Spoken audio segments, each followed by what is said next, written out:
Hi and hello friends, welcome to our channel. This is Narayan. So friends, ಇವತ್ತಿನ ಒಂದು ವಿಡಿಯೋದಲ್ಲಿ management ಅಕೌಂಟಿಂಗ್ನ previous year question ಪೇಪರ್ನ solve ಮಾಡ್ತಾ ಹೋಗೋಣ. ಕಂಪ್ಲೀಟ್ ಕ್ವಶನ್ ಪೇಪರ್ನ ಒಂದೇ ವಿಡಿಯೋದಲ್ಲಿ ಸಾಲ್ವ್ ಮಾಡ್ತಾ ಹೋಗ್ತೀನಿ. So this is 2024 question paper that is management accounting. So MCQನ ಲಾಸ್ಟಲ್ಲಿ ಹೇಳ್ತಾ ಹೋಗ್ತೀನಿ. ಫಸ್ಟಿಗೆ 4 ಮಾರ್ಕ್ಸ್ಗೆ ಎಂಟರ್ ಆಗೋಣ. ಸೊ 4 ಮಾರ್ಕ್ಸ್ ಕ್ವಶನ್ ಬಂದುಬಿಟ್ಟು ಸೊ ಫಸ್ಟಿಗೆ 2 ಥಿಯರಿ ಕೇಳಿದ್ದಾರೆ. ಸೊ ಪ್ರತಿಯೊಂದು ಮೈನಲ್ಲೂ ದಟ್ ಮೀನ್ಸ್ 4 ಮಾರ್ಕ್ಸ್ ಆ್ಯಂಡ್ 12 ಮಾರ್ಕ್ಸಲ್ಲಿ 2 ಥಿಯರಿ ಕ್ವಶನ್ ಇದ್ದೇ ಇರುತ್ತೆ ಆ್ಯಂಡ್ ದೆನ್ 3 ಪ್ರಾಕ್ಟಿಕಲ್ ಇರುತ್ತೆ. ಸೊ ಯಾವುದಾದ್ರೂ ಒಂದು ಥಿಯರಿ ಕ್ವಶನ್ ಓದ್ಕೊಂಡಿರಿ, ಯಾಕಂದರೆ ಯಾವುದಾದ್ರೂ ಪ್ರಾಕ್ಟಿಕಲ್ ಕರೆಕ್ಟಾಗಿ ಬರಲಿಲ್ಲ ಅಂದರೆ ಥಿಯರಿ ಅಟೆಂಡ್ ಮಾಡಿದ್ರೆ ಮಾರ್ಕ್ಸ್ ಬಂದೇ ಬರುತ್ತೆ. ಸೊ ಫಸ್ಟ್ ಪ್ರಾಕ್ಟಿಕಲ್ ಕ್ವಶನ್ ನೋಡೋದಾದರೆ that is cash flow from operating activities ಕೇಳಿದ್ದಾರೆ. So cash flow statement prepare ಮಾಡ್ತಾ ಹೋಗಬೇಕು. ಸೊ ಇನ್ಕಮ್ ಸ್ಟೇಟ್ಮೆಂಟ್ನ ಇನ್ಫಾರ್ಮೇಷನ್ ಕೊಟ್ಟಿದ್ದಾರೆ. ಎಕ್ಸ್ಪೆನ್ಸಸ್ ಆಪರೇಷನ್ ಅಂತೆ. ಸೊ ಹಾಗಾದರೆ ಇದು ಡೆಬಿಟ್ ಸೈಡ್ ಆ್ಯಂಡ್ ದೆನ್ ಇದು ಕ್ರೆಡಿಟ್ ಸೈಡ್. ಸೊ ಡೆಬಿಟ್ ಸೈಡಲ್ಲಿ ನಾವು ನಾನ್ ಆಪರೇಟಿಂಗ್ ಎಕ್ಸ್ಪೆನ್ಸಸ್ನ ಫೈಂಡ್ ಔಟ್ ಮಾಡಬೇಕು. ದೆನ್ ಕ್ರೆಡಿಟ್ ಸೈಡಲ್ಲಿ ನಾವು ನಾನ್ ಆಪರೇಟಿಂಗ್ ಇನ್ಕಮ್ಸ್ನ ಫೈಂಡ್ ಔಟ್ ಮಾಡ್ತಾ ಹೋಗಬೇಕು. So expenses operation, so operation ಇದೆ ಹೆಸರಲ್ಲಿದೆ ಆಪರೇಟಿಂಗ್ ಎಕ್ಸ್ಪೆನ್ಸಸ್. ಸೊ ಆಪರೇಟಿಂಗ್ ಎಕ್ಸ್ಪೆನ್ಸಸ್ನ ತೊಗೋಬಾರ್ದು. Depreciation it is a non operating expenses. Loss on sale of building ಇದು ಕೂಡ non operating expenses. Advertisement suspense account ಇದು ಕೂಡ ನಾನ್ ಆಪರೇಟಿಂಗ್ ಎಕ್ಸ್ಪೆನ್ಸಸ್.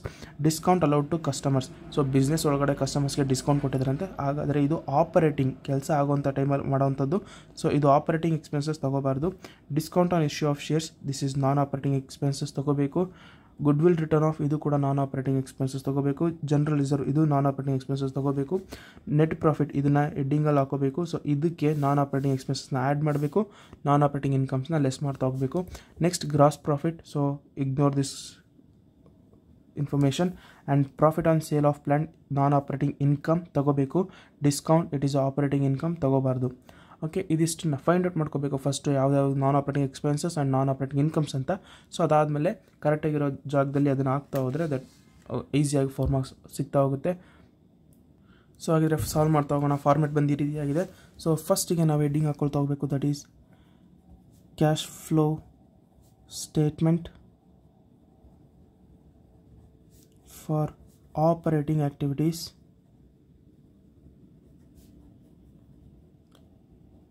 ಸೊ ನಮಗೆ ಕ್ವಶನಲ್ಲಿ ಕೇಳಿದರೆ ಹೆಡ್ಡಿಂಗಲ್ಲಿ so operating ಆ್ಯಕ್ಟಿವಿಟೀಸಿಗೆ ಮಾಡಬೇಕು ಕ್ಯಾಶ್ ಫ್ಲೋ ಸ್ಟೇಟ್ಮೆಂಟ್ ಅಂತ. ಹಾಗಾದರೆ ಆಪರೇಟಿಂಗ್ ಆ್ಯಕ್ಟಿವಿಟೀಸ್ಗೆ ಮಾಡ್ತಾ ಹೋಗೋಣ.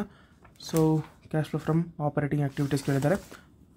Then heading that is particulars and rupees. So ಫಸ್ಟಿಗೆ ನಾವು ನೆಟ್ ಪ್ರಾಫಿಟ್ ಹಾಕ್ಕೊಳ್ತಾ ಹೋಗಬೇಕು. Net profit. ಸೊ ಈ ಒಂದು ಕ್ವಶನಲ್ಲಿ ನೆಟ್ ಪ್ರಾಫಿಟ್ ಬಂದು 50,000 ರೂಪೀಸ್ ಕೊಟ್ಟಿದ್ದಾರೆ. ಡೈರೆಕ್ಟ್ ಆರ್ಡರ್ ಕಾಲಮ್ 50,000 ಹಾಕೋಣ. ಸೊ ಕೆಲವೊಂದು ಇನ್ಫಾರ್ಮೇಷನ್ಗಳಲ್ಲಿ 2 ಇಯರ್ಸ್ ಕೊಟ್ಟಿರ್ತಾರೆ. 2 ಇಯರ್ಸ್ ಕೊಟ್ಟಿದ್ದಾಗ ಕಂಪೇರ್ ಮಾಡಿ ಹಾಕಬೇಕಾಗುತ್ತೆ. ಸೊ ಆ ಟೈಮಲ್ಲಿ ಕರೆಂಟ್ ಇಯರ್ ಪ್ರಾಫಿಟ್ಗೆ ಪ್ರೀವಿಯಸ್ ಇಯರ್ ಪ್ರಾಫಿಟ್ನ ಲೆಸ್ ಮಾಡ್ತಾ ಹೋದರೆ ನಮಗೆ ನೆಟ್ ಪ್ರಾಫಿಟ್ ಸಿಗ್ತಾ ಹೋಗುತ್ತೆ. ಫಾರ್ ಎಕ್ಸಾಂಪಲ್ ಇಲ್ಲಿ 50,000 ಇದೆ, ಇದನ್ನು 2024 ಅಂತ ಅಂದ್ಕೊಳ್ಳಿ. ನೆಕ್ಸ್ಟ್ 2023ಗೆ 30,000 ಕೊಟ್ಟಿರ್ತಾನೆ. ಹಾಗಾದರೆ ಇವೆರಡನ್ನು ಕಂಪೇರ್ ಮಾಡಿದಾಗ -30,000 ಮಾಡಿದ್ರೆ 20,000 ಬರುತ್ತೆ ನಮಗೆ. ಈ 20,000ನ ನೆಟ್ ಪ್ರಾಫಿಟ್ ಅಂತ ಕನ್ಸಿಡರ್ ಮಾಡಿ ಈ ಜಾಗಕ್ಕೆ ಹಾಕೋಬೇಕು. ಸೊ ಈ ಒಂದು ಕ್ವೆಶನಲ್ಲಿ ಒಂದೇ ಇನ್ಫಾರ್ಮೇಷನ್ ಕೊಟ್ಟಿರೋದ್ರಿಂದ ಡೈರೆಕ್ಟ್ 50,000ನ ಔಟರ್ ಕಾಲಮ್ಗೆ ಹಾಕೊಂಡಿದ್ದೀವಿ. ಆಫ್ಟರ್ ದ್ಯಾಟ್ ಇದಕ್ಕೆ ಇವಾಗ ನಾವು ಹೆಡ್ಡಿಂಗ್ ಹಾಕೊಳ್ತಾ ಹೋಗಬೇಕು. That is first cash flow from operating activities. So ಇದರಲ್ಲಿ ನಾವು ಫಸ್ಟಿಗೆ add non operating expenses, then losses, then appropriations. Okay, appropriations after that so ಇದರಲ್ಲಿ ಫಸ್ಟ್ ಬರೋದು ಎಕ್ಸ್ಪೆನ್ಸಸ್ ಆಪರೇಷನ್ ಇದೆ. ದಟ್ ಈಸ್ ಆಪರೇಟಿಂಗ್ ಎಕ್ಸ್ಪೆನ್ಸಸ್ ತಗೊಳ್ಳೋ ಆಗಿಲ್ಲ. ಡಿಪ್ರಿಸಿಯೇಷನ್ 40,000 ಇದೆ, ಆಗ ತಗೋಬೇಕು. ಡಿಪ್ರಿಸಿಯೇಷನ್ 40,000.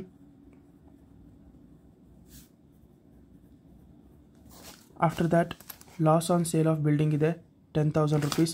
ಸೊ ಇಲ್ಲಿ ಹೇಳಿದ್ದಾರೆ ಲಾಸಸ್ ತೊಗೋಬೇಕು ಅಂತ, ತಗೋಣ. Loss on sale of building that is amounted to rupees 10,000. After that advertisement suspense account 5,000, ಅದು ಕೂಡ ತಗೊಳ್ತಾ ಹೋಗಬೇಕು. Advertisement suspense account that is 5,000. After that discount allowed to customer it is operating expenses ತೊಗೋಬಾರ್ದು. Next discount on issue of shares that is 500 ತೊಗೊಳ್ತಾ ಹೋಗಬೇಕು. Discount on issue of shares 500 rupees. Then goodwill written off 12,000 ತಗೋಬೇಕು. So goodwill written off 12,000. then general reserve 12,000 ಇದು ಕೂಡ ತಗೊಳ್ತಾ ಹೋಗಬೇಕು. general reserve amounted to rupees 12,000. So ಹಾಗಾದರೆ ಇದಿಷ್ಟನ್ನು add ಮಾಡಿಕೊಂಡ್ರೆ ನಮಗೆ ಟೋಟಲ್ ಅಮೌಂಟ್ ಸಿಗ್ತಾ ಹೋಗುತ್ತೆ. That is 40,000 plus 10,000 plus 5,000, sorry 40,000 plus 10,000 plus 5,000 plus 500 plus 1,20,000, sorry 12,000 plus 12,000. So 79,500 ಬರುತ್ತೆ. ಹಾಕೋಣ 79,500. ಸೊ 40,000 10,000 5,000 500 12,000 12,000 79,500 ಬರುತ್ತೆ. ಸೊ ಟೋಟಲ್ ಹಾಕೋಣ. ಸೊ ಇದನ್ನು ನೆಟ್ ಪ್ರಾಫಿಟಿಗೆ ಆ್ಯಡ್ ಮಾಡ್ತಾ ಹೋಗಬೇಕು. ಸೊ ಲಾಸ್ಟಿಗೆ ಮಾಡ್ತಾ ಹೋಗೋಣ. ನೆಕ್ಸ್ಟ್ ಇದಕ್ಕೆ ಲೆಸ್ ನಾನ್ ಆಪರೇಟಿಂಗ್ ಇನ್ಕಮ್ ಮಾಡ್ತಾ ಹೋಗಬೇಕು. Non operating incomes are gains. So ಇದನ್ನು ಲೆಸ್ ಮಾಡ್ತಾ ಹೋಗಬೇಕು ನೆಟ್ ಪ್ರಾಫಿಟಲ್ಲಿ. ಸೊ ಹಾಗಾದರೆ ನಾನ್ ಆಪರೇಟಿಂಗ್ ಇನ್ಕಮ್ಸ್ ಯಾವ್ದಾವೆ? ಸೊ ಇರೋದು ಒಂದೇ information, that is profit on sale of plant 20,000. So ಹಾಕೊಳ್ತಾ ಹೋಗೋಣ. Profit on sale of plant that is amounted to rupees 20,000. Direct outer ಕಾಲಮ್ಗೆ ಹಾಕೋಣ 20,000. ಸೊ ಇದಕ್ಕೆ add decrease in current asset and increase in current liabilities ಮಾಡ್ಕೊಳ್ತಾ ಹೋಗಬೇಕು. So current asset information ಕೊಟ್ಟಿದ್ದಾಗ comparative ಮಾಡಿಕೊಂಡು ಅಥವಾ compare ಮಾಡಿಕೊಂಡು ಯಾವ ಇನ್ಕ್ರೀಸ್ ಆಗಿದ್ದಾವೆ ಯಾವ ಡಿಕ್ರೀಸ್ ಆಗಿದೆ ಅಂತ ತಗೊಳ್ತಾ ಹೋಗಬೇಕು. ಸೊ ಈ ಒಂದು ಕ್ವಶನಲ್ಲಿ ಯಾವುದೇ ರೀತಿ ಇನ್ಕ್ರೀಸ್ ಡಿಕ್ರೀಸ್ ಕೊಟ್ಟಿಲ್ಲ. 12 ಮಾರ್ಕ್ಸಿಗೆ ಹೋಗೋಣ. 12 ಮಾರ್ಕ್ಸಲ್ಲಿ ಕೊಟ್ಟಿದ್ದಾರೆ. 12 ಮಾರ್ಕ್ಸಲ್ಲಿ ಸಾಲ್ವ್ ಮಾಡ್ತಾ ಹೋಗೋಣ. And then less increase in current asset and decrease in current liabilities information ಹಾಕೊಳ್ತಾ ಹೋಗಬೇಕು. ಸೊ ಇದರಲ್ಲಿ ಇನ್ಫಾರ್ಮೇಷನ್ ಕೊಟ್ಟಿಲ್ಲ. ಸೊ ಹಾಗಾದರೆ ಬ್ಲ್ಯಾಂಕ್ ಬಿಟ್ಕೊಳ್ಳೋಣ. ಸೊ ಇದಿಷ್ಟನ್ನು ಆ್ಯಡ್ ಮಾಡಿಕೊಂಡ್ರೆ ನಮಗೆ ಬರೋವಂಥ ಆನ್ಸರ್ ಬಂದುಬಿಟ್ಟು that is cash flow from operating activities ಸಿಗ್ತಾ ಹೋಗುತ್ತೆ. ಸೊ ಆ್ಯಡ್ ಮಾಡ್ಕೊಳ್ತಾ ಹೋಗೋಣ. 50,000 plus 79,500 that is 1,29,500 1,29,500. So less 20,000 ಮಾಡಿಕೊಂಡ್ರೆ ನಮಗೆ 1,09,500 ರೂಪೀಸ್ ಸಿಗ್ತಾ ಹೋಗುತ್ತೆ. 1,09,500. So this is cash flow from operating activities. So ಇದಕ್ಕೇನಾದರೂ ಟ್ಯಾಕ್ಸ್ ಕೊಟ್ಟಿದ್ದರೆ ಟ್ಯಾಕ್ಸ್ನ ಲೆಸ್ ಮಾಡ್ಕೊಳ್ತಾ ಹೋಗಬೇಕು.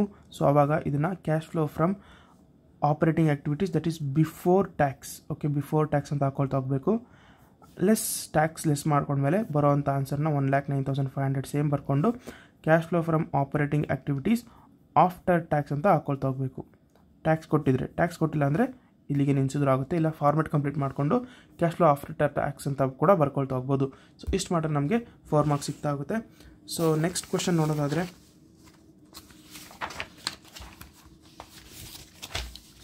So 5th question. So from the following information calculate trend percentage ಕೇಳಿದರೆ. ಸೊ ಹಾಗಾದ್ರೆ ನಾವೀಗ ಟ್ರೆಂಡ್ ಪರ್ಸೆಂಟೇಜ್ನ ಕ್ಯಾಲ್ಕುಲೇಟ್ ಮಾಡ್ತಾ ಹೋಗಬೇಕು. ಸೊ ಇನ್ಫಾರ್ಮೇಷನ್ ಕೊಟ್ಟಿದ್ದಾರೆ sales, stock and profit. So ಯಾವುದೇ ರೀತಿ ಅನದರ್ ಇನ್ಫಾರ್ಮೇಷನ್ ಕೊಟ್ಟಿಲ್ಲ ಅಂದರೆ ಕಾಸ್ಟ್ ಆಫ್ ಗೂಡ್ಸ್ ಸೋಲ್ಡ್ ಆಗಿರ್ಬೋದು ಅಥವಾ ಎಕ್ಸ್ಪೆನ್ಸಸ್ ಆಗಿರ್ಬೋದು ಕೊಟ್ಟಿಲ್ಲ ಅಂದರೆ ಸೊ ಡೈರೆಕ್ಟ್ ಹೇಗಿರುತ್ತೋ ಹಾಗೆ ತೊಗೊಳ್ತಾ ಹೋಗಬೇಕು. So assume 2019 as base year ಕೇಳಿದ್ದಾರೆ. ಸೊ 2019ನ ಬೇಸ್ ಇಯರ್ ಮಾಡ್ಕೋಬೇಕು. ದಟ್ ಈಸ್ ಇದನ್ನು 100%ಗೆ ಕನ್ವರ್ಟ್ ಮಾಡ್ಕೊಳ್ತಾ ಹೋಗಬೇಕು. ಸೊ ಮಿಕ್ಕಿರೋವಂಥ ಎಲ್ಲ ಇಯರ್ದ ಇನ್ಫಾರ್ಮೇಷನ್ನ ಡಿನಾಮಿನೇಟರ್ನ 2019 ಏನಿದೆ ಈ ಒಂದು ಇನ್ಫಾರ್ಮೇಷನ್ನ ಡಿನಾಮಿನೇಟರ್ ತೊಗೊಳ್ತಾ ಹೋಗಬೇಕು. ಫಾರ್ ಎಕ್ಸಾಂಪಲ್ 2,350 ಡಿವೈಡೆಡ್ ಬೈ 1,880 ಮಾಡಿಕೊಂಡ್ರೆ ನಮಗೆ 1% ಸಿಗ್ತಾ ಹೋಗುತ್ತೆ. ಆ ಒಂದು ಪರ್ಸೆಂಟೇಜ್ನ 2020 ಅಂಡರಲ್ಲಿ ಹಾಕೊಳ್ತಾ ಹೋಗಬೇಕು. ಸೊ ಹೇಗೆ ಮಾಡೋದು ಅಂತ ತೋರಿಸ್ತಾ ಹೋಗ್ತೀನಿ. ಸೊ ಸಾಲ್ವ್ ಮಾಡೋಣ. ಸೊ ಫಾರ್ಮೆಟ್ ಬಂದು ಈ ರೀತಿಯಾಗಿರುತ್ತೆ. Statement of trend percentage. So trend percentage calculate ಮಾಡಬೇಕಾಗಿರೋದು. ಸೊ ಅದು ಹೇಳಿದ್ದಾರೆ assume 2019 as base year. So ನಾವಿಲ್ಲಿ ಮೆನ್ಷನ್ ಮಾಡಬೇಕು 2019 ಆ್ಯಸ್ ಬೇಸ್ ಇಯರ್ ಅಂತ. ಸೊ ಮೆನ್ಷನ್ ಮಾಡಿದಾದ್ಮೇಲೆ ಸೊ ಫಸ್ಟಿಗೆ ಪರ್ಟಿಕ್ಯುಲರ್ಸ್ ಕಾಲಮ್ ಹಾಕೋಬೇಕು. ಇಯರ್ ಕಾಲಮ್ ದೊಡ್ಡದಾಗಿ ಹಾಕೊಂಡು ಸೊ ಅದ್ರ ಕೆಳಗಡೆ ಇಯರ್ನ ಇನ್ಫಾರ್ಮೇಷನ್ ಹಾಕೋಬೇಕು. ರುಪೀಸಲ್ಲಿರುತ್ತೆ ಅಂತ 19, 20, 21, 22 ಕೊಟ್ಟಿದ್ದಾರೆ. ನೆಕ್ಸ್ಟ್ ಪರ್ಸೆಂಟೇಜ್ ಕ್ಯಾಲ್ಕುಲೇಟ್ ಮಾಡಬೇಕು. So this is the trend percentage. Okay, trend percentage. So information ನೋಡೋದಾದರೆ ಸೇಲ್ಸ್, ಸ್ಟಾಕ್ ಆ್ಯಂಡ್ ಪ್ರಾಫಿಟ್ ಕೊಟ್ಟಿದ್ದಾರೆ. ಹಾಕೊಳ್ತಾ ಹೋಗೋಣ. ಫಸ್ಟಿಗೆ sales, then stock, after that profit. So 2019 ಇನ್ಫಾರ್ಮೇಷನ್ನ same as it is fill ಮಾಡ್ತಾ ಹೋಗೋಣ. 1880710320. ದೆನ್ 2020ನಲ್ಲಿ 2350780430. then 2650 820, then 450. 2022 ನಲ್ಲಿ 2850 860 and then 490. So as it is ಈ ಥರ ಫಿಲ್ ಮಾಡ್ಕೊಳ್ತಾ ಹೋಗಬೇಕು. ಅದಾದಮೇಲೆ ಇಲ್ಲಿಂದ ಕ್ಯಾಲ್ಕುಲೇಷನ್ ಶುರುವಾಗುತ್ತೆ. ಸೊ ಅವ್ರು ಹೇಳಿದ್ದಾರೆ 2019 ಆ್ಯಸ್ ಬೇಸ್ ಇಯರ್. ಹಾಗಾದರೆ 2019ಗೆ 100 ಹಾಕ್ಕೊಳ್ತಾ ಹೋಗಬೇಕು. 100% ದಟ್ ಈಸ್ ಈಕ್ವಲ್ ಟು 100% ಅಂತ ಬೇಸ್ ಇಯರ್ ಅಂತ. ಸೊ ಹಾಗಾದರೆ ಇದನ್ನೆಲ್ಲ ಈ 3 ಕಾಲಮ್ನ ಯಾವ ರೀತಿ ಕ್ಯಾಲ್ಕುಲೇಟ್ ಮಾಡೋದು ಅಂದರೆ, ಇದನ್ನು ಬೇಸ್ ಇಯರ್ ಅಂದರೆ ಅಲ್ಲಿಗೆ 2020ಗೆಲ್ಲ ಏನು ನಾವು ಮಾಡ್ಕೋಬೇಕು ಅಂದರೆ 2020ಗೆ 2020 ಅಂದರೆ ಇದು divided by 2019, that is this one. ಯಾಕಂದರೆ ಬೇಸ್ ಇಯರ್ ಮಾಡಿಕೊಡ್ರಿ ಅಂತ ಹೇಳಿದ್ದಾರೆ. ಸೊ ಹಾಗಾದರೆ 2021ಗೆ 2021 ಡಿವೈಡೆಡ್ ಬೈ 2019 ಮಾಡ್ಕೋಬೇಕು. ದೆನ್ ಇದಕ್ಕೆ 2022 ಡಿವೈಡೆಡ್ ಬೈ 2019 ಮಾಡ್ಕೊಳ್ತಾ ಹೋಗಬೇಕು. ಅಂದರೆ ಈ ಒಂದು ಅಮೌಂಟ್ನ ಇದಕ್ಕೆ ಡಿವೈಡ್ ಮಾಡಿದ್ರೆ ಬರ್ತಾ ಅಂತ ಪರ್ಸೆಂಟೇಜ್ನ ಇಲ್ಲಿ ಫಿಲ್ ಮಾಡ್ತಾ ಹೋಗಬೇಕು. ಸೊ ಹಾಗಾದರೆ ನೋಡೋಣ. 2020 ಡಿವೈಡೆಡ್ ಬೈ 2019 ಮಾಡ್ಕೊಳ್ಳೋಣ. 2350 ಡಿವೈಡೆಡ್ ಬೈ 1880. ಓಕೆ, 1880. ಸೊ ನಮಗೆ ಬರುತ್ತೆ ಇಂಟು 100 ಮಾಡ್ಕೊಂಡ್ರೆ ನಮಗೆ 125% ಸಿಗುತ್ತೆ. ಓಕೆನಾ? ಹಾಗಾದರೆ ಹಾಕೋಣ ಇಲ್ಲಿ 125%. ಯಾಕಂದರೆ ಪರ್ಸೆಂಟ್ ನಾವು ಇಲ್ಲ ಅಲ್ಲಿ ಹಾಕ್ಕೊಂಡಿದ್ವಿ. ಪರ್ಸೆಂಟೇಜ್ ಅಂದರೆ ಇಂಟು 100 ಮಾಡಲೇಬೇಕು. So next same as it is ಮಾಡ್ಕೊಳ್ತಾ ಹೋಗಬೇಕು. 780 divided by 710 into 100, that is 109%, 109.8. okay, 109.8. then 430 divided by 320, 430 divided by 320%, 134.37, 134.3%. okay, next to 2021 same as it is ಮಾಡ್ಕೊಳ್ತಾ ಹೋಗೋಣ. 2650 divided by 1880, so 140.95, 140.95. then 820 divided by 710, 115.49, that means 115.5. okay, then 450 divided by 320, 450 divided by 320, 140.625. okay, 140.625. same as it is last column ಕೂಡ ಮಾಡ್ಕೊಳ್ತಾ ಹೋಗಬೇಕು. that is 2850 divided by 1880 percent ಮಾಡಿಕೊಟ್ರೆ 151.59 ಬರುತ್ತೆ. 150.59. So same as it is 860 divided by 710, 121.12%, that is 121. then 490 divided by 320, 490 divided by 320, 153%. okay, 153. So ಇದಿಷ್ಟು ಮಾಡಿದ್ರೆ ನಮಗೆ 10% calculate ಆದಾಗೆ. So ಇದಿಷ್ಟು ಮಾಡಿದ್ರೆ ನಮಗೆ 4 ಮಾರ್ಕ್ಸ್ ಈಸಿಯಾಗಿ ಸಿಗ್ತಾ ಆಗುತ್ತೆ. So it is one of the easiest problem in management accounting. Next problem ಹೋಗೋದಾದರೆ, ಸೊ ನೆಕ್ಸ್ಟಿಗೆ ರೇಷಿಯೋಸ್ ಕ್ಯಾಲ್ಕುಲೇಷನ್ ಮಾಡ್ತಾ ಹೋಗ್ಬೇಕು ನಾವು. ಸೊ ಹಾಗಾದರೆ ರೇಷಿಯೋ ಇನ್ಫಾರ್ಮೇಷನ್ ಏನು ಕೊಟ್ಟಿದ್ದಾರೆ ನೋಡ್ತಾ ಹೋಗೋಣ. From the following information compute gross profit ratio, operating profit ratio, return on capital employed ಕೊಟ್ಟಿದ್ದಾರೆ. ಸೊ ಗ್ರಾಸ್ ಪ್ರಾಫಿಟ್ ರೇಷಿಯೋ ಬಂದರೆ ನಮಗೆ GP by net sales into 100 ಮಾಡ್ಕೊಳ್ತಾ ಹೋಗಬೇಕು. ದೆನ್ ಆಪರೇಟಿಂಗ್ ರೇಷಿಯೋ ಅಂತ ಬಂದರೆ that is operating profit divided by net sales into 100 ಮಾಡ್ಕೊಳ್ತಾ ಹೋಗಬೇಕು. Then operating profit ratio ಅಂತ ಬಂದಾಗ that is operating expenses or operating cost divided by sorry ಇದು ಉಲ್ಟಾ ಇನ್ಫಾರ್ಮೇಷನ್. ಓಕೆ, ಇದಕ್ಕೆ ಆಪರೇಟಿಂಗ್ ಕಾಸ್ಟ್ ಹಾಕೊಳ್ತಾ ಹೋಗಬೇಕು. ಸೊ ಕೆಲವೊಂದು ಸರಿ ಇದು ಕನ್ಫ್ಯೂಸ್ ಆಗ್ತಾ ಹೋಗುತ್ತೆ. ಸೊ ಇಲ್ಲಿ ನೋಡ್ಕೊಳ್ಳಿ, ಆಪರೇಟಿಂಗ್ ರೇಷಿಯೋ ಅಂತ ಇದ್ದೆ ಅಂದರೆ operating cost divided by net sales into 100 ಮಾಡ್ಕೊಳ್ತಾ ಹೋಗಬೇಕು. ದೆನ್ ಆಪರೇಟಿಂಗ್ ಪ್ರಾಫಿಟ್ ರೇಷಿಯೋ ಇತ್ತು ಅಂದರೆ ಆಪರೇಟಿಂಗ್ ಪ್ರಾಫಿಟ್, ಸೊ ಹೆಸರು ಹೇಳ್ತಿದ್ದಾಗೆ ಆಪರೇಟಿಂಗ್ ಪ್ರಾಫಿಟ್ ಹಾಕೊಳ್ಬೇಕು, divided by net sales into 100 ಮಾಡ್ಕೊಳ್ತಾ ಹೋಗಬೇಕು. ಸೊ ಇವೆರಡು ಕನ್ಫ್ಯೂಸ್ ಆಗುತ್ತೆ ಫಾರ್ಮುಲಾಸ್. ಸೊ ನೋಡ್ಕೊಳ್ಳಿ, operating cost divided by net sales into 100 ಮಾಡ್ಕೊಂಡ್ರೆ ಆಪರೇಟಿಂಗ್ ರೇಷಿಯೋ ಸಿಗ್ತಾ ಆಗುತ್ತೆ. ಕ್ವಶನಲ್ಲಿ ಆಪರೇಟಿಂಗ್ ಪ್ರಾಫಿಟ್ ಇತ್ತು ಅಂದರೆ operating profit divided by net sales into 100 ಮಾಡ್ಕೊಳ್ತಾ ಹೋಗಬೇಕು. Then return on capital employed, that is EBIT divided by capital employed into 100 ಮಾಡ್ಕೊಳ್ತಾ ಹೋಗಬೇಕು. So information ಏನು ಕೊಟ್ಟಿದ್ದಾರೆ ಅಂದರೆ ಸೇಲ್ಸ್ ಕೊಟ್ಟಿದ್ದಾರೆ, ಕಾಸ್ಟ್ ಆಫ್ ಗೂಡ್ಸ್ ಸೋಲ್ಡ್ ಕೊಟ್ಟಿದ್ದಾರೆ, ಆಪರೇಟಿಂಗ್ ಎಕ್ಸ್ಪೆನ್ಸಸ್ ಕೊಟ್ಟಿದ್ದಾರೆ, ಸ್ಟಾಕ್ ಕೊಟ್ಟಿದ್ದಾರೆ, ಪ್ರೊಪ್ರೈಟರಿ ಈಕ್ವಿಟಿ ಕೊಟ್ಟಿದ್ದಾರೆ, ಡಿಬೆಂಚರ್ಸ್ ಕೊಟ್ಟಿದ್ದಾರೆ. ಸೊ ಹಾಗಾದರೆ ಯಾವೆಲ್ಲ ಇನ್ಫಾರ್ಮೇಷನ್ ಈ ಒಂದು ಫಾರ್ಮುಲಾಗೆ ಯೂಸ್ ಆಗುತ್ತೆ ಅಂತ ನೋಡ್ತಾ ಹೋಗೋಣ. ಸೊ ಪ್ರತಿಯೊಂದು ಕೂಡ ಇಂಟರ್ಲಿಂಕ್ ಆಗಿರುತ್ತೆ. ಸೊ ಒಂದನ್ನು ಕ್ಯಾಲ್ಕುಲೇಟ್ ಮಾಡ್ಕೊಂಡ್ರೆ ಇನ್ನೊಂದಕ್ಕೆ ಇನ್ಫಾರ್ಮೇಷನ್ ಸಿಗ್ತಾ ಹೋಗುತ್ತೆ. ಸೊ ಹಾಗಾದರೆ ಕ್ಯಾಲ್ಕುಲೇಟ್ ಮಾಡ್ಕೊಳ್ತಾ ಹೋಗೋಣ. ಸೊ ಫಸ್ಟಿಗೆ ಬಂದು ಗ್ರಾಸ್ ಪ್ರಾಫಿಟ್ ರೇಷಿಯೋ ಕೇಳಿದರೆ, ಹಾಗಾದರೆ ಗ್ರಾಸ್ ಪ್ರಾಫಿಟ್ ರೇಷಿಯೋ ಕ್ಯಾಲ್ಕುಲೇಟ್ ಮಾಡ್ಕೊಳ್ತಾ ಹೋಗೋಣ. ಫಿಫ್ತ್ ಒನ್, ಅದರಲ್ಲಿ ಎ ಬಂದುಬಿಟ್ಟು ಗ್ರಾಸ್ ಪ್ರಾಫಿಟ್ ರೇಷಿಯೋ. ಹಾಗಾದರೆ ಗ್ರಾಸ್ ಪ್ರಾಫಿಟ್ ರೇಷಿಯೋಗೆ ಫಾರ್ಮುಲಾ ಬಂದುಬಿಟ್ಟು gross profit divided by net sales into 100. Okay. So ಹಾಗಾದರೆ ಕ್ವಶನಲ್ಲಿ ನಮಗೆ ಗ್ರಾಸ್ ಪ್ರಾಫಿಟ್ ಇನ್ಫಾರ್ಮೇಷನ್ ಇದೆಯಾ ಅಂತ ನೋಡ್ಕೊಳ್ತಾ ಹೋಗಬೇಕು. ಸೊ ಕ್ವಶನಲ್ಲೆಲ್ಲೂ ನಮಗೆ ಗ್ರಾಸ್ ಪ್ರಾಫಿಟ್ ಇನ್ಫಾರ್ಮೇಷನ್ ಇಲ್ಲ. ಹಾಗಾದರೆ ಇಲ್ಲಿ ಲೆಫ್ಟಲ್ಲಿ ಹಾಕೋಣ calculation of gross profit. Gross profit ಯಾವ ರೀತಿ ಸಿಗುತ್ತೆ ನಮಗೆ? ಗ್ರಾಸ್ ಪ್ರಾಫಿಟ್ ಸಿಗುತ್ತೆ sales minus cost of goods sold ಮಾಡಿದ್ರೆ. ಹಾಗಾದರೆ ಹಾಕೊಳ್ತಾ ಹೋಗೋಣ GP is equal to sales minus COGS. So sales ಬಂದುಬಿಟ್ಟು 6 lakh ಇದೆ,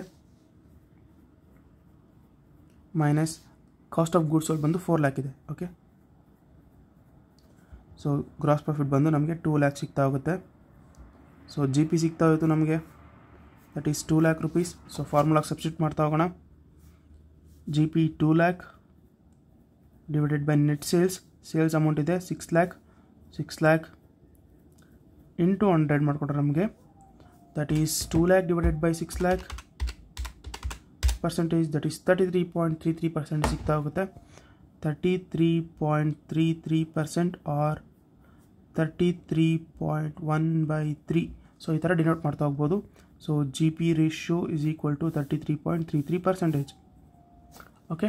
ಸೊ ನೆಕ್ಸ್ಟ್ ಇನ್ಫಾರ್ಮೇಷನ್ ಬಂದ್ಬಿಟ್ಟು ಆಪರೇಟಿಂಗ್ ರೇಷಿಯೋ ಕೇಳಿದ್ದಾರೆ. ಸೊ ಹಾಗಾದರೆ ಆಪರೇಟಿಂಗ್ ರೇಷಿಯೋ ಮಾಡ್ತಾ ಹೋಗೋಣ. B operating ratio is equal to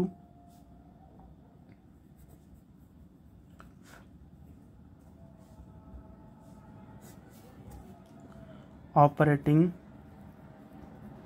cost.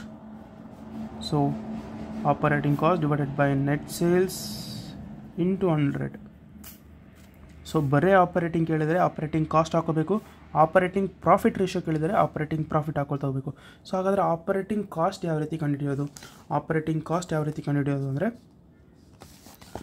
So cost of goods sold plus operating expenses ಮಾಡ್ಕೊಂಡು ನಮಗೆ operating cost ಸಿಗ್ತಾ ಹೋಗುತ್ತೆ. ಸೊ ಆಪರೇಟಿಂಗ್ ಕಾಸ್ಟ್ ಅಂದರೆ ಏನಿಲ್ಲ, ಆಪರೇಟಿಂಗ್ ಎಕ್ಸ್ಪೆನ್ಸಸ್ ಅಂತ. ಸೊ ಹಾಗಾದರೆ ಕ್ಯಾಲ್ಕುಲೇಟ್ ಮಾಡ್ಕೊಳ್ಳೋಣ. Operating cost is equal to COGS plus operating expenses. ಹಾಗಾದರೆ COGS ಇನ್ಫಾರ್ಮೇಷನ್ ಗೊತ್ತು ನಮಗೆ 4 lakh and then operating expenses 1,20,000. So add ಮಾಡ್ಕೊಳ್ಳೋಣ 4 lakh plus operating expenses 1,20,000.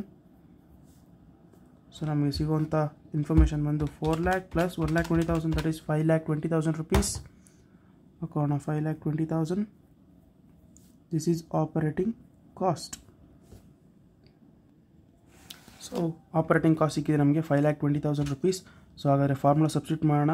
5,20,000 divided by net sales is 6 lakh into 100. ಹಾಗಾದರೆ ನಮಗೆ operating cost ಸಿಗ್ತಾ ಹೋಗುತ್ತೆ 5,20,000 divided by 6 lakh that is 86.67%. 5,20,000 divided by 6 lakh.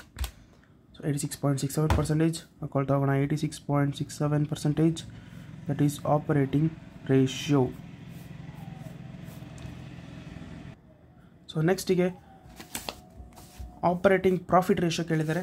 So calculate ಮಾಡ್ಕೊಳ್ತಾ ಹೋಗೋಣ. That is C operating profit ratio. So operating profit ratio ಇದ್ದಾಗ so ಕ್ವಶನಲ್ಲಿ operating profit ಬರಬೇಕು. Operating profit divided by net sales into 100. So ಹಾಗಾದರೆ operating profit ಯಾವ ರೀತಿ calculate ಮಾಡ್ಕೊಳ್ಳೋದು? ಕ್ವಶನಲ್ಲಿ ಆಪರೇಟಿಂಗ್ ಪ್ರಾಫಿಟೇ ಕೊಟ್ಟಿಲ್ಲ. ಹಾಗಾದರೆ ಆಪರೇಟಿಂಗ್ ಪ್ರಾಫಿಟ್ ಕಂಡುಹಿಡ್ಕೊಳ್ಳೋದಕ್ಕೆ ಫಾರ್ಮುಲಾ ಇದೆ. That is gross profit minus operating expenses. So gross profit ನಾವು ಆಲ್ರೆಡಿ ಕ್ಯಾಲ್ಕುಲೇಟ್ ಮಾಡ್ಕೊಂಡಿದ್ದೀವಿ. That is 2 lakh. ಹಾಕೋಣ gross profit minus operating expenses. So ಹಾಗಾದರೆ ಗ್ರಾಸ್ ಪ್ರಾಫಿಟ್ ಇನ್ಫಾರ್ಮೇಷನ್ ಗೊತ್ತು, that is 2 lakh. So 2 lakh minus operating ಎಕ್ಸ್ಪೆನ್ಸಸ್ನ ಕ್ವಶನಲ್ಲಿ ಕೊಟ್ಟಿದ್ದಾರೆ, that is 1,20,000. ಹಾಕೋಣ 1,20,000. ನಮಗೆ ಸಿಗುವಂಥ ಇನ್ಫಾರ್ಮೇಷನ್ ಬಂದು ದಟ್ ಈಸ್ 80,000 rupees.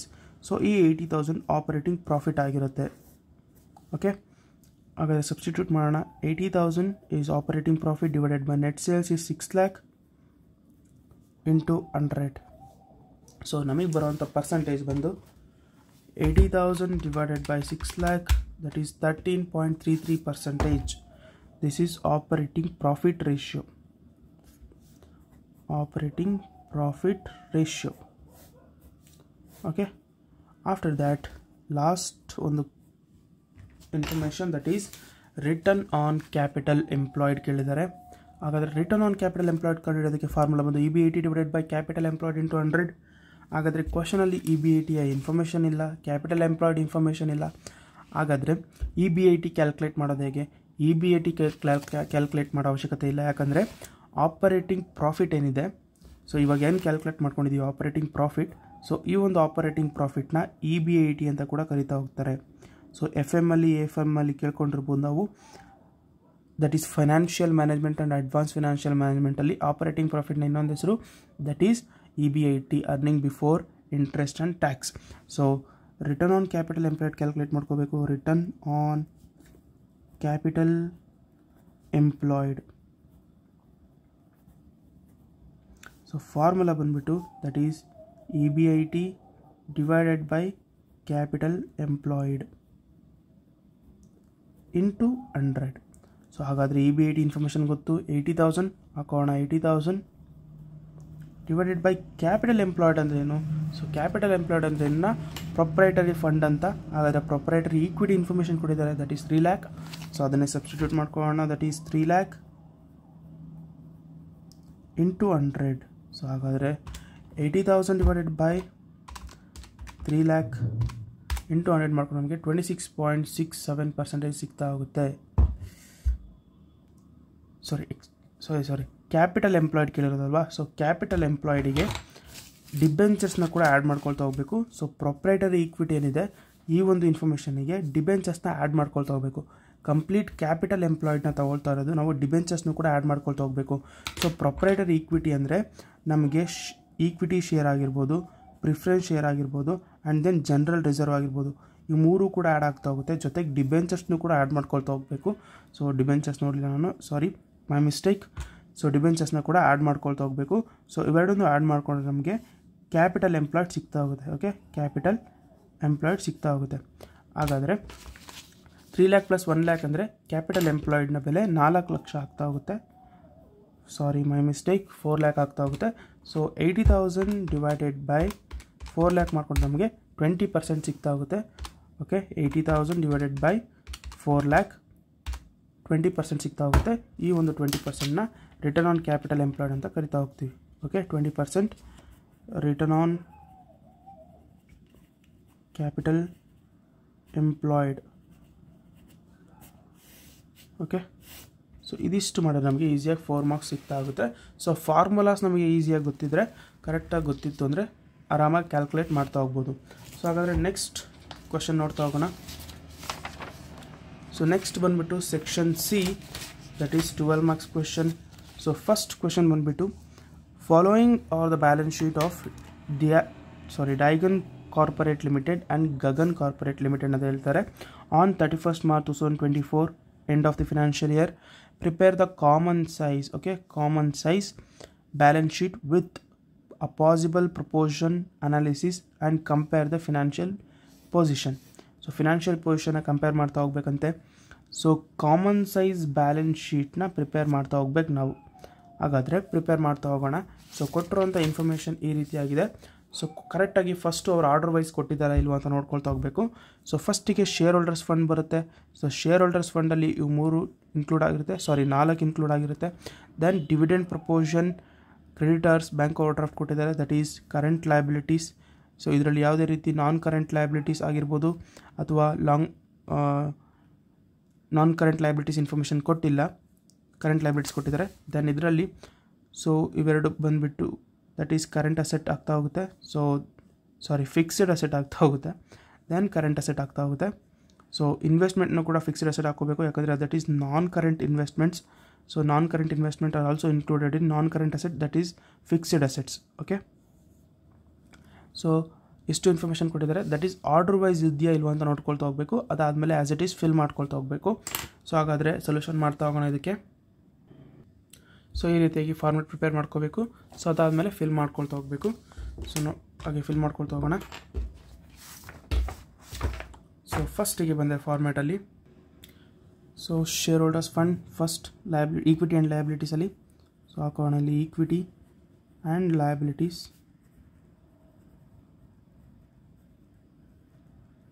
ಸೊ ಇದರಲ್ಲಿ ಫಸ್ಟ್ ಬರೋದು share holders fund.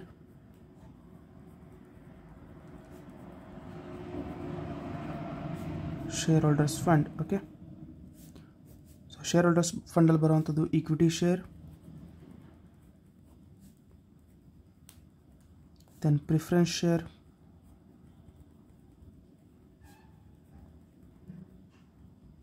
Then reserves and surplus.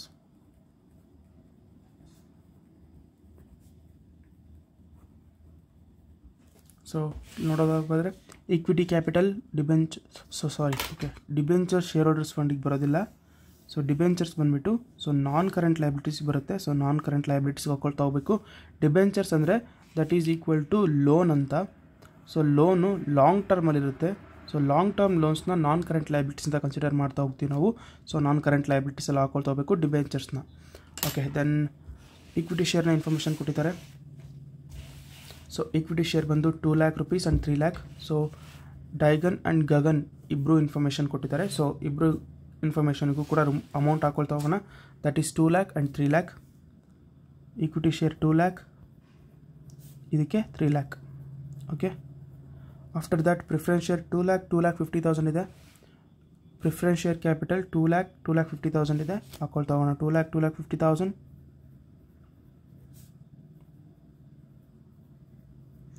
Then reserves and surplus 1 lakh 1,20,000 ಇದೆ. 1 lakh, ದೆನ್ 1,20,000. ಆಫ್ಟರ್ ದ್ಯಾಟ್ ಬರುವಂಥದ್ದು ನಾನ್ current liability.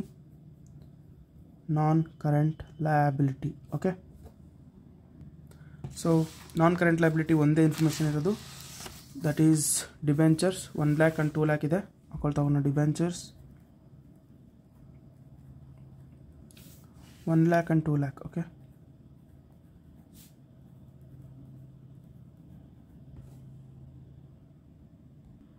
so next current liabilities, third main heading, that is current liabilities.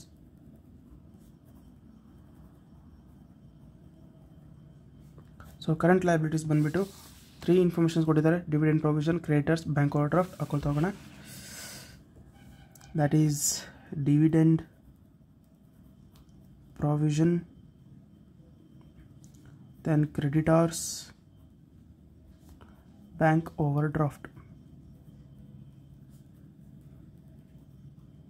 Amount ಕೂಡ ಕೊಟ್ಟಿದ್ದಾರೆ. That is 50,000 and 70,000.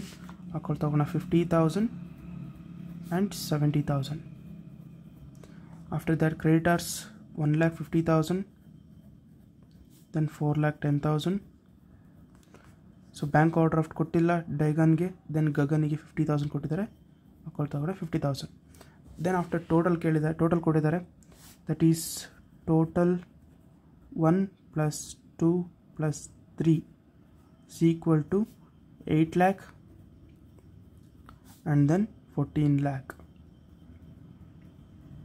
So ಇದಿಷ್ಟು equity and ಲಯಬಿಲಿಟೀಸ್ನ information. ಅದಾದಮೇಲೆ assets ಇನ್ಫಾರ್ಮೇಷನ್ನ ಕೂಡ fill ಮಾಡ್ತಾ ಹೋಗಬೇಕು. So ಹಾಗಾದರೆ ಅಸೆಟ್ಸ್ ಮಾಡ್ಕೊಳ್ತಾ ಹೋಗೋಣ. ಸೊ ಇದಕ್ಕೆ 1 ಅಂತ ಕೊಟ್ಟರೆ ಇದಕ್ಕೆ ನಾವು 2 ಅಂತ ಕೊಟ್ಕೊಳ್ತಾ ಹೋಗಬೇಕು. That is 2 assets. ಸೊ ಅಸೆಟ್ಸಲ್ಲಿ ಫಸ್ಟ್ ಬರೋದು ನಾನ್ ಕರೆಂಟ್ ಅಸೆಟ್ಸ್ ಅಥವಾ ಫಿಕ್ಸ್ಡ್ ಅಸೆಟ್ಸ್. ಸೊ ಹಾಗಾದರೆ ಫಿಕ್ಸ್ಡ್ ಅಸೆಟ್ಸ್ ಇನ್ಫಾರ್ಮೇಷನ್ ಯಾವ್ಯಾವ ನೋಡ್ತಾ ಹೋಗೋಣ. That is land and buildings, plant and machinery and investments 3 ಇದ್ದಾವೆ. ಇನ್ವೆಸ್ಟ್ಮೆಂಟ್ಸ್ ಬಂದು ನಾನ್ ಕರೆಂಟ್ ಇನ್ವೆಸ್ಟ್ಮೆಂಟ್ಸ್ ಆಗ್ತಾ ಹೋಗುತ್ತೆ. ನಾನ್ ಕರೆಂಟ್ ಇನ್ವೆಸ್ಟ್ಮೆಂಟ್ಸ್ ಕೂಡ ನಾನ್ ಕರೆಂಟ್ ಅಸೆಟಲ್ಲಿ ಬರ್ತಾ ಹೋಗುತ್ತೆ. ಲ್ಯಾಂಡ್ ಆ್ಯಂಡ್ ಬಿಲ್ಡಿಂಗ್ಸ್ 80,000 1,20,000 ಇದೆ. ಹಾಕೊಳ್ತಾ ಹೋಗೋಣ land and buildings that is 80,000 and 1,20,000. Then plant and machinery ಇದೆ. Plant and machinery 3,06,25,000 ಹಾಕೊಳ್ಳೋಣ. Plant and machinery 3,06,25,000. After that investments. Okay, investments. So investments amount ಬಂದ್ಬಿಟ್ಟು ಸೊ 1 lakh 2 lakh ಇದೆ ಹಾಕೊಳ್ತಾ ಹೋಗೋಣ. 1 lakh 2 lakh. So investments amount ಬಂದ್ಬಿಟ್ಟು 1 lakh ಮತ್ತು 2 lakh ಹಾಕೊಂಡಿದ್ದೀವಿ. Next stock, debtors and cash ಇದು ಮೂರು ಬಂದ್ಬಿಟ್ಟು ಕರೆಂಟ್ ಅಸೆಟ್ನ ಇನ್ಫಾರ್ಮೇಷನ್ ಹಾಕೊಳ್ಳೋಣ. Next heading that is current asset.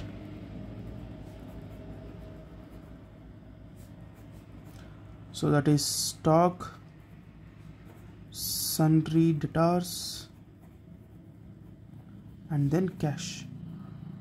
So ಮೂರು ಇನ್ಫಾರ್ಮೇಷನ್ ಕೊಟ್ಟಿದ್ದಾರೆ ಹಾಕೋಣ. Stock that is 1,50,000, then 1,70,000, 1,70,000 cash. So Gagan limited ಕೊಟ್ಟಿದ್ದಾರೆ that is 2 lakh, 1,20,000, then 1,35,000. So ಇದಿಷ್ಟು ಟೋಟಲ್ ಮಾಡಿಕೊಂಡ್ರೆ ನಮಗೆ ಟೋಟಲ್ ಅಸೆಟ್ನ ಇನ್ಫಾರ್ಮೇಷನ್ ಸಿಗ್ತಾ ಹೋಗುತ್ತೆ. That is total is equal to 1 plus 2 that is 8 lakh, then 14 lakh. So ಇದಿಷ್ಟು ಬ್ಯಾಲೆನ್ಸ್ ಶೀಟಲ್ಲಿ ಕೊಟ್ಟಿರುವಂಥ information. Total 8 lakh and 14 lakh ಕೊಟ್ಟಿದ್ದಾರೆ. ಸೊ ಫಸ್ಟಿಗೆ ನಾವು ಕ್ಯಾಲ್ಕುಲೇಟ್ ಮಾಡ್ಕೋಬೇಕು, ಯಾಕಂದರೆ ಕೆಲವೊಂದು ಸರಿ ಕ್ವಶನ್ ಪೇಪರಲ್ಲಿ ಟೋಟಲ್ ಕ್ಯಾಲ್ಕುಲೇಷನ್ ತಪ್ಪಿರುತ್ತೆ. ಸೊ 2 lakh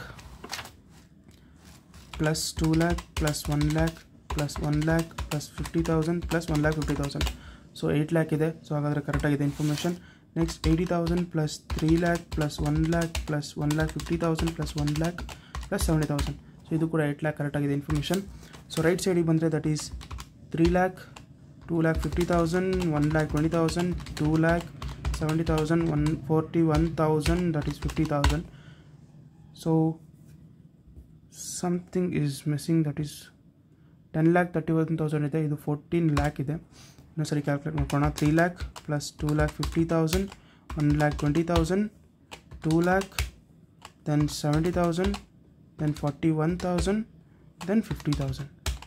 ಸೊ 10,31,000 ತೋರಿಸ್ತಾ ಇದೆ. ಹಾಗಾದರೆ ಯಾವುದೋ ತಪ್ಪು ಹಾಕೊಂಡಿದ್ದೀವಿ ಅಂತ ಅರ್ಥ. 50,000, then 50,000, 41. So okay, 4,10,000 41,000 ಹಾಕೊಂಡಿದ್ದೀವಿ. 4,10,000. So okay, ಇವಾಗ ಕ್ಯಾಲ್ಕುಲೇಟ್ ಮಾಡ್ಕೊಳ್ಳೋಣ. 3 lakh plus 2,50,000 plus 1,20,000, 2 lakh, 70,000, then 4,10,000, then 50,000. So ಏನಕ್ಕೋಸ್ಕರ ಮತ್ತೆ ಕ್ಯಾಲ್ಕುಲೇಟ್ ಮಾಡ್ಕೋಬೇಕು ಅಂದರೆ ಕೆಲವೊಂದು ಸರಿ ಈ ಥರ ಮಿಸ್ ಆಗಿರುತ್ತೆ, ಆವಾಗ ಫೈನಲ್ ಆನ್ಸರ್ ತಪ್ಪಾಗ್ತಾ ಹೋಗುತ್ತೆ, ಸುಮ್ಮನೆ ಮಾರ್ಕ್ಸ್ ಕಳ್ಕೊಳ್ತೀವಿ. ಇನ್ನೊಂದು ಸರಿ ಕ್ಯಾಲ್ಕುಲೇಟ್ ಮಾಡ್ಕೊಂಡ್ರೆ ಏನೂ ಟೈಮ್ ವೇಸ್ಟ್ ಆಗೋದಿಲ್ಲ. 1,20,000, 6,25,000, 2 lakh plus 2 lakh plus 1,20,000, 1,35,000 that is 14 lakh. So ಕರೆಕ್ಟಾಗಿದೆ ಇನ್ಫಾರ್ಮೇಷನ್. ಈ ಕಡೆ ಮಾಡೋದಾದರೆ 80,000, 3 lakh, 1 lakh, 1,50,000, 1 lakh and 70,000. So ಇದು ಕೂಡ 80,000 ಇದೆ, ಕರೆಕ್ಟಾಗಿದೆ. ಸೊ ಇವಾಗ ನಾವು ಸೊಲ್ಯೂಷನ್ ಮಾಡ್ತಾ ಹೋಗ್ಬೋದು. ಸೊ ಫಸ್ಟಿಗೆ ಸೊಲ್ಯೂಷನ್ ಮಾಡೋದಕ್ಕೆ 8 lakh ಏನಿದೆ, ಸೊ ಕಾಮನ್ ಸೈಜ್ ಬಂದಾಗ ಈ ಟೋಟಲ್ ಇನ್ಫಾರ್ಮೇಷನ್ ವೆರಿ ಇಂಪಾರ್ಟೆಂಟ್ ಆಗುತ್ತೆ. ಸೊ ಅದಕ್ಕೋಸ್ಕರ ಟೋಟಲ್ ಮಾಡ್ಕೋಬೇಕು. ಈ ಒಂದು ಟೋಟಲ್ ಇನ್ಫಾರ್ಮೇಷನ್ ತುಂಬ ಇಂಪಾರ್ಟೆಂಟ್. ಸೊ ಇದನ್ನು ನಾವು 100% ಅಂತ ಕನ್ಸಿಡರ್ ಮಾಡ್ತಾ ಹೋಗಬೇಕು ಟೋಟಲಲ್ಲಿ. Okay, so comparative balance sheet and common size balance sheet ಕೊಟ್ಟಿದ್ದಾಗ ಟೋಟಲ್ನ 100 ಅಂತ ಕ್ಯಾಲ್ಕುಲೇಟ್ ಮಾಡ್ಕೊಳ್ತಾ ಹೋಗಬೇಕು.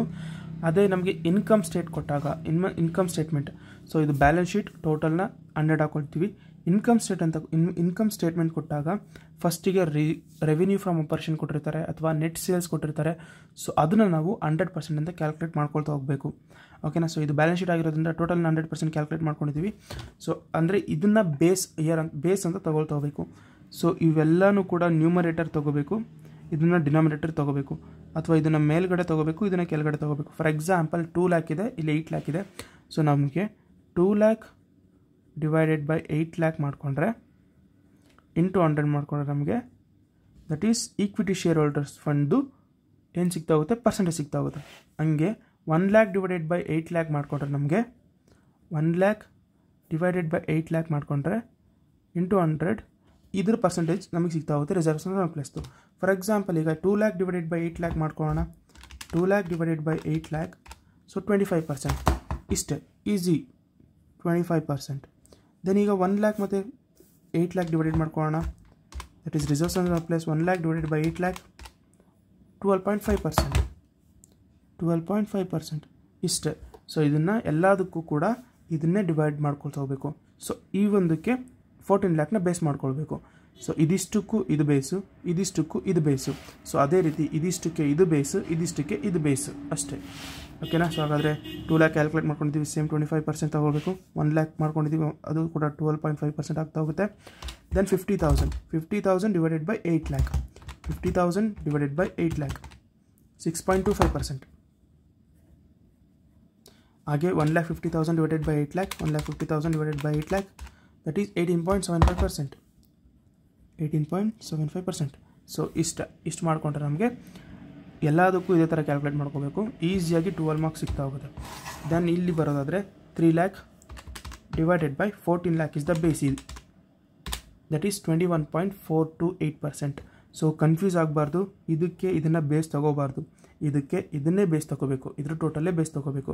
That is 21.42%. Then 2,50,000 divided by 14 lakh, that is 17.85%. Then 1,20,000 divided by 14 lakh, 8.5%. Then 2 lakh divided by 14 lakh, 14.28%. Then 70,000 divided by 14 lakh, 5%. 4,10,000 divided by 14 lakh, 29.285%. 50,000 divided by 14 lakh, that is 3.57%. So ಇಲ್ಲಿ bank over draft blank ಇದೆ, so ಇದನ್ನು 0 ಅಂತ consider ಮಾಡಬೇಕು. So ಇಲ್ಲಿ ಯಾವ ರೀತಿ calculate ಮಾಡಿದ್ವಿ, same to same ಇಲ್ಲಿ ಕ್ಯಾಲ್ಕುಲೇಟ್ ಮಾಡ್ಕೊಳ್ತಾ ಹೋಗಬೇಕು.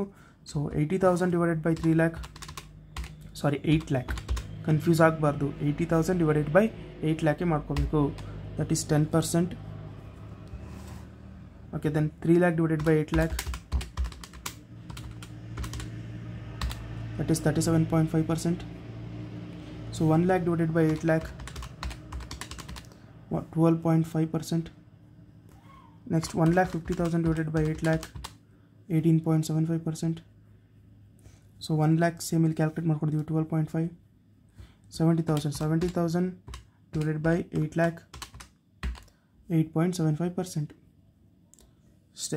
Same as it is. ಇವಾಗ ಇದಕ್ಕೆ base 14 lakh. 1,20,000 divided by 14 lakh, that is 8.5%.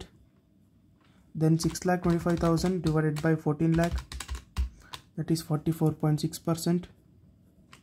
Then 2 lakh divided by 14 lakh, that is 14.28%. Sorry, 2 lakh divided by 14 lakh, 14.28. Okay, 2 lakh same ಇದೆ. So same ಇದ್ದಾಗ ಅದನ್ನೇ ಬರ್ಕೊಳ್ತಾ ಹೋಗಿ ಮತ್ತೆ ಕ್ಯಾಲ್ಕುಲೇಟ್ ಮಾಡೋ ಅವಶ್ಯಕತೆ ಇಲ್ಲ, ಟೈಮ್ ವೇಸ್ಟ್ ಆಗುತ್ತೆ. ದೆನ್ 1,20,000 ಸೇಮ್ ಇದೆ, 8.5. Next 1,35,000 divided by 14 lakh, that is 9.64%. So ಇಷ್ಟು ಮಾಡಿದ್ರೆ ನಮಗೆ 12 marks ಸಿಗ್ತಾ ಹೋಗುತ್ತೆ. ಸೊ ಇದರಲ್ಲಿ ಈಸಿಯಾಗಿ ಯಾವ ರೀತಿ ಕ್ಯಾಲ್ಕುಲೇಟ್ ಮಾಡ್ಕೊಳ್ಳೋದಂದರೆ, ಒಂದ್ಸರಿ ನೋಡ್ಕೊಳ್ಳಿ. ರಿಪೀಟೆಡ್ ಇನ್ಫಾರ್ಮೇಷನ್ ಇತ್ತಿಂದರೆ ಒಂದು ಕ್ಯಾಲ್ಕುಲೇಟ್ ಮಾಡ್ಕೊಂಡ್ರೆ ಸಾಕು, ಮತ್ತೆ ಅದಕ್ಕೆ ರಿಪೀಟ್ ಮಾಡ್ಕೊಳ್ತಾ ಹೋಗ್ಬೋದು. ಸೊ ಇಲ್ಲಿ 1 lakh ಇದೆ, ಮತ್ತು ಇಲ್ಲೂ ಕೂಡ 1 lakh ಇದೆ, ಅದಕ್ಕೆ ಸೇಮ್ ಪರ್ಸೆಂಟೇಜ್ ಬರ್ತಾ ಹೋಗುತ್ತೆ, 12.5%, 12.5%. ಸೊ ನೋಡಿಕೊಂಡು ಈಸಿಯಾಗಿ ನೋಡಿಕೊಂಡು ಹಂಗೆ ಕಾಪಿ ಮಾಡ್ತಾ ಹೋಗಿ, ಯಾವುದೇ ರೀತಿ ಮತ್ತೆ ಕ್ಯಾಲ್ಕುಲೇಟ್ ಮಾಡೋ ಅವಶ್ಯಕತೆ ಇಲ್ಲ, ಟೈಮ್ ವೇಸ್ಟ್ ಆಗ್ತಾ ಹೋಗುತ್ತೆ. ಸೊ ಇದಿಷ್ಟು ಮಾಡಿದ್ರೆ 12 marks ನಮಗೆ ಸಿಗ್ತಾ ಹೋಗುತ್ತೆ. ಸೊ ನೆಕ್ಸ್ಟ್ ಕ್ವೆಶನ್ ನೋಡೋದಾದರೆ 12 marksಲ್ಲಿ ಯಾವುದು ಕ್ವೆಶನ್ ಇದೆ ನೋಡೋಣ. ಸೊ ನೆಕ್ಸ್ಟ್ ಕ್ವೆಶನ್ ಬಂದುಬಿಟ್ಟು ನಮಗೆ ರೇಷಿಯೋಸ್ ಕೊಟ್ಟಿದ್ದಾರೆ. Okay, ratios one of the toughest concept in management accounting, because ಯಾವುದೇ ರೀತಿ ಫಾರ್ಮುಲಾಸ್ ಕೂಡ ಒಂದಕ್ಕೊಂದು ರಿಲೇಟೆಡ್ ಇರೋದಿಲ್ಲ, ಎಲ್ಲ ಇಂಟರ್ ರಿಲೇಟೆಡ್ ಇರ್ತದೆ. ರಿಲೇಟೆಡ್ ನಾವು ಮಾಡ್ಕೋಬೇಕು, ಅದು ರಿಲೇಟೆಡ್ ಆಗಿರೋದಿಲ್ಲ. ಸೊ ಕರೆಂಟ್ ರೇಷಿಯೋ ಇನ್ಫಾರ್ಮೇಷನ್ ಕೊಟ್ಟಿದ್ದಾರೆ 2.5, ದಟ್ ಈಸ್ 1 ಅಂತ ನಾವು ಕನ್ಸಿಡರ್ ಮಾಡ್ಕೋಬೇಕು. That is current asset and current liabilities ಅಂತ. So liquid ratio, liquid asset ಕೊಟ್ಟಿದ್ದಾರೆ liquid liabilities 1, liquid liabilities LL. So ಮಿಕ್ಕಿರೋದನ್ನು ನಾವು ಬರ್ಕೊಳ್ತಾ ಹೋಗಬೇಕು. Next stock turn over ratio ಕೊಟ್ಟಿದ್ದಾರೆ, ಕ್ಲೋಸಿಂಗ್ ಸ್ಟಾಕ್ ಅಂತ 6 times, next fixed asset to net worth ratio 1:1, reserve surplus 0.5:1, network capital ಕೊಟ್ಟಿದ್ದಾರೆ 3 lakh. So networking capital ಅಥವಾ ಯಾವುದೇ ರುಪೀಸ್ ಇನ್ಫಾರ್ಮೇಷನ್ ಕೊಟ್ಟಿರಲಿ ಅದನ್ನೇ ನಾವು ಬೇಸ್ ಆಗಿ ತೊಗೊಳ್ತಾ ಹೋಗಬೇಕು ಎಲ್ಲದಕ್ಕೂ. So this is the very important information here. Next gross profit information ಕೊಟ್ಟಿದ್ದಾರೆ, that is 20%, fixed asset to turn over ratio 2 minutes, average debt collection period 2 months, okay 2 times 2 months. So ಇದಿಷ್ಟು information use ಮಾಡಿಕೊಂಡು ನಾವು balance ಶೀಟ್ನ prepare ಮಾಡಬೇಕಂತೆ. From the following details draw up a balance sheet. So ಇದೊಂದು ಸ್ವಲ್ಪ tough ಆಗ್ತಾ ಹೋಗುತ್ತೆ, ಅದಕ್ಕೋಸ್ಕರ 12 marksಲ್ಲಿ ಯಾವುದಾದ್ರು ಒಂದು ಥಿಯರಿನ ಓದ್ಕೊಂಡಿರ್ಬೇಕು ನೀವು ಎಮರ್ಜೆನ್ಸಿಗೋಸ್ಕರ. ಸೊ ಯಾಕಂದರೆ ನೆಕ್ಸ್ಟ್ ಕೇಳಿರೋ ಕ್ವಶನ್ ಬಂದುಬಿಟ್ಟು ಕ್ಯಾಶ್ ಫ್ಲೋ ಸ್ಟೇಟ್ಮೆಂಟ್ ಕೇಳಿದ್ದಾರೆ, ಅದಾದಮೇಲೆ ಸೊ ಕಂಪ್ಯಾರಿಟಿವ್ ಕೇಳಿದ್ದಾರೆ. ಸೊ ಲಾಸ್ಟ್ ಇಯರಲ್ಲಿ ಫೋರ್ ಪ್ರಾಕ್ಟಿಕಲ್ ಕ್ವಶನ್ ಕೇಳಿದ್ದಾರೆ, ಒಂದೇ ಒಂದು ಥಿಯರಿ ಕೇಳಿದ್ದಾರೆ. ಹಾಗಾದರೆ ಈ ಸರಿನೂ ಅದೇ ರೀತಿ ಕೇಳ್ತಾರೆ ಅಂತ ಹೇಳೋದಕ್ಕಾಗೋದಿಲ್ಲ. 3 ಪ್ರಾಕ್ಟಿಕಲ್ ಕೇಳಿ 2 ಥಿಯರಿ ಕೇಳ್ಬೋದು. ಹಾಗಾಗಿ ಯಾವುದಾದ್ರೂ ಒಂದು ಥಿಯರಿನ ನೀವು ಓದ್ಕೊಂಡೇ ಇರಲೇಬೇಕು. ಸೊ ಹಾಗಾದರೆ ರೇಷಿಯೋಸ್ ಕ್ಯಾಲ್ಕುಲೇಟ್ ಮಾಡ್ತಾ ಹೋಗೋಣ. ಸೊ ಇದೊಂದು ಸ್ವಲ್ಪ ಲೆಂತಿ ಆಗ್ತಾ ಹೋಗುತ್ತೆ, ಸೊ ಡೀಟೇಲಾಗಿ ಮಾಡ್ತಾ ಹೋಗ್ತೀನಿ, ನೋಡ್ಕೊಳ್ಳಿ. ಸೊ ರೇಷಿಯೋಸ್ ನೀವು ಸ್ಕಿಪ್ ಮಾಡ್ತೀವಿ ಅನ್ನೋದಾದರೆ ಸೊ ನೆಕ್ಸ್ಟ್ ಕ್ವಶನ್ ಕಂಪ್ಯಾರಿಟಿವ್ ಇದೆ, so next question cash flow statement ಇದೆ, ಸೊ ಅಲ್ಲಿಗೆ ನೀವು ಫಾರ್ವರ್ಡ್ ಮಾಡ್ಕೋಬೋದು. ಸೊ ಇದನ್ನು ಸಾಲ್ವ್ ಮಾಡ್ತಾ ಹೋಗೋಣ. ಸೊ ಈಸಿಯಾಗಿರುತ್ತೆ, ಸೊ ಈಸಿಯಾಗಿ ಹೇಳ್ಕೊಡ್ತೀನಿ, ನೋಡ್ಕೊಳ್ತಾ ಹೋಗಿ ರೇಷಿಯೋಸ್. ಸೊ ಫಸ್ಟಿಗೆ ಇನ್ಫಾರ್ಮೇಷನ್ ಕೊಟ್ಟಿರೋದು ನೋಡಿಕೊಂಡ್ರೆ, so ratios to balance sheet. So first information ಕೊಟ್ಟಿದ್ದಾರೆ, that is current ratio. So current ratio information ನಮ್ಮ ಹತ್ರ ಇದೆ, that is 2.5:1. So current ratio ಅಂದರೆ that is current asset is to current liabilities, ಅಥವಾ current asset divided by current liabilities. ಅದನ್ನು 2.5/1 ಅಂತ ಕೂಡ ಬರ್ಕೊಳ್ತಾ ಹೋಗ್ಬೋದು. ಸೊ ಇದನ್ನು ಯೂಸ್ ಮಾಡಿಕೊಂಡು, ಈ ರೇಷಿಯೋನ ಯೂಸ್ ಮಾಡಿಕೊಂಡು ನಾವು ಏನನ್ನು ಕ್ಯಾಲ್ಕುಲೇಟ್ ಮಾಡ್ಕೋಬೇಕು, ಕರೆಂಟ್ ಅಸೆಟ್ ಆ್ಯಂಡ್ ಕರೆಂಟ್ ಲಯಬಿಲಿಟೀಸ್ನ ಅಮೌಂಟ್ ಕ್ಯಾಲ್ಕುಲೇಟ್ ಮಾಡ್ಕೊಳ್ತಾ ಹೋಗಬೇಕು. ಹಾಗಾದರೆ ಕರೆಂಟ್ ಅಸೆಟ್ ಅಮೌಂಟ್ನ ಕ್ಯಾಲ್ಕುಲೇಟ್ ಮಾಡೋದು ಹೇಗೆ? ಕರೆಂಟ್ ಅಸೆಟ್ ಕ್ಯಾಲ್ಕುಲೇಟ್ ಮಾಡೋದಕ್ಕೆ ಇನ್ಫಾರ್ಮೇಷನ್ ಫಾರ್ಮುಲಾ ಏನು ಬೇಕು ಅಂದರೆ, that is working capital amount, okay, working capital amount divided by working capital ratio into current asset ratio. So ನಮಗೆ ಕರೆಂಟ್ ಅಸೆಟ್ ರೇಷಿಯೋ ಗೊತ್ತು, ದಟ್ ಈಸ್ 2.5. ವರ್ಕಿಂಗ್ ಕ್ಯಾಪಿಟಲ್ ಗೊತ್ತು, ಕೊಟ್ಟಿದ್ದಾರೆ ಕ್ವಶನಲ್ಲಿ 3 lakh. ಹಾಗಾದರೆ ವರ್ಕಿಂಗ್ ಕ್ಯಾಪಿಟಲ್ ರೇಷಿಯೋ ಯಾವ ರೀತಿ ಕ್ಯಾಲ್ಕುಲೇಟ್ ಮಾಡೋದು? So working capital ratio calculate ಮಾಡೋದು easy. Current asset ratio minus current liabilities ratio ಮಾಡಿಕೊಂಡ್ರೆ ನಮಗೆ ವರ್ಕಿಂಗ್ ಕ್ಯಾಪಿಟಲ್ ರೇಷಿಯೋ ಸಿಗ್ತಾ ಹೋಗುತ್ತೆ. ಹಾಗಾದರೆ 2.5 ಮೈನಸ್ 1 ಮಾಡಿಕೊಂಡ್ರೆ ನಮಗೆ 1.5 ಸಿಗ್ತಾ ಹೋಗುತ್ತೆ, that is working capital ratio. ಇಷ್ಟೇ, ಈಸಿ, ನಮಗೆ ಫಾರ್ಮುಲಾ ಗೊತ್ತಿರಬೇಕಷ್ಟೇ. ಸೊ ವರ್ಕಿಂಗ್ ಕ್ಯಾಪಿಟಲ್ ಅಮೌಂಟ್ ಬಂದುಬಿಟ್ಟು ಕ್ವಶನಲ್ಲಿ ಕೊಟ್ಟಿದ್ದಾರೆ, ದಟ್ ಈಸ್ 3 lakh. ಬರ್ಕೋಣ 3 lakh. Then working capital ratio ಗೊತ್ತು 1.5 ಬರ್ಕೋಣ, ಇಂಟು ಕರೆಂಟ್ ಅಸೆಟ್ ರೇಷಿಯೋ ಗೊತ್ತು 2.5 ಬರ್ಕೋಣ. ಸೊ ಇದು ಮಾಡಿಕೊಂಡ್ರೆ ನಮಗೆ ಕರೆಂಟ್ ಅಸೆಟ್ನ ಅಮೌಂಟ್ ಸಿಗ್ತಾ ಹೋಗುತ್ತೆ ರುಪೀಸಲ್ಲಿ, that is 3 lakh divided by 1.5 into 2.5, that is 5 lakh rupees. 5 lakh is the worth of current asset. So ಅವಾಗ ನಮಗೆ ಕರೆಂಟ್ ಅಸೆಟ್ ಸಿಕ್ತು. ದೆನ್ ಒಂದು ಕ್ಯಾಲ್ಕುಲೇಟ್ ಮಾಡ್ಕೊಂಡಿದ್ದೀವಿ. ದೆನ್ ಕರೆಂಟ್ ಲಯಬಿಲಿಟೀಸ್ ಕೂಡ ಕ್ಯಾಲ್ಕುಲೇಟ್ ಮಾಡ್ಕೋಬೇಕು. Current liabilities same formula, current asset ratio ಅಥವಾ current liability ratio ಹಾಕೋಬೇಕಷ್ಟೇ. Working capital divided by working capital ratio into current liability ratio. So working capital ನಮಗೆ ಗೊತ್ತು 3 lakh divided by working capital ratio ಗೊತ್ತು same 1.5 into current asset ratio ಅಥವಾ current liability ratio ಹಾಕೋಬೇಕು, that is 1. So calculate ಮಾಡೋದಾದ್ರೆ 3 lakh divided by 1.5 into 1, that is 2 lakh. 2 lakh is rupees, 2 lakh is current liabilities.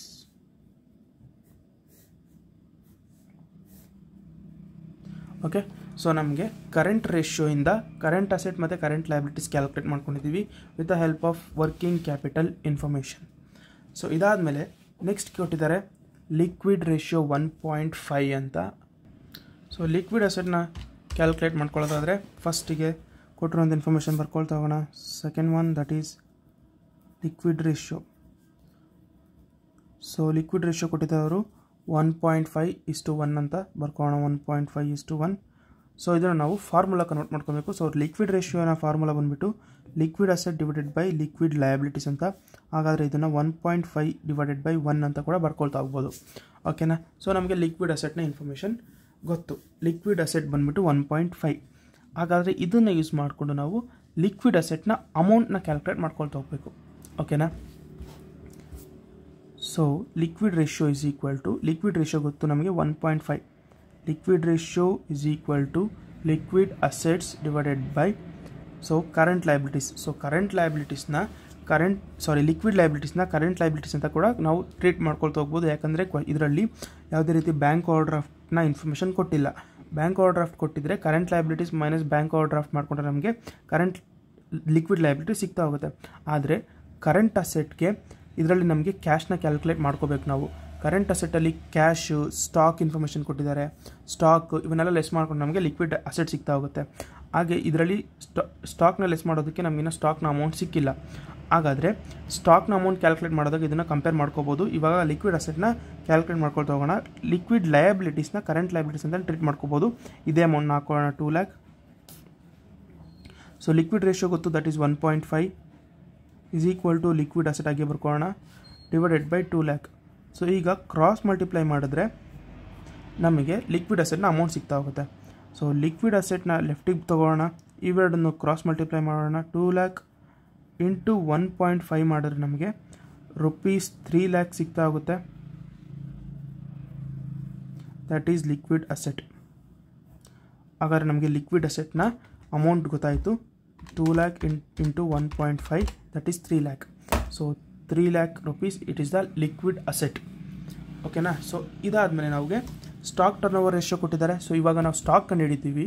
ಸ್ಟಾಕ್ನ ಕಂಡುಹಿಡಿದ್ರೆ ನಮಗೆ liquid ಅಸೆಟ್ನ information ಸಿಗ್ತಾ ಹೋಗುತ್ತೆ. So liquid ಅಸೆಟ್ನ cross calculation ಮಾಡ್ಕೋಬೋದು. ಹಾಗಾದರೆ third one that is stock. Stock calculation ಮಾಡೋದು ಹೇಗೆ? Current asset minus liquid asset ಮಾಡ್ಕೋಬೇಕು. Current asset minus ಸ್ಟಾಕ್ನ ಲೆಸ್ ಮಾಡಿದ್ರೆ ಲಿಕ್ವಿಡ್ ಅಸೆಟ್ ಸಿಗ್ತಾ ಹೋಗುತ್ತೆ. ಸೊ ಸ್ಟಾಕ್ನ ಕ್ಯಾಲ್ಕುಲೇಟ್ ಮಾಡೋದ್ರಿಂದ ಲಿಕ್ವಿಡ್ ಅಸೆಟ್ನೇ ಲೆಸ್ ಮಾಡ್ಕೊಳ್ತಾ ಹೋಗೋಣ. ಕರೆಂಟ್ ಅಸೆಟ್ ಬಂದು that is 5 lakh minus liquid asset 3 lakh. So stock is 2 lakh. ಸ್ಟಾಕ್ನ ವ್ಯಾಲ್ಯೂ ಗೊತ್ತಾಯ್ತು ನಮಗೆ, ದಟ್ ಈಸ್ 2 lakh. ಸೊ ಈಗ current asset 5 lakh minus 2 lakh ಮಾಡಿದ್ರೆ 3 lakh ಬರುತ್ತೆ. 5 lakh ಮೈನಸ್ 3 lakh ಮಾಡಿದ್ರೆ 2 lakh ಮಾಡುತ್ತೆ. 5 lakh minus 2 lakh that is current asset minus stock ಮಾಡಿದ್ರೆ liquid asset ಸಿಗ್ತಾ ಹೋಗುತ್ತೆ. 5 lakh ಮೈನಸ್ 2 lakh 3 lakh. ಇದು ಕೂಡ 3 lakh. ಸೇಮ್ ಆನ್ಸರ್ ಬಂದೇ ಬರುತ್ತೆ, ಯಾಕಂದರೆ it is interrelated. So ನೆಕ್ಸ್ಟಿಗೆ ಇದಾದಮೇಲೆ ನಾವು COGSನ ಕ್ಯಾಲ್ಕುಲೇಟ್ ಮಾಡ್ಕೊಳ್ತಾ ಹೋಗಬೇಕು.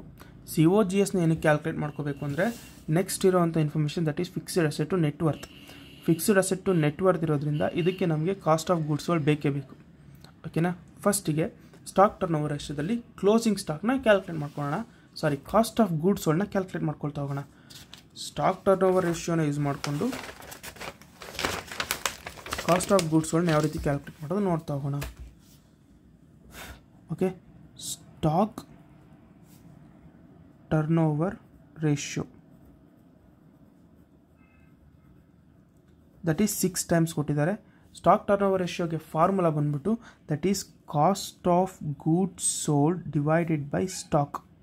ಸೊ ಸ್ಟಾಕ್ನ ಏನಕ್ಕೆ ಕ್ಯಾಲ್ಕುಲೇಟ್ ಮಾಡ್ಕೊಂಡಿದ್ದೀವಿ ಅಂದರೆ ಇಲ್ಲಿ ಇರೋವಂಥ ಇನ್ಫಾರ್ಮೇಷನ್ಗೆ amount ಹಾಕೊಳ್ಳೋದಕ್ಕೆ. So stock turn over ratio ಕೊಟ್ಟಿದ್ದಾರೆ, ದಟ್ ಈಸ್ 6 times ಹಾಕೋಣ. 6 is equal to cost of goods sold calculate ಮಾಡ್ತಾ ಇದ್ದೀವಿ. Return right as it is. ಸ್ಟಾಕ್ನ ಇನ್ಫಾರ್ಮೇಷನ್ನ ನಾವು ಕ್ಯಾಲ್ಕುಲೇಟ್ ಮಾಡ್ಕೊಂಡಿದ್ದೀವಿ ಪ್ರೀವಿಯಸ್ ಒನ್ನಲ್ಲಿ, ದಟ್ ಈಸ್ 2 lakh rupees ಹಾಕೋಣ. 2 lakh. ಸೊ ಸ್ಟಾಕ್ ಬಂದು 2 lakh rupees. 2 lakh. ಸೊ ಇವಾಗ same as it is cross multiply ಮಾಡ್ತಾ ಹೋಗಬೇಕು. ಇಲ್ಲಿ ಏನೂ ಇಲ್ಲ ಅಂದರೆ 1 ಇರುತ್ತೆ ಅಂತ. COGS ಇಂಟು 1 COGS ಆಗುತ್ತೆ is equal to 2 lakh into 6. 2 lakh into 6 ಮಾಡಿಕೊಂಡ್ರೆ ನಮಗೆ COGS is equal to 12 lakh rupees ಸಿಗ್ತಾ ಹೋಗುತ್ತೆ. 6 2s are 12. COGS ಬಂದುಬಿಟ್ಟು 12 lakh rupees. ಓಕೆ. ಇದಾದಮೇಲೆ ನಮಗೆ ಕೊಟ್ಟಿರುವಂಥ ಇನ್ಫಾರ್ಮೇಷನ್ ಬಂದು ಫಿಕ್ಸ್ಡ್ ಅಸೆಟ್ ಟು ನೆಟ್ವರ್ತ್ ಕೇಳಿದ್ದಾರೆ. ಓಕೆನಾ. ಈ ಒಂದು COGSನ ಯೂಸ್ ಮಾಡಿಕೊಂಡು ಫಿಕ್ಸ್ಡ್ ಅಸೆಟ್ ನೆಟ್ವರ್ತ್ ರೇಷಿಯೋ ಕಂಡುಹಿಡ್ಕೊಳ್ತಾ ಹೋಗಬೇಕು. Okay. So fixed asset net worth ಕಂಡುಹಿಡ್ಕೊಳ್ಳೋದಕ್ಕೆ ನೆಟ್ವರ್ತ್ ಇನ್ಫಾರ್ಮೇಷನ್ ಬೇಕು. ನಾವಿನ್ನೂ ನೆಟ್ವರ್ತ್ ಕ್ಯಾಲ್ಕುಲೇಟ್ ಮಾಡ್ಕೊಂಡಿಲ್ಲ. Fixed asset turn over ratio calculate ಮಾಡ್ಕೊಳ್ಳೋಣ. ಯಾಕಂದರೆ ಇದಕ್ಕೆ ಬೇಕಾಗಿರೋದು COGS, ಇದಕ್ಕೆ ನೆಟ್ವರ್ಕ್ ಕ್ಯಾಲ್ಕುಲೇಷನ್ ಬೇಕು. COGS ಕಂಡುಹಿಡಿದ್ರಿಂದ COGSಗೆ ಕಂಟಿನ್ಯೂ ಆಗಿ ನಾವು fixed asset turn over ratio calculate ಮಾಡ್ಕೊಳ್ತಾ ಹೋಗಬೇಕು. ಹಾಕೋಣ ಡಿ ಅಲ್ಲಿ fixed asset turn over ratio. Okay, so ಆಗಿರೋದಕ್ಕೆಲ್ಲ ಟಿಕ್ ಹಾಕೊಂಬಂದ್ಬಿಡೋಣ, ಕನ್ಫ್ಯೂಸ್ ಆಗುತ್ತಿಲ್ಲ ಅಂದರೆ 1 2 3. ಸೊ ಇವಾಗ ನಾವು ಮಾಡ್ತಿರೋದು fixed asset turn over ratio. Fixed asset turnover ರೇಷಿಯೋಗೆ ಫಾರ್ಮುಲಾ ಬಂದ್ಬಿಟ್ಟು that is COGS divided by fixed asset. ಇದು ಏನಕ್ಕೆ ಕ್ಯಾಲ್ಕುಲೇಟ್ ಮಾಡ್ಕೊತೀವಿ ಅಂದರೆ ಫಿಕ್ಸ್ಡ್ ಅಸೆಟ್ ಅಮೌಂಟ್ನ ಕ್ಯಾಲ್ಕುಲೇಟ್ ಮಾಡೋದಕ್ಕೆ. Fixed asset turn over ratio ಕೊಟ್ಟಿದ್ದಾರೆ, that is 2 times is equal to COGS calculate ಮಾಡ್ಕೊಂಡ್ರೆ 12 lakh. ಸೊ ಫಿಕ್ಸ್ಡ್ ಅಸೆಟ್ ಹಂಗೆ ಬರ್ಕೊಳ್ಳೋಣ. ಸೊ ಈಗ same as it is cross multiply. Fixed asset is equal to 12 lakh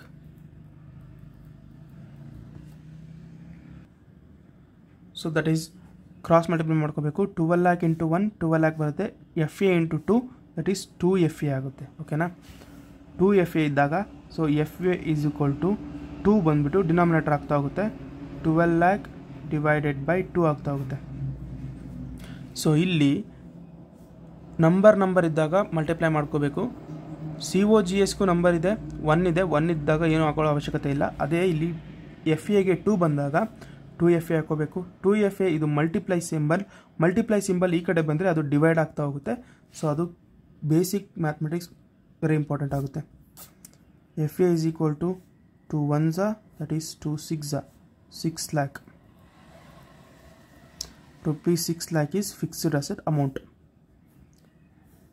so fixed asset calculate ಮಾಡ್ಕೊಂಡಿವಿ ನಾವು. So ಇದಾದಮೇಲೆ ಮತ್ತೆ ಮೇಲ್ಗಡೆ ಬರೋಣ, that is net worth. Next information is net worth calculate ಮಾಡ್ಕೋಬೇಕು. ಸೊ ಹಾಗಾದರೆ ನೆಟ್ವರ್ತ್ ಕ್ಯಾಲ್ಕುಲೇಟ್ ಮಾಡೋದಕ್ಕೆ ಫಾರ್ಮುಲಾ ಏನು ಅಂತಂದರೆ ದಟ್ ಈಸ್ ಬರ್ಕೋಣ fixed asset to net worth is equal to fixed asset divided by net worth.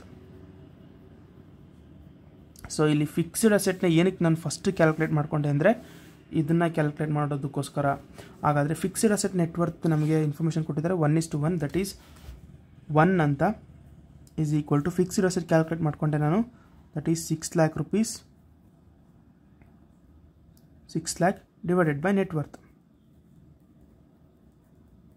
So ಹಾಗಾದರೆ ಇದನ್ನು ಕ್ಲಾಸ್ ಮಲ್ಟಿಪ್ಲೈ ಮಾಡಿದ್ರೆ divided by 1, 6 lakh divided 1 into net worth that is remains as net worth is equal to 6 lakh into 1 that is 6 lakh.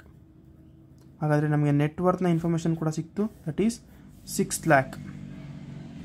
ಇಷ್ಟೇ ಈಸಿಯಾಗಿ calculate ಮಾಡ್ಕೋಬೋದು. Next reserve to share capital ಕೇಳಿದ್ದಾರೆ. ಹಾಗಾದರೆ reserve to share ಕ್ಯಾಪಿಟಲ್ನ use ಮಾಡಿಕೊಂಡು ನಾವು reserves and ಸರ್ಪ್ಲಸ್ನ calculate ಮಾಡ್ಕೊಳ್ತಾ ಹೋಗಬೇಕು.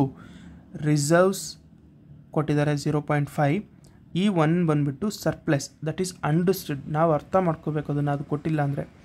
ಸೊ ರಿಸರ್ವ್ಸ್ ಆ್ಯಂಡ್ ಸರ್ಪ್ಲಸ್ನ ಕ್ಯಾಲ್ಕುಲೇಟ್ ಮಾಡ್ಕೊಳ್ತಾ ಹೋಗೋಣ. ಸೊ ಈ ಆದಮೇಲೆ F that is reserves and surplus. So reserves and surplus ಯಾವ ರೀತಿ ಕ್ಯಾಲ್ಕುಲೇಟ್ ಮಾಡ್ಕೊಳ್ಳೋದು, ಫಸ್ಟ್ ಇದಕ್ಕೆ ರೇಷಿಯೋನ ನಾವು ಕೊಟ್ಟಿದ್ದಾರೆ, ಬರ್ಕೋಣ 0.5:1. ಸೊ ಅದಾದಮೇಲೆ ರಿಸರ್ವ್ಸ್ನ ಕಂಡುಹಿಡಿಯೋದಕ್ಕೆ reserves and surplus. So reserves and surplus ಎರಡಕ್ಕೂ ಕೂಡ 0.5 ಅಂತ. ಸೊ ಈ 1 ಬಂದುಬಿಟ್ಟು ಶೇರ್ ಕ್ಯಾಪಿಟಲ್. ಓಕೆ, ಅವೆಲ್ಲ ಕನ್ಫ್ಯೂಸ್ ಆಯಿತು. ಓಕೆ, ರಿಸರ್ವ್ಸ್ ಆ್ಯಂಡ್ ಸರ್ಪ್ಲಸ್ನ ಇನ್ಫಾರ್ಮೇಷನ್ 0.5, ಶೇರ್ ಕ್ಯಾಪಿಟಲ್ನ ಇನ್ಫಾರ್ಮೇಷನ್ 1 ಅಂತ. ಓಕೆನಾ. So reserves and surplus is equal to 0.5 ಬರ್ಕೊಳ್ಳೋಣ. ಬೇಕಾದರೆ share capital is equal to 1. ಓಕೆನಾ. ಸೊ ಈಗ ನಾವು ನೆಟ್ವರ್ತ್ ರೇಷಿಯೋ ಕ್ಯಾಲ್ಕುಲೇಟ್ ಮಾಡ್ಕೋಬೇಕು. ಯಾಕಂದರೆ ರಿಸರ್ವ್ಸ್ ಆ್ಯಂಡ್ ಸರ್ಪ್ಲಸ್ ಕ್ಯಾಲ್ಕುಲೇಟ್ ಮಾಡೋದಕ್ಕೆ ಫಾರ್ಮುಲಾ ಬಂದ್ಬಿಟ್ಟು that is fixed asset divided by net worth into reserves and surplus ratio. ಹಾಗಾದರೆ ಇದು net worth ratio. Okay, net worth ratio same ನಾವು ಕರೆಂಟ್ ಅಸೆಟ್ ಯಾವ ರೀತಿ ಕ್ಯಾಲ್ಕುಲೇಟ್ ಮಾಡ್ಕೊಂಡ್ವಿ ಆ ಥರ. ರಿಸರ್ವ್ಸ್ ಆ್ಯಂಡ್ ಸರ್ಪ್ಲಸ್ ರೇಷಿಯೋ ಬಂದ್ಬಿಟ್ಟು 0.5 ಆಗುತ್ತೆ. ಕ್ಯಾಪಿಟಲ್ ರೇಷಿಯೋ ಬಂದುಬಿಟ್ಟು 1 ಆಗುತ್ತೆ. ಹಾಗಾದರೆ ನೆಟ್ವರ್ತ್ ರೇಷಿಯೋ ಯಾಕೆ ಕ್ಯಾಲ್ಕುಲೇಟ್ ಮಾಡ್ಕೊಡೋದು? Net worth ratio is equal to same. ಆವಾಗಲೇ ನಾವು ವರ್ಕಿಂಗ್ ಕ್ಯಾಪಿಟಲ್ ಮಾಡುವಾಗ current asset minus current liabilities ಮಾಡ್ಕೊಂಡಿದ್ವಿ, ಆದರೆ ಇದರಲ್ಲಿ ಆ್ಯಡ್ ಮಾಡ್ಕೋಬೇಕು ರಿಸರ್ವ್ಸ್ ಆ್ಯಂಡ್ ಸರ್ಪ್ಲಸ್ ಮತ್ತು ಕ್ಯಾಪಿಟಲ್ನ. ಹಾಗಾದರೆ 0.5 + 1 ಮಾಡಿಕೊಂಡ್ರೆ ನಮಗೆ 1.5 ಬರುತ್ತೆ. That is net worth ratio. Okay, 1.5. So net worth ratio fixed ಅಸೆಟ್ನ ನಾವು ಕ್ಯಾಲ್ಕುಲೇಟ್ ಮಾಡ್ಕೊಂಡಿದ್ದೀವಿ. ಫಿಕ್ಸ್ಡ್ ಅಸೆಟ್ನ ಅಮೌಂಟ್ ಬಂದುಬಿಟ್ಟು 6 lakh ಇದೆ. ಸೊ 6 lakh ಹಾಕ್ಕೊಳ್ತಾ ಹೋಗೋಣ. So divided by 1.5 that is net worth ratio into reserves and surplus ratio ಗೊತ್ತು, ದಟ್ ಈಸ್ 0.5. ಸೊ ಇವಾಗ ಕ್ಯಾಲ್ಕುಲೇಟ್ ಮಾಡ್ಕೊಳ್ತಾ ಹೋಗೋಣ. 6 lakh divided by 1.5 into that is 0.5. So ನಮಗೆ ಬರೋವಂಥ ಅಮೌಂಟ್ ಬಂದುಬಿಟ್ಟು 2 lakh, that is reserves and surplus, that is rupees 2 lakh. So then ಕ್ಯಾಪಿಟಲ್ನ calculate ಮಾಡ್ಕೊಳ್ತಾ ಹೋಗಬೇಕು. ಸೊ ಹೆಂಗೆ ಗೊತ್ತಾಗುತ್ತೆ ನಾವು ಇದನ್ನೇ ಕ್ಯಾಲ್ಕುಲೇಟ್ ಮಾಡ್ಕೊಳ್ಳೋದು ಅಂತಂದರೆ, ಕ್ವಶನಲ್ಲೇ ಎಂಟು ಕೊಟ್ಟಿರ್ತಾರೆ, that is reserves and share capital ಅಂತ. ಸೊ ರಿಸರ್ವ್ಸ್ನ ಕ್ಯಾಲ್ಕುಲೇಟ್ ಮಾಡ್ಕೊಂಡಿದ್ದೀವಿ, ಹಾಗೆ ಶೇರ್ ಕ್ಯಾಪಿಟಲ್ನ ಕ್ಯಾಲ್ಕುಲೇಟ್ ಮಾಡ್ಕೊಳ್ತಾ ಹೋಗಬೇಕು. ಸೊ ಕ್ಯಾಪಿಟಲ್ ಕಳೆಯೋದಕ್ಕೆ ಇನ್ಫಾರ್ಮೇಷನ್ ಬಂದುಬಿಟ್ಟು same formula, fix asset divided by net worth ratio. ಇಲ್ಲಿ ರಿಸರ್ವ್ಸ್ ಆ್ಯಂಡ್ ಸರ್ಪ್ಲಸ್ ಇರೋ ಅಥವಾ ಕ್ಯಾಪಿಟಲ್ ರೇಷಿಯೋ ಹಾಕೊಳ್ತಾ ಹೋಗಬೇಕು. That is fixed asset divided by net worth ratio into capital ratio. So capital ratio ಗೊತ್ತು ನಮಗೆ, that is 1. Same information carry ಮಾಡೋಣ. 6 lakh divided by 1.5 into 1. So ಹಾಗಾದರೆ 6 lakh divided by 1.5 into 1 ಮಾಡಿಕೊಂಡ್ರೆ ನಮಗೆ 4 lakh rupees ಸಿಗ್ತಾ ಆಗುತ್ತೆ. ಆದರೆ capital information ನಮಗೆ 4 lakh ಗೊತ್ತಾಯಿತು, ಕ್ಯಾಪಿಟಲ್. ಓಕೆ, ಸೊ ಇದಾದಮೇಲೆ ನೆಕ್ಸ್ಟ್ ಇನ್ಫಾರ್ಮೇಷನ್ ಕೊಟ್ಟಿದ್ದಾರೆ ನಮಗೆ. ಇದು ಕಂಪ್ಲೀಟ್ ಆಯಿತು, ಇದು ಕಂಪ್ಲೀಟ್ ಆಯಿತು, ಇದು ಕಂಪ್ಲೀಟ್ ಆಯಿತು. ವರ್ಕಿಂಗ್ ಕ್ಯಾಪಿಟಲ್ ಕೊಟ್ಟಿದ್ದಾರೆ. Gross profit ratio. So fixed asset turnover ratio ಕೂಡ ಕ್ಯಾಲ್ಕುಲೇಟ್ ಮಾಡಿದ್ದೀವಿ. ಸೊ ಹಾಗಾದರೆ ಗ್ರಾಸ್ ಪ್ರಾಫಿಟ್ ರೇಷಿಯೋ ಯಾವ ರೀತಿ ಕ್ಯಾಲ್ಕುಲೇಟ್ ಮಾಡೋದು? ಗ್ರಾಸ್ ಪ್ರಾಫಿಟ್ ರೇಷಿಯೋ ಯೂಸ್ ಮಾಡ್ಕೊಂಡು ನಾವು ಗ್ರಾಸ್ ಪ್ರಾಫಿಟ್ ಅಮೌಂಟ್ನ ಕ್ಯಾಲ್ಕುಲೇಟ್ ಮಾಡ್ತಾ ಹೋಗಬೇಕು. ಸೊ ಗ್ರಾಸ್ ಪ್ರಾಫಿಟ್ ಏನಕ್ಕೆ ಕ್ಯಾಲ್ಕುಲೇಟ್ ಮಾಡ್ಕೋಬೇಕು ಅಂದರೆ, ಸೇಲ್ಸ್ನ ಇನ್ಫಾರ್ಮೇಷನ್ನ ತಿಳ್ಕೊಳ್ಳೋದಕ್ಕೋಸ್ಕರ. ಗ್ರಾಸ್ ಪ್ರಾಫಿಟ್ ಯಾವ ರೀತಿ ಕ್ಯಾಲ್ಕುಲೇಟ್ ಮಾಡ್ಕೋಬೇಕು ಅಂದರೆ, ನಮಗೆ ಸೇಲ್ಸ್ ಗೊತ್ತಾಗಬೇಕು. ಇಂಟರ್ ರಿಲೇಟೆಡ್ ಅಂದರೆ ಇದಕ್ಕೆ ಕೇಳಿದ್ದು ನಾನು. ಸೊ ಗ್ರಾಸ್ ಪ್ರಾಫಿಟ್ ಕ್ಯಾಲ್ಕುಲೇಟ್ ಮಾಡೋದಕ್ಕೆ ಇನ್ಫಾರ್ಮೇಷನ್ ಏನೇನು ಬೇಕು? ನಮಗೆ ಸೇಲ್ಸ್ ಬೇಕು. ಸೇಲ್ಸಲ್ಲಿ COGSನ ಮೈನಸ್ ಮಾಡಿದ್ರೆ ನಮಗೆ ಗ್ರಾಸ್ ಪ್ರಾಫಿಟ್ ಸಿಗ್ತಾ ಹೋಗುತ್ತೆ. ಸೊ ನಮಗೆ ಗ್ರಾಸ್ ಪ್ರಾಫಿಟ್ ರೇಷಿಯೋ ಕೊಟ್ಟಿದ್ದಾರೆ, ಗ್ರಾಸ್ ಪ್ರಾಫಿಟ್ ಅಮೌಂಟ್ ಕೊಟ್ಟಿಲ್ಲ. ನಾವು ಗ್ರಾಸ್ ಪ್ರಾಫಿಟ್ ಅಮೌಂಟ್ನ ಕ್ಯಾಲ್ಕುಲೇಟ್ ಮಾಡ್ಕೋಬೇಕು. ಗ್ರಾಸ್ ಪ್ರಾಫಿಟ್ ಅಮೌಂಟ್ ಕ್ಯಾಲ್ಕುಲೇಟ್ ಮಾಡೋದಕ್ಕೆ ಇನ್ಫಾರ್ಮೇಷನ್ ಕ್ಯಾಲ್ಕುಲೇಷನ್ ಏನು ಅಂದರೆ, COGS ಇಂಟು GPಯ ಪರ್ಸೆಂಟೇಜ್ ಡಿವೈಡೆಡ್ ಬೈ COGSನ ಪರ್ಸೆಂಟೇಜ್ ಹಾಕೋಬೇಕು. ಹಾಗಾದರೆ COGSನ ಪರ್ಸೆಂಟೇಜ್ ಯಾವ ರೀತಿ ಹಾಕೊಳ್ಳೋದು? COGS ಪರ್ಸೆಂಟೇಜ್ ಹಾಕೋಬೇಕು ಅಂದರೆ ನಮಗೆ ಸೇಲ್ಸ್ ಪರ್ಸೆಂಟೇಜ್ ಗೊತ್ತಾಗಬೇಕು. ಸೊ ಫಸ್ಟಿಗೆ ಕ್ಯಾಲ್ಕುಲೇಟ್ ಮಾಡ್ಕೊಳ್ತಾ ಹೋಗೋಣ. ಹಾಗಾದರೆ calculation of GP sales then COGS. So COGSನ ನಾವು ಆಲ್ರೆಡಿ ಕ್ಯಾಲ್ಕುಲೇಟ್ ಮಾಡ್ಕೊಂಡಿದ್ದೀವಿ. ಓಕೆನಾ, COGSನ ನಾವು ಆಲ್ರೆಡಿ ಕ್ಯಾಲ್ಕುಲೇಟ್ ಮಾಡ್ಕೊಂಡಿದ್ದೀವಿ. That is COGS 12 lakh rupees. Okay,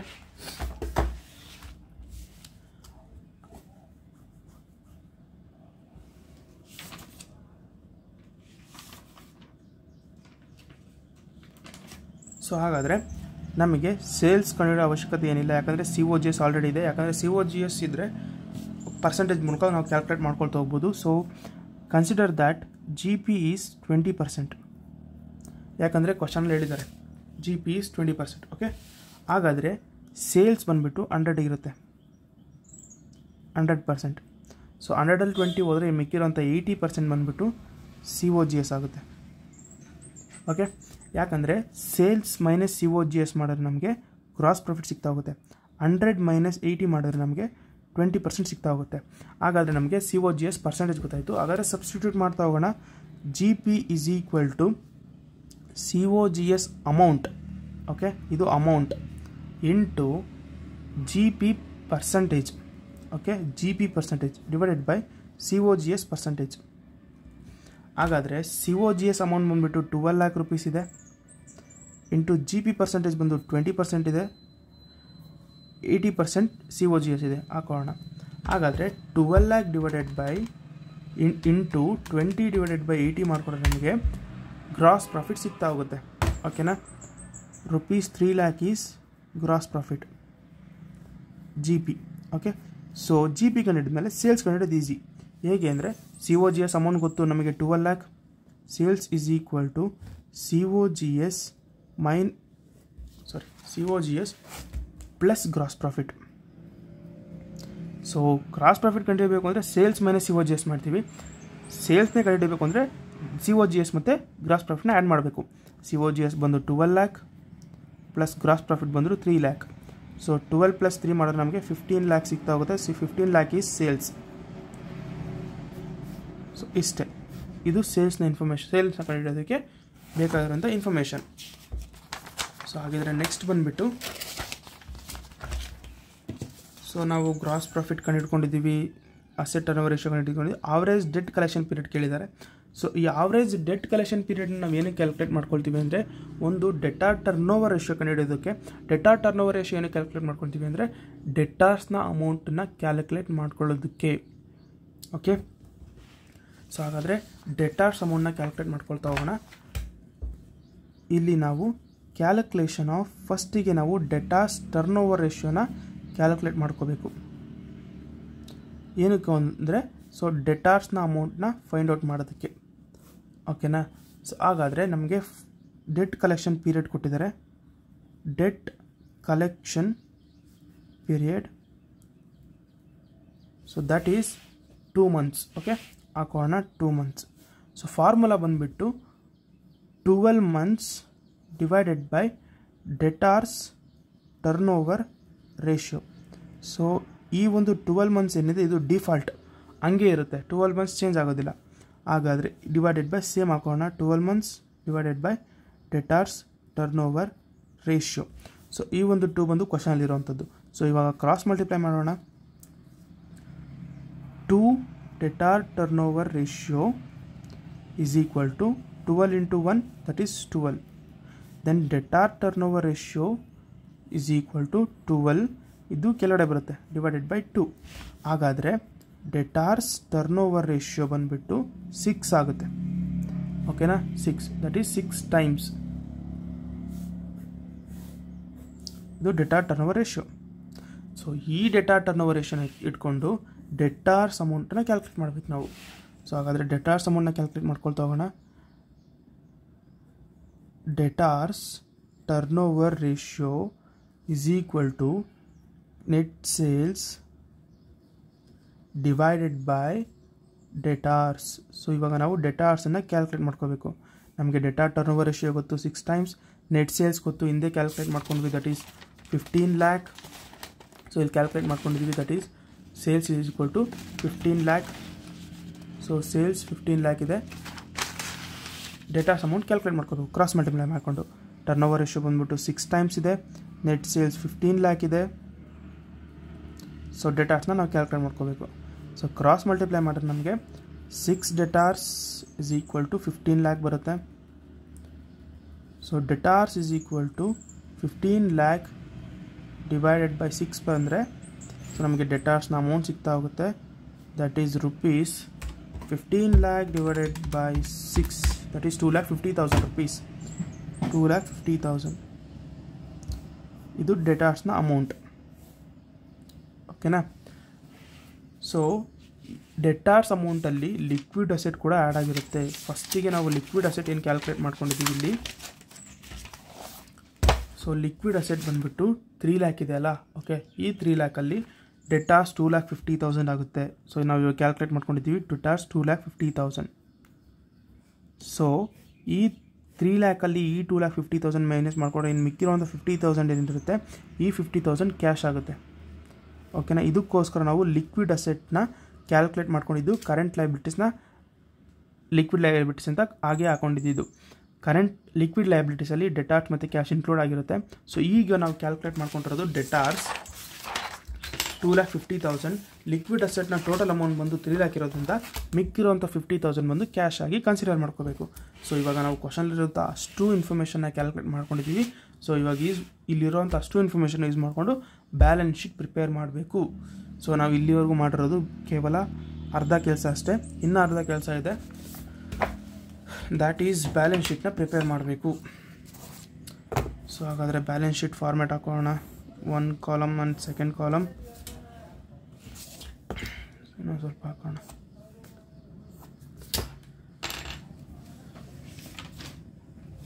that is balance sheet, statement of balance sheet. Okay, statement of balance sheet. So ಹಾಗಾದರೆ ಇಲ್ಲಿ particulars rupees and rupees. Okay, so ಫಸ್ಟಿಗೆ ಬಂದರೆ ಈಕ್ವಿಟಿ ಲಯಬಿಲಿಟೀಸ್ನ ಹಾಕೊಳ್ತಾ ಹೋಗಬೇಕು.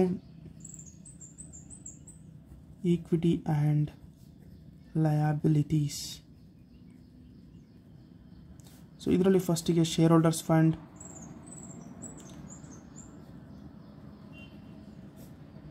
ಸೊ ಇದರಲ್ಲಿ ಈಕ್ವಿಟಿ ಶೇರ್ ಕ್ಯಾಪಿಟಲ್ ಬರುತ್ತೆ, ಅಥವಾ share capital ಹಾಕೋಣ, ಯಾಕಂದರೆ ನಮಗೆ ಬರೀ ಶೇರ್ ಕ್ಯಾಪಿಟಲ್ ಅಷ್ಟೇ ಕ್ಯಾಲ್ಕುಲೇಟ್ ಮಾಡ್ಕೊಂಡಿರೋದು. Share capital and reserves and surplus. So ಎರಡನ್ನೂ ನಾವು ಕ್ಯಾಲ್ಕುಲೇಟ್ ಮಾಡ್ಕೊಂಡಿದ್ದೀವಿ, share capital and reserves and surplus. So share ಕ್ಯಾಪಿಟಲ್ನ ಅಮೌಂಟ್ ಬಂದುಬಿಟ್ಟು 4 lakh ಇದೆ, ದೆನ್ ರಿಸರ್ವ್ಸ್ನ ಅಮೌಂಟ್ ಬಂದುಬಿಟ್ಟು 2 lakh ಇದೆ. ಸೊ ಹಾಕೋಣ 4 lakhs and 2 lakhs. Okay, share capital 4 lakh, so 2 lakh reserves and surplus. After that non current liabilities. So ಇದನ್ನು gap ಇಟ್ಕೋಬೇಕು. Next current liabilities. So current ಲಯಬಿಲಿಟೀಸ್ನ ನಾವು ಕ್ಯಾಲ್ಕುಲೇಟ್ ಮಾಡ್ಕೊಂಡಿದ್ದೀವಿ. ಕರೆಂಟ್ ಲಯಬಿಲಿಟೀಸ್ನ ಅಮೌಂಟ್ ಬಂದುಬಿಟ್ಟು just a minute. So current liabilities amount ಬಂದುಬಿಟ್ಟು 2 lakh rupees. So ಈ 2 lakhನ ಇಲ್ಲಿ ಹಾಕೊಳ್ತಾ ಹೋಗೋಣ. So current liabilities 2 lakh. So ಇದನ್ನು ಟೋಟಲ್ ಮಾಡ್ಕೋಬೇಕು. ಸೊ ಟೋಟಲ್ ಮಾಡ್ಕೊಳ್ಳೋಕ್ಕೂ ಮುಂಚೆ ಅಸೆಟ್ನ ಕ್ಯಾಲ್ಕುಲೇಟ್ ಮಾಡ್ಕೋಬೇಕು, ಯಾಕಂದರೆ ನಾನ್ ಕರೆಂಟ್ ಲಯಬಿಲಿಟೀಸ್ ಇಲ್ಲಿ ಬ್ಯಾಲೆನ್ಸಿಂಗ್ ಫಿಗರ್ ಆಗ್ತಾ ಹೋಗುತ್ತೆ. Okay, next assets. ಸೊ ಅಸೆಟ್ಸಲ್ಲಿ ಫಸ್ಟಿಗೆ ಫಿಕ್ಸ್ಡ್ ಅಸೆಟ್ಸ್. ಸೊ ಫಿಕ್ಸ್ಡ್ ಅಸೆಟ್ಸ್ನ ನಾವು ಕ್ಯಾಲ್ಕುಲೇಟ್ ಮಾಡ್ಕೊಂಡಿದ್ದೀವಿ. ದ್ಯಾಟ್ ಈಸ್ ಫಿಕ್ಸ್ಡ್ ಅಸೆಟ್ನ ಅಮೌಂಟ್ ಬಂದುಬಿಟ್ಟು 6 lakh rupees. ಸೊ ಹಾಕೋಣ fixed asset, that is 6 lakh. After that second one current assets. So current ಅಸೆಟ್ಸಲ್ಲಿ ಲಿಕ್ವಿಡ್ ಅಸೆಟ್ಸ್ ಕೂಡ ಇರುತ್ತೆ. ಸೊ ನೋಡ್ಕೋಬೇಕು ನಾವು. ಕರೆಂಟ್ ಅಸೆಟ್ಸಲ್ಲಿ ಸ್ಟಾಕ್ ಇದೆ. ಸ್ಟಾಕ್ ಬಂದುಬಿಟ್ಟು 2 lakh rupees ಹಾಕೊಳ್ತಾ ಹೋಗೋಣ. 2 lakh. ದೆನ್ ಲಿಕ್ವಿಡ್ ಅಸೆಟ್ಸ್ ಬಂದುಬಿಟ್ಟು ಇದರಲ್ಲಿ ಡೆಟಾರ್ಸ್ ಇದೆ, ದೆನ್ ಕ್ಯಾಶ್ ಇದೆ. ಸೊ ಡೆಟಾರ್ಸ್ ಕ್ಯಾಲ್ಕುಲೇಟ್ ಮಾಡ್ಕೊಂಡಿದ್ದೀವಿ 2,50,000, then cash 50,000. So liquid asset total value 3 lakh ಇದೆ. ಸೊ ಈ 3 lakh ಮತ್ತು ಈ 2 lakhನ ಆ್ಯಡ್ ಮಾಡ್ಕೊಂಡು ನಮಗೆ 5 lakh ಬರುತ್ತೆ. ದಟ್ ಈಸ್ ಕರೆಂಟ್ ಅಸೆಟ್ನ ಟೋಟಲ್ ವ್ಯಾಲ್ಯೂ 5 lakh. ಸೊ ಇಲ್ಲಿ ಕರೆಂಟ್ ಅಸೆಟ್ನ total value 5 lakh. 2 lakh, 2,50,000, 4,50,000 plus 50, 5 lakh. So ಈ ರೀತಿ ನಾವು ಕಂಪೇರ್ ಮಾಡ್ಕೋಬೇಕು. ಸೊ ಇದನ್ನು ಟೋಟಲ್ ಮಾಡೋದು ನಮಗೆ 6 lakh plus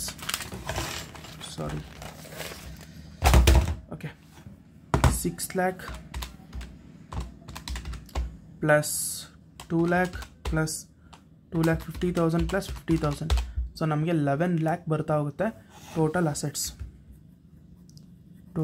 assets. That is 11 lakh. So ಹಾಗಾದರೆ ಟೋಟಲ್ ಕರೆಂಟ್ ಲಯಬಿಲಿಟೀಸ್ ಕೂಡ, total liquid liabilities, equity and liabilities ಕೂಡ 11 lakh ಬರುತ್ತೆ. ಸೊ ಇವಾಗ ನಾವು ಬ್ಯಾಲೆನ್ಸ್ ಶೀಟ್ ಫಿಗರ್ನ ಕ್ಯಾಲ್ಕುಲೇಟ್ ಮಾಡ್ಕೋಬೇಕು. That is 4 lakh plus 2 lakh plus 2 lakh. So 8 lakh ಇದೆ. 8 lakhನ 11 lakhಗೆ ಮೈನಸ್ ಮಾಡಿಕೊಟ್ರೆ ನಮಗೆ ಬರೋವಂಥ 3 lakh ಏನಿದೆ, ಆ 3 lakh ಲಾಂಗ್ ಟರ್ಮ್ ಲೋನ್ ಆಗಿರುತ್ತೆ, ಲಾಂಗ್ ಟರ್ಮ್ಸ್ ಲೋನ್ಸ್ ಆಗಿರುತ್ತೆ. That is 3 lakh. It is balancing figure. So ಇಷ್ಟು ಮಾಡಿದ್ರೆ ನಮಗೆ 12 lakh ಸಿಗ್ತಾ ಆಗುತ್ತೆ. ಸೊ ನನ್ನ ಒಂದು ಸಜೆಷನ್ ಏನು ಅಂದರೆ, ಸುಮ್ಮನೆ ರೇಷಿಯೋಸ್ ಮಾಡಿ ಟೈಮ್ ವೇಸ್ಟ್ ಮಾಡೋದಕ್ಕಿಂತ ಇದನ್ನು ಆಪ್ಷನಲ್ಲಾಗಿ ಇಟ್ಕೊಂಡು ಯಾವುದಾದ್ರೂ ಒಂದು ಥಿಯರಿನ ಓದ್ಕೊಂಡು ಮಿಕ್ಕಿರೋವಂಥ ಪ್ರಾಕ್ಟಿಕಲ್ ಪ್ರಾಬ್ಲಮ್ಸ್ನ ಅಟೆಂಡ್ ಮಾಡೋದು ಬೆಸ್ಟ್. ಓಕೆ, ನೆಕ್ಸ್ಟ್ ಕ್ವಶನ್ ನೋಡೋದಾದರೆ ಬ್ಯಾಲೆನ್ಸ್ ರೇಷಿಯೋಸ್ ಆಯಿತು. ಸೊ ಈಗ ಬಂದರೆ ನಮಗೆ another one confusing topic is cash flow statement. Okay, so ಇದನ್ನು ಕೂಡ ಈಸಿಯಾಗಿ ಹೇಳ್ಕೊಡ್ತಾ ಇದ್ದೀನಿ. ಸೊ ಇದನ್ನು ಈಸಿಯಾಗಿ ಮಾಡ್ಬೋದು, ಅಂಥ ಕನ್ಫ್ಯೂಷನ್ ಆಗೋದಿಲ್ಲ. ಯಾಕಂದರೆ ಕ್ವಶನ್ ಪೇಪರಲ್ಲಿ ಅಂಥ ಡಿಫಿಕಲ್ಟೀಸ್ ಏನು ಕೊಡೋದಿಲ್ಲ, ಈಸಿಯಾಗಿ ಕೊಟ್ಟಿರ್ತಾರೆ. ಸೊ ಮಾಡ್ತಾ ಹೋಗೋಣ. Cash flow statement. ಸೊ ಆಗಲೇ ನಾನು ಹಿಂದಿನ ಕ್ಯಾಶ್ ಫ್ಲೋ ಸ್ಟೇಟ್ಮೆಂಟಲ್ಲಿ ಹೇಳಿದ್ದೆ, ನೆಟ್ ಪ್ರಾಫಿಟ್ ಕೊಟ್ಟಿರ್ತಾರೆ. ಸೊ ಅದರಲ್ಲಿ 50,000 ಮಾತ್ರ ಕೊಟ್ಟಿದ್ದರು 4 ಮಾರ್ಕ್ಸ್ ಕ್ವಶನಲ್ಲಿ. ದಟ್ ಈಸ್ 50,000 ರುಪೀಸ್ ಅಷ್ಟೇ ಕೊಟ್ಟಿದ್ದರು. ಓಕೆನಾ, just a minute I show you. So net profit ಇಲ್ಲಿ ಕೊಟ್ಟಿದ್ದಾರೆ 50,000. ಇಲ್ಲಿ ಕಂಪೇರ್ ಮಾಡಬೇಕು ಅಂತ ಹೇಳಿದೆ. ಸೊ ಯಾಕೆ ಕಂಪೇರ್ ಮಾಡಬೇಕು ಅಂದರೆ ಈ ರೀತಿ 2 ಇಯರ್ಸ್ನ ಇನ್ಫಾರ್ಮೇಷನ್ ಕೊಟ್ಟಿರ್ತಾರೆ. ಸೊ ಇಲ್ಲಿ ನೋಡಿ, ಇದು P&L account, this is net profit. ಇದನ್ನು ಕಂಪೇರ್ ಮಾಡ್ಕೋಬೇಕು. Current year consider 2023 final date, ಇದು end of the financial year. So ಹಾಗಾದರೆ ಇದು ಕರೆಂಟ್ ಇಯರ್ ಆಗುತ್ತೆ. ಸೊ ಇದು ಪ್ರೀವಿಯಸ್ ಇಯರ್ ಆಗುತ್ತೆ. ಪ್ರೀವಿಯಸ್ ಇಯರ್ ಮತ್ತು current year. So current year minus previous year ಮಾಡ್ಕೊಂಡು ನಮಗೆ ನೆಟ್ ಪ್ರಾಫಿಟ್ ಸಿಗ್ತಾ ಹೋಗುತ್ತೆ. ದಟ್ ಈಸ್ 11,500 8,000 ಮಾಡ್ಕೊಂಡು ನಮಗೆ ಇನ್ನು 3,500 ಏನಿದೆ. ಸೊ ಇದು ನೆಟ್ ಪ್ರಾಫಿಟ್ ಆಗ್ತಾ ಹೋಗುತ್ತೆ. ಸೊ ಈ ರೀತಿ ಕಂಪೇರ್ ಮಾಡ್ಕೋಬೇಕು. ಎರಡರದ್ದು ಡಿಫ್ರೆನ್ಸ್ ತಗೊಂಡು ಎಲ್ಲದಕ್ಕೂ ಅಮೌಂಟ್ ಹಾಕೊಳ್ತಾ ಬರಬೇಕು. ಸೊ ಯಾವ ರೀತಿ ಸಾಲ್ವ್ ಮಾಡ್ತಾ ಹೋಗೋಣ ಹಂಗೆ. ಸನ್ರಿ ಡೆಟಾರ್ಸ್ ಬಂದುಬಿಟ್ಟು that is current liabilities, outstanding expenses current liabilities, 8% debentures that is debentures that is non current liabilities ಬರ್ತಾ ಹೋಗುತ್ತೆ. ಸೊ ಈ ಡಿಬೆಂಚರ್ಸ್ನ ಏನಕ್ಕೆ ಯೂಸ್ ಮಾಡ್ಕೋಬೇಕು ಅಂದರೆ ಇಲ್ಲಿರೋಂಥ ಅಡ್ಜಸ್ಟ್ಮೆಂಟಿಗೆ ಯೂಸ್ ಮಾಡ್ಕೋಬೇಕು. ಓಕೆನಾ, ಸೊ ಒಂದೊಂದಾಗಿ ಕ್ಯಾಲ್ಕುಲೇಟ್ ಮಾಡ್ಕೊಳ್ತಾ ಹೋಗೋಣ. ಸೊ ಈ ಡಿಬೆಂಚರ್ಸ್ನ ನಾವೇನು ಕರೆಂಟ್ ಲಯಬಿಲಿಟೀಸ್ ನಾನ್ ಕರೆಂಟ್ ಲಯಬಿಲಿಟೀಸ್ ಹಾಕೊಳ್ತಾ ಇರೋದಿಲ್ಲ. ಸೊ ಇದನ್ನು ಇಲ್ಲೇ ಇಟ್ಕೊಳ್ಳೋಣ, ಆಮೇಲೆ ತೋರಿಸ್ತೀನಿ ಇದೆ ಏನು ಅಂತ. ಸೊ ಡಿಪ್ರಿಸಿಯೇಷನ್ ಫಂಡ್ ಬಂದುಬಿಟ್ಟು that is non operating expenses. So reserves non operating expenses. P&L account it is for net profit. Capital, so capital information ಕೊಟ್ಟಿದ್ದಾಗ ನಾವು ಗುಡ್ ವಿಲ್ಲನ್ನು ಕ್ಯಾಲ್ಕುಲೇಟ್ ಮಾಡ್ಕೋಬೇಕು.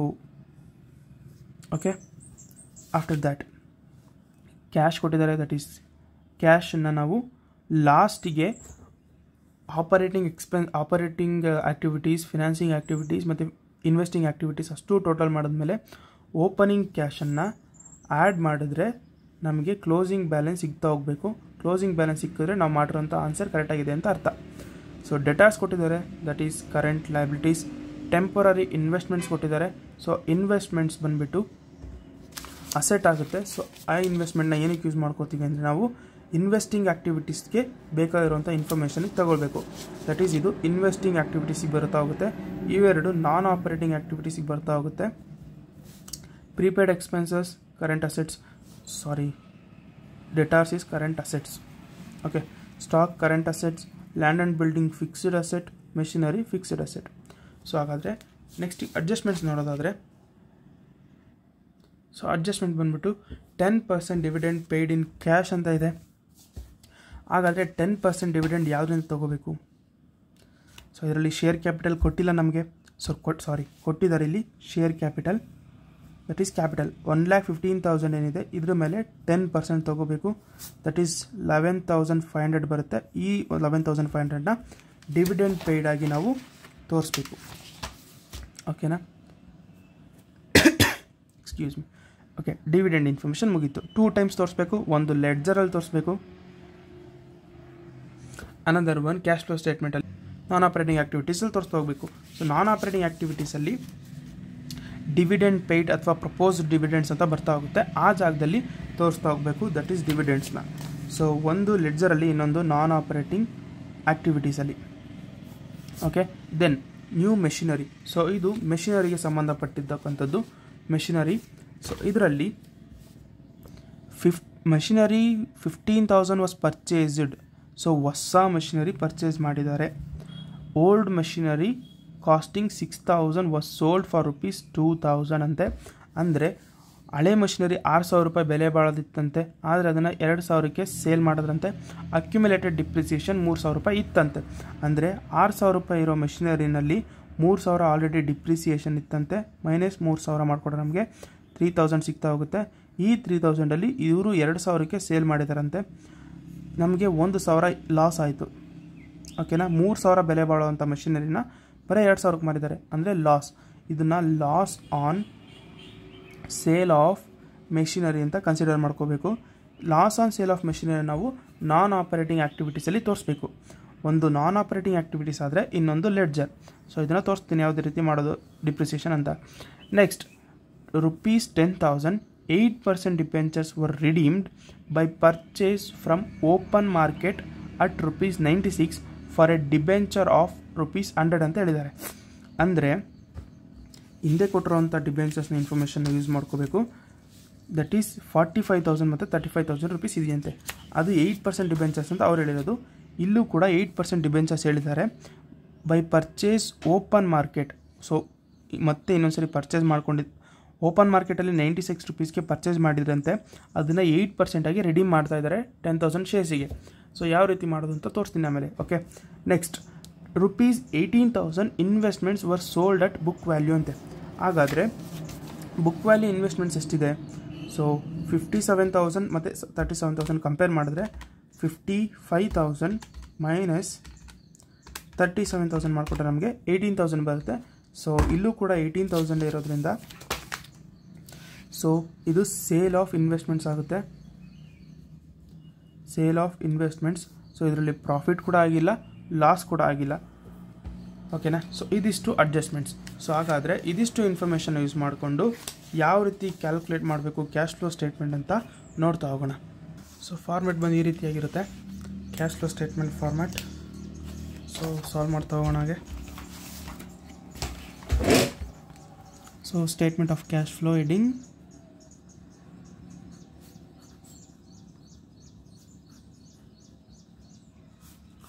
So after that particulars,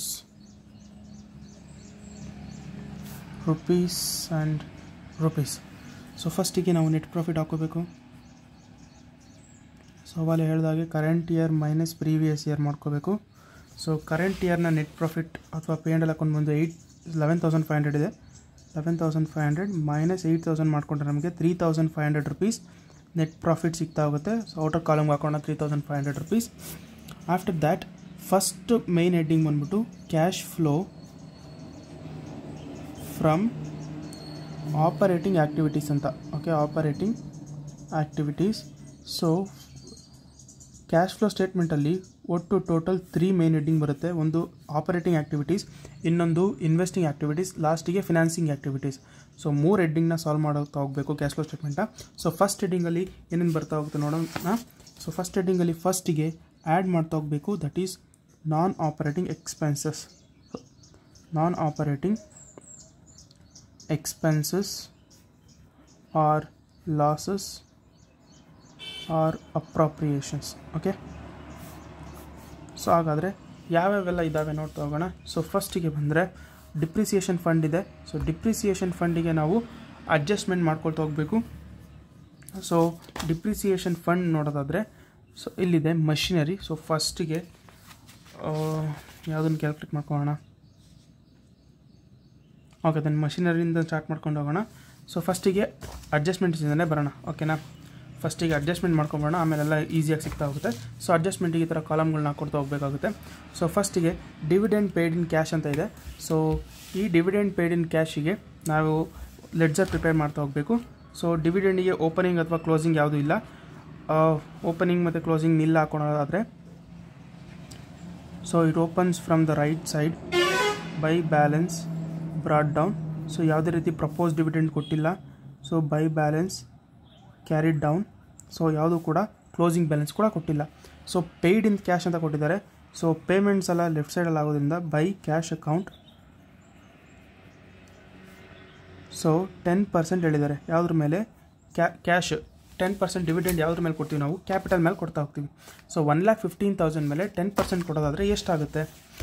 so that is 1,15,000 into 10% ಅಂದರೆ 11,500 ಆಗುತ್ತೆ. ಹಾಗಾದರೆ 11,500 ಇಲ್ಲಿ ಹಾಕೋಣ. So by P and L account, that is balancing figure, that is 11,500. So balance ಮಾಡಬೇಕಲ್ವಾ, ಅದಕ್ಕೆ 11,500 ಎರಡು ಕಡೆ ಸೇಮ್ ಆಗುತ್ತೆ. ಸೊ ಇದರಲ್ಲಿ ಈ ಡಿವಿಡೆಂಡ್ ಪೇಯ್ಡನ್ನು, ಸೊ ಪೇಮೆಂಟ್ ಏನಾಗಿದೆ ಇದನ್ನು ನಾನ್ ಆಪರೇಟಿಂಗ್ ಎಕ್ಸ್ಪೆನ್ಸಲ್ಲಿ ಹಾಕ್ತಾ ಹೋಗಬೇಕಾಗುತ್ತೆ. ಸೊ ಈ ಪಿ ಆ್ಯಂಡ್ ಎಲ್ ಅಕೌಂಟ್ ಏನಿದೆ ಇದನ್ನು ಡಿವಿಡೆಂಡ್ ಪೇಯ್ಡ್ನ ಫಿನಾನ್ಸಿಂಗ್ ಆ್ಯಕ್ಟಿವಿಟೀಸಲ್ಲಿ ಹಾಕ್ತಾ ಹೋಗಬೇಕಾಗುತ್ತೆ. ಫಿನಾನ್ಸಿಂಗ್ ಆ್ಯಕ್ಟಿವಿಟೀಸಲ್ಲಿ ಹಾಕಬೇಕು. ಓಕೆನಾ? ಸೊ ಫಸ್ಟಿಗೆ ನಾನ್ ಆಪರೇಟಿಂಗ್ ಎಕ್ಸ್ಪೆನ್ಸಸಲ್ಲಿ ಹಾಕ್ಬಿಡೋಣ. ಸೊ ಇದರಲ್ಲಿ ಡಿವಿಡೆಂಡ್ ಪೇಯ್ಡ್ ಹಾಕೋಣ. Dividend paid that is 11,500 rupees. ಓಕೆನಾ. ಸೊ ಫಸ್ಟಿಗೆ ಡಿವಿಡೆಂಡ್ ಪೇಯ್ಡ್ ಆಯಿತು. ಸೊ ಡಿವಿಡೆಂಡ್ ಪೇಯ್ಡ್ ಆದಮೇಲೆ ನೆಕ್ಸ್ಟ್ ಅಡ್ಜಸ್ಟ್ಮೆಂಟ್ ಬಂದುಬಿಟ್ಟು ಮೆಷಿನರಿ ಇದೆ. ಸೊ ಮೆಷಿನರಿ ಅಕೌಂಟ್ ಮಾಡ್ಕೊಳ್ಳೋಣ. Machinery account. ಸೊ ಇದು ಡಿವಿಡೆಂಡ್.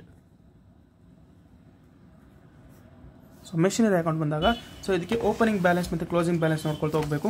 ಸೊ ಓಪನಿಂಗ್ ಬ್ಯಾಲೆನ್ಸ್ ಬಂದುಬಿಟ್ಟು 26,000 ಇದೆ. ಸೊ ಮೆಷಿನರಿ ಅಂದರೆ ಅಸೆಟು ಡೆಬಿಟ್ ಸೈಡಿಂದ ಸ್ಟಾರ್ಟ್ ಆಗ್ತಾ ಹೋಗುತ್ತೆ. To balance brought down that is 26,000 rupees.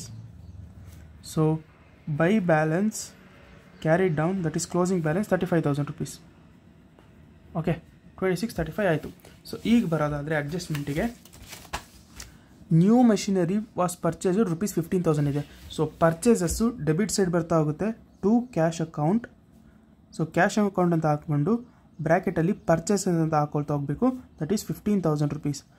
So ನೆನ್ಪಿಟ್ಕೊಳ್ಳಿ, ಪರ್ಚೇಸಸ್ ಆಗಿರ್ಬೋದು, ಪ್ರಾಫಿಟ್ ಆಗಿರ್ಬೋದು, ಪೇಮೆಂಟ್ ಆಗಿರ್ಬೋದು, ಯಾವುದು ಕೂಡ ಎಲ್ಲ ಕೂಡ ಡೆಬಿಟ್ ಸೈಡಲ್ಲಿ ಬರ್ತಾ ಹೋಗ್ತದೆ. ರೈಟ್ ಸೈಡಲ್ಲಿ ಏನು ಬರುತ್ತೆ ಅಂದರೆ ಸೇಲ್ ಆಗಿರೋದು, ಲಾಸ್ ಆಗಿರೋದು ರೈಟ್ ಸೈಡಲ್ಲಿ ಬರ್ತಾ ಹೋಗುತ್ತೆ. ಓಕೆನಾ. ಸೊ ಇಲ್ಲಿ ಸೇಲ್ ಹೇಳಿದ್ದಾರೆ, but old machinery costing 6,000 rupees. ಈ 6,000 ಏನಿದೆ ಇದನ್ನು ಇಗ್ನೋರ್ ಮಾಡಬೇಕು. ಕಾಸ್ಟಿಂಗ್ ಅಂತ ಏನಿರುತ್ತೆ ಅದನ್ನು ಇಗ್ನೋರ್ ಮಾಡಬೇಕು. 6,000 ವಾಸ್ ಸೋಲ್ಡ್ rupees 2,000 rupees ಅಂತೆ. ಹಾಗಾದರೆ ಇಲ್ಲಿ ಹಾಕೋಣ ಬೈ ಕ್ಯಾಶ್ ಅಕೌಂಟ್ ಬ್ರ್ಯಾಕೆಟಲ್ಲಿ ಸೋಲ್ಡ್ ದಟ್ ಈಸ್ ಫಾರ್ ₹2,000. ಓಕೆನಾ.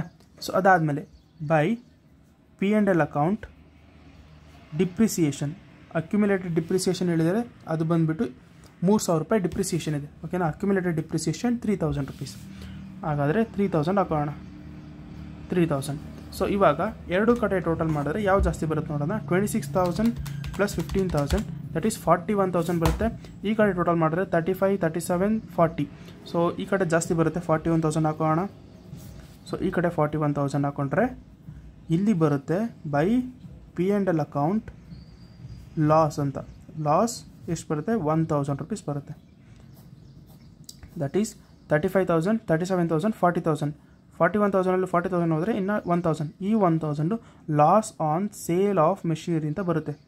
Loss on sale of machinery. ಇದನ್ನು ನಾನ್ ಆಪರೇಟಿಂಗ್ ಆ್ಯಕ್ಟಿವಿಟೀಸಲ್ಲಿ ಹಾಕೊಳ್ತಾ ಹೋಗಬೇಕು. ಹಾಕೊಳ್ಳೋಣ. ನಾನ್ ಆಪರೇಟಿಂಗ್ ಆ್ಯಕ್ಟಿವಿಟೀಸಲ್ಲಿ depreciation loss on sale of machinery ಅಂತ.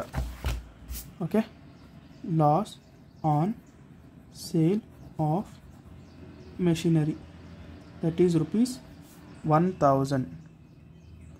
Okay. So after that depreciation calculate ಮಾಡ್ಕೋಬೇಕು ನಾವು. ಅಕ್ಯುಮುಲೇಟೆಡ್ ಡಿಪ್ರಿಸಿಯೇಷನ್ ಕೊಟ್ಟಿದ್ದಾನಲ್ಲ ಅದಕ್ಕೆ. ಸೊ ಡಿಪ್ರಿಸಿಯೇಷನ್ ಕ್ಯಾಲ್ಕುಲೇಟ್ ಮಾಡ್ಕೊಳ್ಳೋದಕ್ಕೆ ಡಿಪ್ರಿಸಿಯೇಷನ್ ಅಕೌಂಟ್. ಸೊ ಇದರಲ್ಲಿ ಓಪನಿಂಗ್ ಆ್ಯಂಡ್ ಕ್ಲೋಸಿಂಗ್ ಬ್ಯಾಲೆನ್ಸ್ ಕೊಟ್ಟಿದ್ದಾರೆ. So opening and closing balance ಎಲ್ಲಿ ಕೊಟ್ಟಿದ್ದಾರೆ ಅಂದರೆ ಇಲ್ಲಿ ಕೊಟ್ಟಿದ್ದಾರೆ ಡಿಪ್ರಿಸಿಯೇಷನ್. ಸೊ ಡಿಪ್ರಿಸಿಯೇಷನ್ನು ಲಯಬಿಲಿಟೀಸ್ ಆಗಿರೋದ್ರಿಂದ ಓಪನಿಂಗ್ ಸ್ಟಾರ್ಟ್ಸ್ ಫ್ರಮ್ ಲೆಫ್ಟ್ ಸೈಡಿಂದ ಓಪನ್ ಆಗುತ್ತೆ. ಓಕೆ, ಲಯಬಿಲಿಟೀಸ್ ಆಗಿರ್ಬೋದು, ಎಕ್ಸ್ಪೆನ್ಸಸ್ ಆಗಿರ್ಬೋದು ರೈಟ್ ಸೈಡ್ ಓಪನ್ ಆಗುತ್ತೆ, ಅಸೆಟ್ಸ್ ಎಲ್ಲ ಲೆಫ್ಟ್ ಸೈಡ್ ಓಪನ್ ಆಗುತ್ತೆ. ಓಕೆನಾ. By balance brought down. So opening balance ಬಂದುಬಿಟ್ಟು 20,000 ಇದೆ, ಹಾಕೋಣ 20,000. ಸೊ ಕ್ಲೋಸಿಂಗ್ ಬ್ಯಾಲೆನ್ಸ್ ಬಂದುಬಿಟ್ಟು to balance carried down, closing balance 22,000 ಇದೆ. ಓಕೆನಾ, 22,000. ಸೊ ಹಾಗಾದರೆ ಇಲ್ಲಿ ಏನೇನು ಇನ್ಫಾರ್ಮೇಷನ್ ಕೊಟ್ಟಿದ್ದಾರೆ ನೋಡ್ತಾ ಹೋಗೋಣ. ಸೊ ಡಿಪ್ರಿಸಿಯೇಷನಿಗೆ ದಟ್ ಈಸ್ 3,000 ಡಿಪ್ರಿಸಿಯೇಷನ್ ಏನಿದೆ ಅದು ಮೆಷಿನರಿಗೆ ಹೋಗಿದೆಯಂತೆ. ಹಾಗಾದರೆ ಇಲ್ಲಿಗೆ ಹಾಕೋಣ by to. Okay, to machinery account that is depreciation. ಏಕೆ ಲೆಫ್ಟ್ ಸೈಡಿಗೆ ಬಂತು ಅಂದರೆ ಮೆಷಿನರಿ ಅಕೌಂಟಲ್ಲಿ ಇದು ಕ್ರೆಡಿಟ್ ಆಗೈತೆ, ಹಾಗಾದರೆ ಡಿಪ್ರಿಸಿಯೇಷನ್ ಅಕೌಂಟಲ್ಲಿ ಡೆಬಿಟ್ ಆಗ್ತಾ ಹೋಗಬೇಕು. ಇಲ್ಲಿರೋದು ಈ ಕಡೆ ಬರಬೇಕು. ಇಲ್ಲಿ 3,000 ಹಾಕೊಂಡಿದ್ದೀವಿ, ಆ 3,000 ಇಲ್ಲಿ ಹಾಕೋಣ. ಹಾಗಾದರೆ ಈಗ ಟೋಟಲ್ ಮಾಡಿದ್ರೆ ನಮಗೆ 25,000 rupees ಬರುತ್ತೆ. ಓಕೆನಾ. ಈ 25,000ನ ಬ್ಯಾಲೆನ್ಸ್ ಮಾಡೋದಾದರೆ 5,000 rupees ಹಾಕೋಬೇಕು. ಸೊ ಈ 5,000 by P&L account balancing figure total depreciation amount. ಇದು ಫೈನಲ್ ಡಿಪ್ರಿಸಿಯೇಷನ್ ಅಮೌಂಟು. ಓಕೆನಾ. ಈ 5,000ಅನ್ನು ನಾವು ನಾನ್ ಆಪರೇಟಿಂಗ್ ಆ್ಯಕ್ಟಿವಿಟೀಸಲ್ಲಿ ನಾನ್ ಆಪರೇಟಿಂಗ್ ಎಕ್ಸ್ಪೆನ್ಸಸಲ್ಲಿ ಹಾಕೊಳ್ತಾ ಹೋಗಬೇಕು. ಡಿಪ್ರಿಸಿಯೇಷನ್. ಓಕೆನಾ. ಹಾಕೊಳ್ತಾ ಹೋಗೋಣ. Depreciation fund that is 5,000. So ಇದನ್ನು ಕನ್ಫರ್ಮ್ ಮಾಡ್ಕೊಳ್ಳೋದು ಹೇಗೆ ಅಂದರೆ, ಸೊ ಅಕ್ಯುಮುಲೇಟೆಡ್ ಡಿಪ್ರಿಸಿಯೇಷನ್ ಏನಿದೆ 3000 ಪ್ಲಸ್ ಇವೆರಡು ಡಿಫ್ರೆನ್ಸ್ ತೊಗೋಬೇಕು. 20,000 ಮತ್ತು 22,000 ಇವೆರಡು ಡಿಫ್ರೆನ್ಸ್ ಬಂದು 2,000 ರೂಪಾಯಿ. 2,000 ಪ್ಲಸ್ 3,000 2 3 5. ಸೊ ನಾವು ಹಾಕೊಂಡಿದ್ದೀವಿ ಡಿಪ್ರಿಸಿಯೇಷನ್ ಫಂಡ್ 5,000. ಸೊ ಕ್ಲಿಯರ್, ಓಕೆನಾ. ಸೊ ಇದಾದಮೇಲೆ ಇನ್ವೆಸ್ಟ್ಮೆಂಟ್ ಬಂದಿದೆ, ಡಿಬೆಂಚರ್ಸ್, ಓಕೆ, ರಿಡಂಪ್ಷನ್. ಸೊ ಇದಕ್ಕೊಂದು ಲೆಡ್ಜರ್ ಅಕೌಂಟ್ ಹಾಕೊಳ್ತಾ ಹೋಗಬೇಕು. ಸೊ ಹಾಗಾದರೆ ಅಕೌಂಟ್ನ ಲೆಡ್ಜರ್.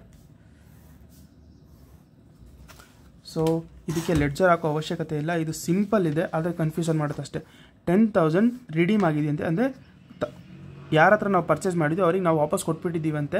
ಇದು ಮ್ಯಾಟರ್ ಆಗಲ್ಲ, 96 ಆಗಲಿ 100 ರೂಪೀಸ್ ಆಗಲಿ, ಪ್ರೀಮಿಯಂ ಡಿಸ್ಕೌಂಟ್ ಅಂತ ಬಂದರೆ ಮಾತ್ರ ಮ್ಯಾಟರ್ ಆಗುತ್ತೆ. ಸೊ ಈ ಇನ್ಫಾರ್ಮೇಷನ್ ಇಗ್ನೋರ್ ಮಾಡಿ. 10,000 ರಿಡೀಮ್ ಆಗಿದೆಯಂತೆ. ಸೊ ಇಲ್ಲೇ ನೋಡ್ಕೋಬೋದು ನೀವು, ಡಿಬೆಂಚರ್ಸ್ 45,000 ರೂಪೀಸ್ ಇದ್ದಿದ್ದು 35,000 ರೂಪೀಸ್ ಆಗಿದೆ, ಅಂದರೆ 10,000 ವಾಪಸ್ ಕೊಟ್ಟಿದ್ದಾರೆ ಅಂತೆ. ಹಾಗಾದರೆ 10,000 ಡೈರೆಕ್ಟಾಗಿ ನಾವು ತಗೋಬೋದು. ಇದಕ್ಕೇನು ನಾವು ಲೆಡ್ಜರ್ ಮಾಡೋಂಥ ಅವಶ್ಯಕತೆ ಇಲ್ಲ. 10,000ನ ನಾವು ಡೈರೆಕ್ಟಾಗಿ ಇಶ್ಯೂ ಆಫ್ ಡಿಬೆಂಚರ್ಸ್ ಅಂತ ಕೊಡಬೇಕು. ಯಾವುದರಲ್ಲಿ? ಫಿನಾನ್ಸಿಂಗ್ ಆ್ಯಕ್ಟಿವಿಟೀಸಲ್ಲಿ. ಆದರೂ 2 ಟೈಮ್ಸ್ ರಿಪೀಟ್ ಆಗೋದ್ರಿಂದ ನಾವು ಲೆಡ್ಜರ್ ಒಂದ್ಸರಿ ಮಾಡಿಬಿಡೋಣ, ಓಕೆನಾ. ಸೊ ಡಿಬೆಂಚರ್ಸ್ನ ಓಪನಿಂಗ್ ಅಮೌಂಟ್ ತಗೊಳ್ಳೋದಾದರೆ ಫಸ್ಟಿಗೆ debentures. So open from right side, by balance, brought down, debentures amount opening balance 45,000 ಇತ್ತು. So to balance carried down, closing balance ಬಂದ್ಬಿಟ್ಟು 35,000 ಇತ್ತು. ಹಾಗಾದರೆ ಟು ರಿಡಂಪ್ಷನ್ ಆಗಿದೆ, ರಿಡೀಮ್ ಆಗಿದೆ, ದಟ್ ಈಸ್ ರುಪೀಸ್ 10,000. ಹಾಗಾದರೆ ಟೋಟಲ್ 45,000 ಆ್ಯಂಡ್ 45,000 ರೂಪೀಸ್ ಆಗುತ್ತೆ. ಸೊ ಒಂದು ಸರಿ ಲೆಡ್ಜರಲ್ಲಿ ರೆಕಾರ್ಡ್ ಆಯಿತು, ಇನ್ನೊಂದು ಸರಿ ಈ ಅಮೌಂಟು ಫಿನಾನ್ಸಿಂಗ್ ಆ್ಯಕ್ಟಿವಿಟೀಸಲ್ಲಿ ರೆಕಾರ್ಡ್ ಆಗಬೇಕು, ಫಿನಾನ್ಸಿಂಗ್ ಆ್ಯಕ್ಟಿವಿಟಿಲಿ, ಓಕೆನಾ. ಸೊ ಇದಿಷ್ಟು ಡಿಬೆಂಚರ್ಸ್ನ ಒಂದಾಯಿತು. Next investment sold at book value 18,000. So ಇದಕ್ಕೂ ಕೂಡ ಯಾವುದೇ ರೀತಿ ಲೆಡ್ಜರ್ ಮಾಡೋಂಥ ಅವಶ್ಯಕತೆ ಇಲ್ಲ. ಯಾಕಂದರೆ ಇಲ್ಲಿ ನೋಡಿ, ಇನ್ವೆಸ್ಟ್ಮೆಂಟ್ಸು 55,000 ಮೈನಸ್ 37,000 ಮಾಡಿಕೊಂಡ್ರೆ ನಮಗೆ ಕಂಪೇರ್ ಮಾಡಿಕೊಂಡ್ರೆ 55,000 ಮೈನಸ್ 37,000 ಮಾಡಿಕೊಂಡ್ರೆ ನಮಗೆ 18,000 ರೂಪೀಸ್ ಬರುತ್ತೆ. ಅದೇ 18,000ಗೆ ಸೇಲ್ ಆಗಿದೆ ಅಂತ ಅವ್ರು ಹೇಳ್ತಾ ಇದ್ದಾರೆ. ಸೊ ಇದಕ್ಕೆ ಯಾವುದೇ ರೀತಿ ಲೆಡ್ಜರ್ ಮಾಡೋ ಅವಶ್ಯಕತೆ ಇಲ್ಲ.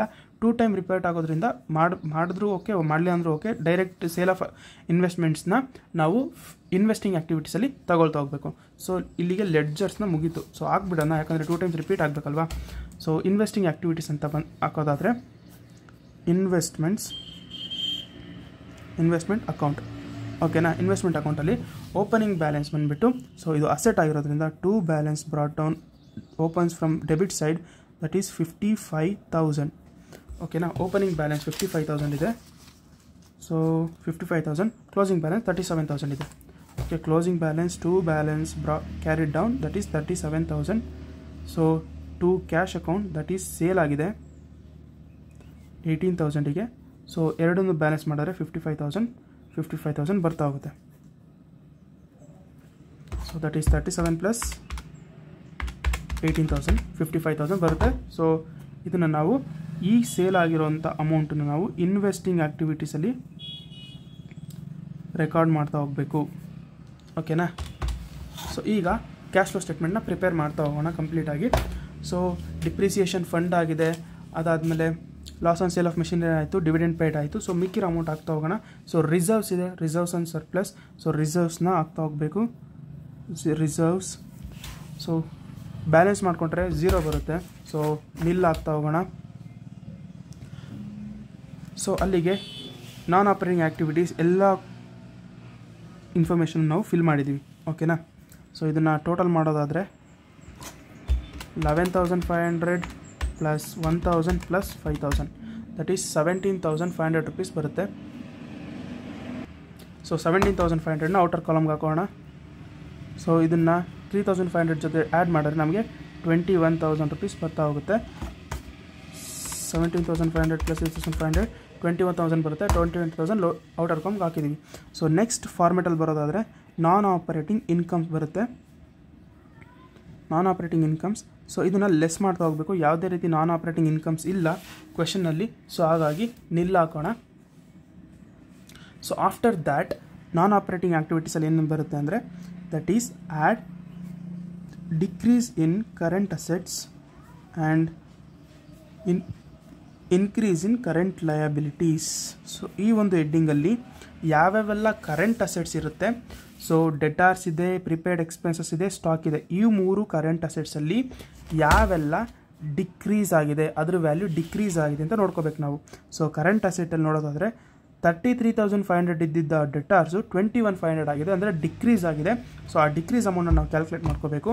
That is 33,500 minus 21,500. ಸೊ ನಮಗೆ 12,000 ಡಿಕ್ರೀಸ್ ಆಗಿದೆ ಅಂತೆ. ಆ 12,000 ಇಲ್ಲಿ ಹಾಕೋಬೇಕು ನಾವು ಡೆಟಾರ್ಸ್, ದಟ್ ಈಸ್ 12,000 ರುಪೀಸ್. ಸೊ ಇದನ್ನು ಆ್ಯಡ್ ಮಾಡ್ಕೋಬೇಕು. ನೆಕ್ಸ್ಟ್ ಕರೆಂಟ್ ಅಸೆಟ್ ನೋಡಿದ್ರೆ ಪ್ರೀಪೇಯ್ಡ್ ಎಕ್ಸ್ಪೆನ್ಸಸ್ 500 ಇದ್ದು 1000 ಆಗಿದೆ, ಅಂದರೆ ಜಾಸ್ತಿ ಆಗಿದೆ. ನಮಗಿರೋ ಹೆಡ್ಡಿಂಗು ಕಮ್ಮಿ ಆಗಿರೋದು ಬೇಕು. ಸ್ಟಾಕ್ ಬಂದುಬಿಟ್ಟು 41,000 53,000 ಇದೆ, ಇದು ಜಾಸ್ತಿ ಆಗಿದೆ, ನಮಗೆ ಕಮ್ಮಿ ಆಗಿರೋದು ಬೇಕು. ಸೊ ಇಲ್ಲಿಗೆ ಕರೆಂಟ್ ಅಸೆಟ್ ಮುಗೀತು. ನೆಕ್ಸ್ಟ್ ಕರೆಂಟ್ ಲಯಬಿಲಿಟೀಸ್ ಹೋಗೋದಾದರೆ ಕರೆಂಟ್ ಲಯಬಿಲಿಟೀಸ್ 2 ಇದೆ. 51,500 ಇದ್ದಿದ್ದು 48,000 ಆಗಿದೆ, ಅಂದರೆ ಕರೆಂಟ್ ಲಯಬಿಲಿಟೀಸ್ ಡಿಕ್ರೀಸ್ ಆಗಿದೆ. ನಮಗೆ ಈ ಹೆಡ್ಡಿಂಗಲ್ಲಿ ಬೇಕಾಗಿರೋದು ಇನ್ಕ್ರೀಸ್ ಆಗಿರೋ ಕರೆಂಟ್ ಲಯಬಿಲಿಟೀಸ್, ಆದರೆ ಇದು ಇನ್ಕ್ರೀಸ್ ಆಗಿಲ್ಲ, ಡಿಕ್ರೀಸ್ ಆಗಿದೆ. ನೆಕ್ಸ್ಟ್ ಕರೆಂಟ್ ಲಯಬಿಲಿಟಿ ಬಂದರೆ ಔಟ್ಸ್ಟ್ಯಾಂಡಿಂಗ್ ಎಕ್ಸ್ಪೆನ್ಸಸ್ 6,500 ಇದ್ದಿದ್ದು 6,000 ಆಗಿದೆ, ಇದು ಡಿಕ್ರೀಸ್ ಆಗಿದೆ. ಸೊ ಹಾಗಾದರೆ ಈ ಹೆಡ್ಡಿಂಗಲ್ಲಿ ಬರೋದಿಲ್ಲ. ಸೊ ಈ ಹೆಡ್ಡಿಂಗಲ್ಲಿ ಬರೋದೆಲ್ಲ ಆ್ಯಡ್ ಮಾಡ್ತಾ ಹೋಗಬೇಕು. ನೆಕ್ಸ್ಟ್ ಹೆಡ್ಡಿಂಗ್ ಬಂದುಬಿಟ್ಟು minus increase in current assets and decrease in current liabilities. So ಈ ಹೆಡ್ಡಿಂಗಲ್ಲಿ ಕರೆಂಟ್ ಅಸೆಟ್ ಯಾವ್ಯಾವೆಲ್ಲ ಇನ್ಕ್ರೀಸ್ ಆಗಿದೆ ನೋಡಬೇಕು. ಸೊ ಇರೋ ಕರೆಂಟ್ ಅಸೆಟ್ಟು 3, ಸೊ ಅದರಲ್ಲಿ ಒಂದು ಆಲ್ರೆಡಿ ಆಗಿದೆ, ಇನ್ನೆರಡು ಕೂಡ ಇನ್ಕ್ರೀಸ್ ಆಗಿದೆ ಅನ್ನೋದು ಕಾಮನ್ ಸೆನ್ಸ್. ಪ್ರೀಪೇಯ್ಡ್ ಎಕ್ಸ್ಪೆನ್ಸಸ್ ಮತ್ತು ಸ್ಟಾಕ್ ಹಾಕೋಣ. ಇಲ್ಲಿ prepaid expenses and then stock. Okay, so prepaid expenses ಬಂದುಬಿಟ್ಟು 500ಇಂದ 1000 ಆಗಿದೆ, ಅದು 500 ಇನ್ಕ್ರೀಸ್ ಆಗಿದೆ ಅಂತ. ಸೊ ಇದನ್ನು ಬ್ರ್ಯಾಕೆಟಲ್ಲಿ ಹಾಕೋಬೇಕು, ಯಾಕಂದರೆ ನಾವು ಮೈನಸ್ ಮಾಡ್ತಾ ಇದ್ದೀವಿ ಅಂತ. ಓಕೆನಾ. ಸೊ ಇದೊಂದು basic knowledge. So common sense ಅಂದರೆ ಬೇಜಾರು ಮಾಡ್ಕೋಬೇಡಿ, ಆಮೇಲೆ ಬೇಸಿಕ್ ನಾಲೆಡ್ಜ್ ಅಂತ ಅಂದ್ಕೊಳ್ಳಿ. ಓಕೆನಾ. ಪ್ರೀಪೇಯ್ಡ್ ಎಕ್ಸ್ಪೆನ್ಸಸ್ 500 ಇದ್ದಿದ್ದು 1000 ರುಪೀಸ್ ಆಗಿದೆ, ಅಂದರೆ increase in current assets. So 500 ಜಾಸ್ತಿ ಆಗಿದೆ, ಇದನ್ನು ಲೆಸ್ ಮಾಡಬೇಕು, ಯಾಕಂದರೆ ಹೆಡ್ಡಿಂಗ್ ಇರೋದು ಲೆಸ್ ಅಂತ. ನೆಕ್ಸ್ಟು ಸ್ಟಾಕು 41,000 ಇದ್ದು 53,000 ಇದೆ ಆಗಿದೆ. 41,000 ಮೈನಸ್ 53,000 ಅಂದರೆ 12,000 ಜಾಸ್ತಿ ಆಗಿದೆಯಂತೆ. ಸೊ 12,000 ಇಲ್ಲಿ ಮೈನಸ್ ಮಾಡ್ಕೋಬೇಕು ನಾವು. Excuse me. ಓಕೆ, ನೆಕ್ಸ್ಟ್ ಇರೋ ಕರೆಂಟ್ ಅಸೆಟ್ 3 ಮುಗೀತು. ಸೊ ಇನ್ನು 2 ಇದೆ ಕರೆಂಟ್ ಲಯಬಿಲಿಟೀಸ್, ಎರಡೂ ಕೂಡ ಡಿಕ್ರೀಸ್ ಆಗಿದೆ. So that is sundry creditors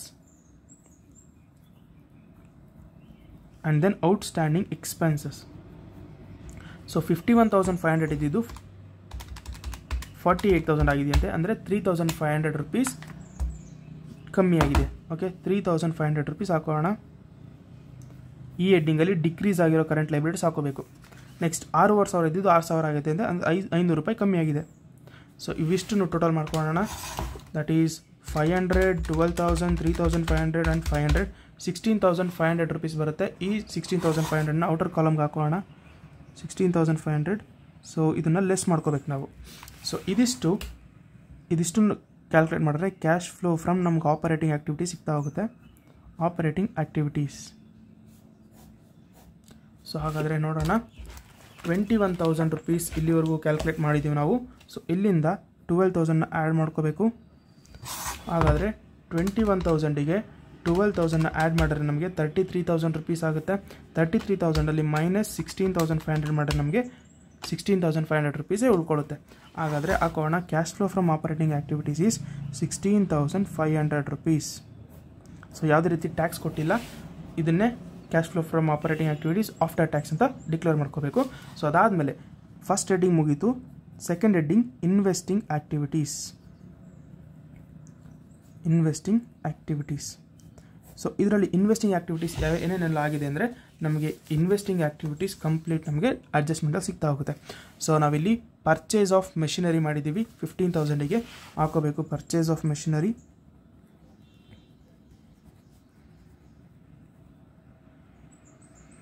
so ಎಷ್ಟಕ್ಕೆ ಮಾಡಿದ್ದೀವಿ? 15,000 ರುಪೀಸ್ ಪರ್ಚೇಸ್ ಮಾಡಿದ್ದೀವಿ. 15,000 ಹಾಕೋಣ. ಪರ್ಚೇಸ್ ಮಾಡಿದ್ರೆ ನಮಗೆ ನಮ್ಮ ಬಿಸ್ನೆಸ್ಸಿಂದ ಕಂಪನಿ ಆಚೆ ಹೋಗುತ್ತೆ ಮನಿ. ಸೊ ಕಂಪನಿಯಿಂದ ಮನಿ ಆಚೆ ಹೋಗೋದ್ರಿಂದ ಇದನ್ನು ಮೈನಸ್ ಮಾಡ್ಕೋಬೇಕು. ನೆಕ್ಸ್ಟ್ ಸೇಲ್ ಆಗಿದೆ. ಸೇಲ್ ಆಫ್ ಮೆಷಿನರಿ 2,000 ರುಪೀಸ್ ಹಾಕೋಣ. Sale of machinery.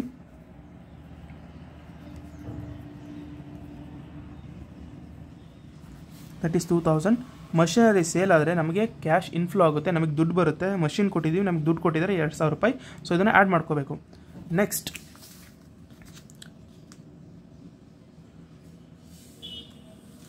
Sale of investments. So investment sale ಆಗಿದೆ 18,000 rupees. Sale of investments. So investments ಕೂಡ ಸೇಲ್ ಆಗಿದೆ ಅಂದರೆ 18,000 ರೂಪಾಯಿ ನಮಗೆ ದುಡ್ಡು ಬರ್ತಾ ಇರೋದನ್ನ ಆ್ಯಡ್ ಮಾಡ್ಕೋಬೇಕು. ಸೊ ಹಾಗಾದರೆ ಪ್ಲಸ್ ಇರೋದನ್ನು ಮೊದಲು ಆ್ಯಡ್ ಮಾಡ್ಕೊಳ್ಳೋಣ. 18,000 ಪ್ಲಸ್ 2,000 20,000 ಆಯಿತು. ಮೈನಸ್ 15,000 ಮಾಡಿಕೊಂಡ್ರೆ ನಮಗೆ 5,000 ಬರುತ್ತೆ. ಈ 5,000ನ ಈ 16,500ಕ್ಕೆ ಆ್ಯಡ್ ಮಾಡ್ಕೋಬೇಕು ನಾವು. ಇದು cash flow from investing activities. ಓಕೆನಾ, ಇದು cash flow from investing activities 5,000. ಓಕೆನಾ, ಸೊ ಜಾಗ ಕಮ್ಮಿ ಇಲ್ಲ ಅದಕ್ಕೆ ಆ ಥರ ಬರಿತಾ ಇದ್ದೀನಿ. So third main heading financing activities. Cash flow from financing activities ಅಂತ ಬರ್ಕೋಬೇಕು. ಓಕೆ ದೆನ್, ಸೊ ಫಿನಾನ್ಸಿಂಗ್ ಆ್ಯಕ್ಟಿವಿಟೀಸಲ್ಲಿ ಯಾವ್ಯಾವ ಬರುತ್ತೆ? ಫಿನಾನ್ಸಿಂಗಲ್ ಆ್ಯಕ್ಟಿವಿಟೀಸಲ್ಲಿ ಇಶ್ಯೂ ಆಗಿರುವಂಥ ಡಿಬೆಂಚರ್ಸ್, ರಿಡೀಮ್ ಆಗಿರುವಂಥ ಡಿಬೆಂಚರ್ಸ್, ಡಿವಿಡೆಂಡ್ ಪೇಯ್ಡ್ ಆಗಿದ್ದರೆ, ಈಕ್ವಿಟಿ ಶೇರ್ಸ್ ಇಶ್ಯೂ ಆಗಿದ್ದರೆ, ಈಕ್ವಿಟಿ ಶೇರ್ ರಿಡಂಪ್ಷನ್ ಆಗಿದ್ದರೆ, ಇಶ್ಯೂ, ರಿಡಂಪ್ಷನ್ ಮತ್ತು ಪೇಮೆಂಟ್ಸ್ ಆಫ್ ಡಿವಿಡೆಂಡ್ಸ್ ಆಗಿದ್ದರೆ ಅವೆಲ್ಲ ಫಿನಾನ್ಸಿಂಗ್ ಆ್ಯಕ್ಟಿವಿಟೀಸಲ್ಲಿ ಬರ್ತಾ ಹೋಗುತ್ತೆ. ಫಿನಾನ್ಸಿಂಗ್ ಆ್ಯಕ್ಟಿವಿಟೀಸಲ್ಲಿ ಶೇರ್ ಹೋಲ್ಡರ್ಸ್ ಫಂಡಲ್ಲಿ ಇರುವಂಥ ಇನ್ಫಾರ್ಮೇಷನ್ಸ್ ಎಲ್ಲ ಇಲ್ಲಿ ಬರ್ತಾ ಹೋಗುತ್ತೆ. ಸೊ ಈ ಒಂದು ಕ್ವಶನಲ್ಲಿ ಏನೇನೆಲ್ಲ ಆಗಿದೆ ಅಂದರೆ ರಿಡಂಪ್ಷನ್ ಆಗಿದೆ ಡಿಬೆಂಚರ್ಸ್ 10,000 ರೂಪಾಯಿಗೆ ಹಾಕೋಣ. Redemption of debentures 10,000. ಸೊ ನಮ್ಮಿಂದ ದುಡ್ಡು ಆಚೆ ಹೋಗ್ತಾ ಇದೆ. ರಿಡಂಪ್ಷನ್ ಅಂದರೆ ನಾವು ವಾಪಸ್ ಕೊಡ್ತಾ ಇದ್ದೀವಿ. ಸೊ 10,000 ಮೈನಸ್ ಮಾಡ್ಕೋಬೇಕು ನಾವು. Next dividend paid. ಸೊ ಆಗಲೇ ಹೇಳಿದ್ದೀನಿ ಡಿವಿಡೆಂಡ್ ಪೇಯ್ಡ್ 2 ಸರಿ ಟ್ರೀಟ್ ಮಾಡಬೇಕು. ಒಂದು ನಾನ್ ಆಪರೇಟಿಂಗ್ ಆ್ಯಕ್ಟಿವಿಟೀಸ್, ಇನ್ನೊಂದು ಲೆಡ್ಜರಲ್ಲಿ ಅಂತ. ಸೊ ನಾನ್ ಆಪರೇಟಿಂಗ್ ಆ್ಯಕ್ಟಿವಿಟೀಸಲ್ಲಿ ಮಾಡಿದ್ದೀವಿ, ಇನ್ನೊಂದು ಫಿನಾನ್ಸಿಂಗ್ ಆ್ಯಕ್ಟಿವಿಟೀಸ್ ಮತ್ತೆ ಇದು ಮಾಡಬೇಕು ಅಂದರೆ ರೆಕಾರ್ಡ್ ಮಾಡ್ತಾ ಹೋಗಬೇಕು. That is 11,500 rupees. So dividend paid ಇಲ್ಲಿದೆ 11,500 ರೂಪೀಸ್. ನಾವಿಲ್ಲಿ ಕ್ಯಾಲ್ಕುಲೇಟ್ ಮಾಡ್ಕೊಂಡಿದ್ದೀವಿ ಡಿವಿಡೆಂಡ್ಸ್ದು. ಸೊ ನಾನು ಆಗಲೇ ಹೇಳಿದೆ ಇದಕ್ಕೇನು ಲೆಡ್ಜರ್ ಪ್ರಿಪೇರ್ ಮಾಡೋ ಅವಶ್ಯಕತೆ ಇಲ್ಲ, ಯಾಕಂದರೆ 2 ಟೈಮ್ಸ್ ರಿಪೀಟ್ ಆಗಬೇಕು.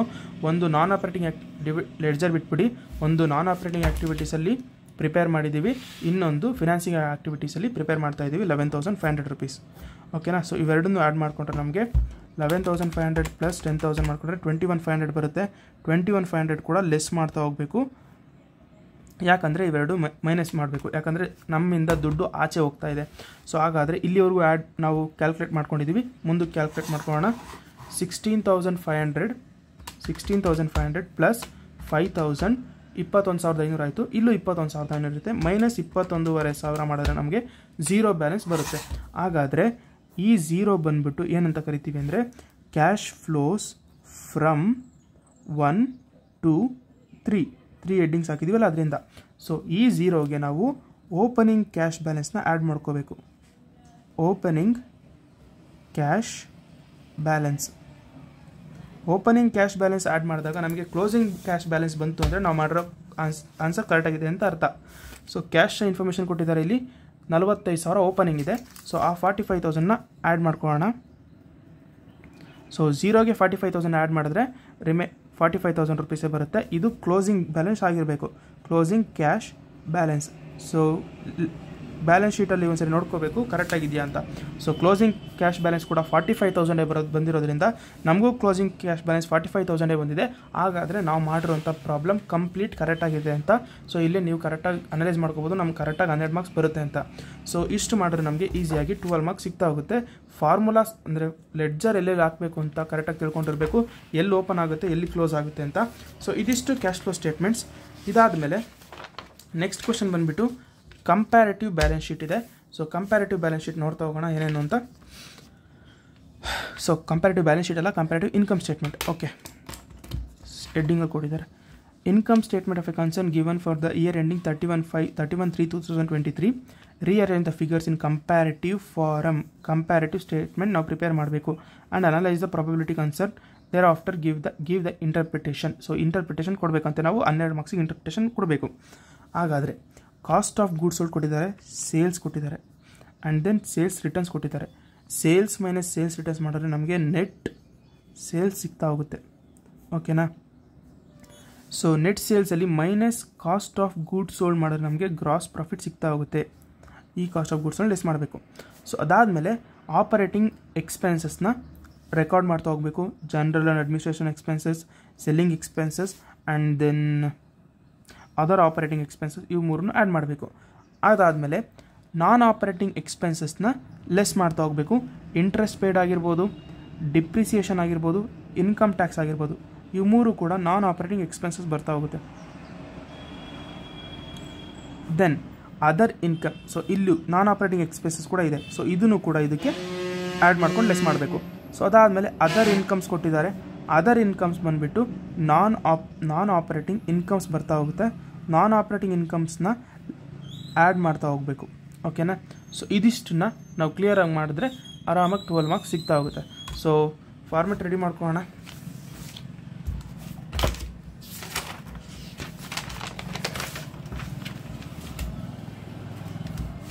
ಕಂಪ್ಯಾರಿಟಿವ್ ಸ್ಟೇಟ್ಮೆಂಟಿಗೆ 4 ಲೈನ್ ಬೇಕಾಗುತ್ತೆ. 1, ಸೊ 2, 3 ಮತ್ತು 4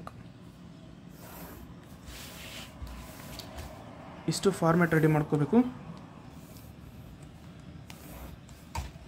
ಆ್ಯಂಡ್ ದೆನ್ ಹೆಡ್ಡಿಂಗ್ ಬಂದುಬಿಟ್ಟು comparative income statement. Income statement. So ಅದರಲ್ಲಿ ಪರ್ಟಿಕ್ಯುಲರ್ಸ್ ಇಲ್ಲಿ that means here, that is 31/3/23 and 31/3/24. ಇದರಲ್ಲಿ ರುಪೀಸ್,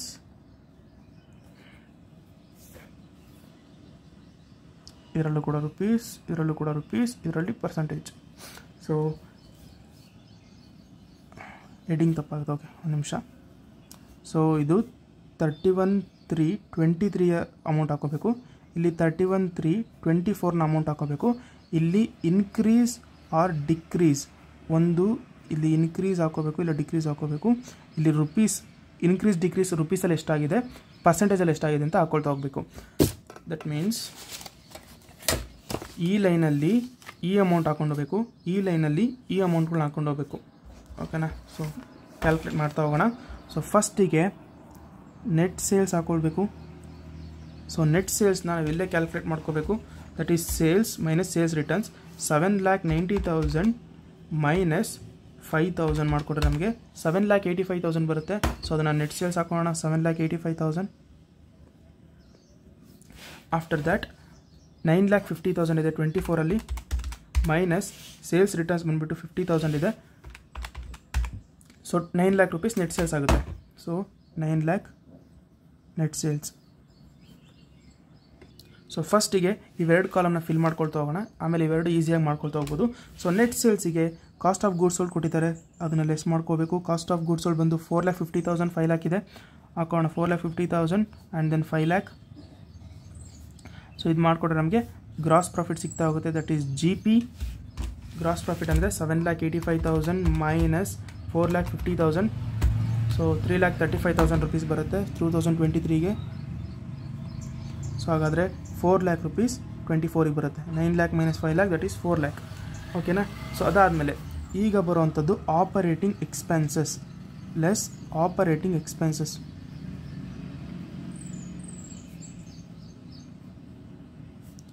ಆಪರೇಟಿಂಗ್ ಎಕ್ಸ್ಪೆನ್ಸಸ್ ಯಾವ ಅಂತ ನೋಡ್ಕೊಳ್ತಾ ಹೋಗೋಣ. So general administration expenses, this is operating expenses. General and administration expenses that is 70,000 and 72,000. Next, selling expenses 80-90. Selling expenses that is 80,000 and then 90,000. Next, other operating expenses ಇದೆ, ಇದನ್ನು ಹಾಕೋಬೇಕು.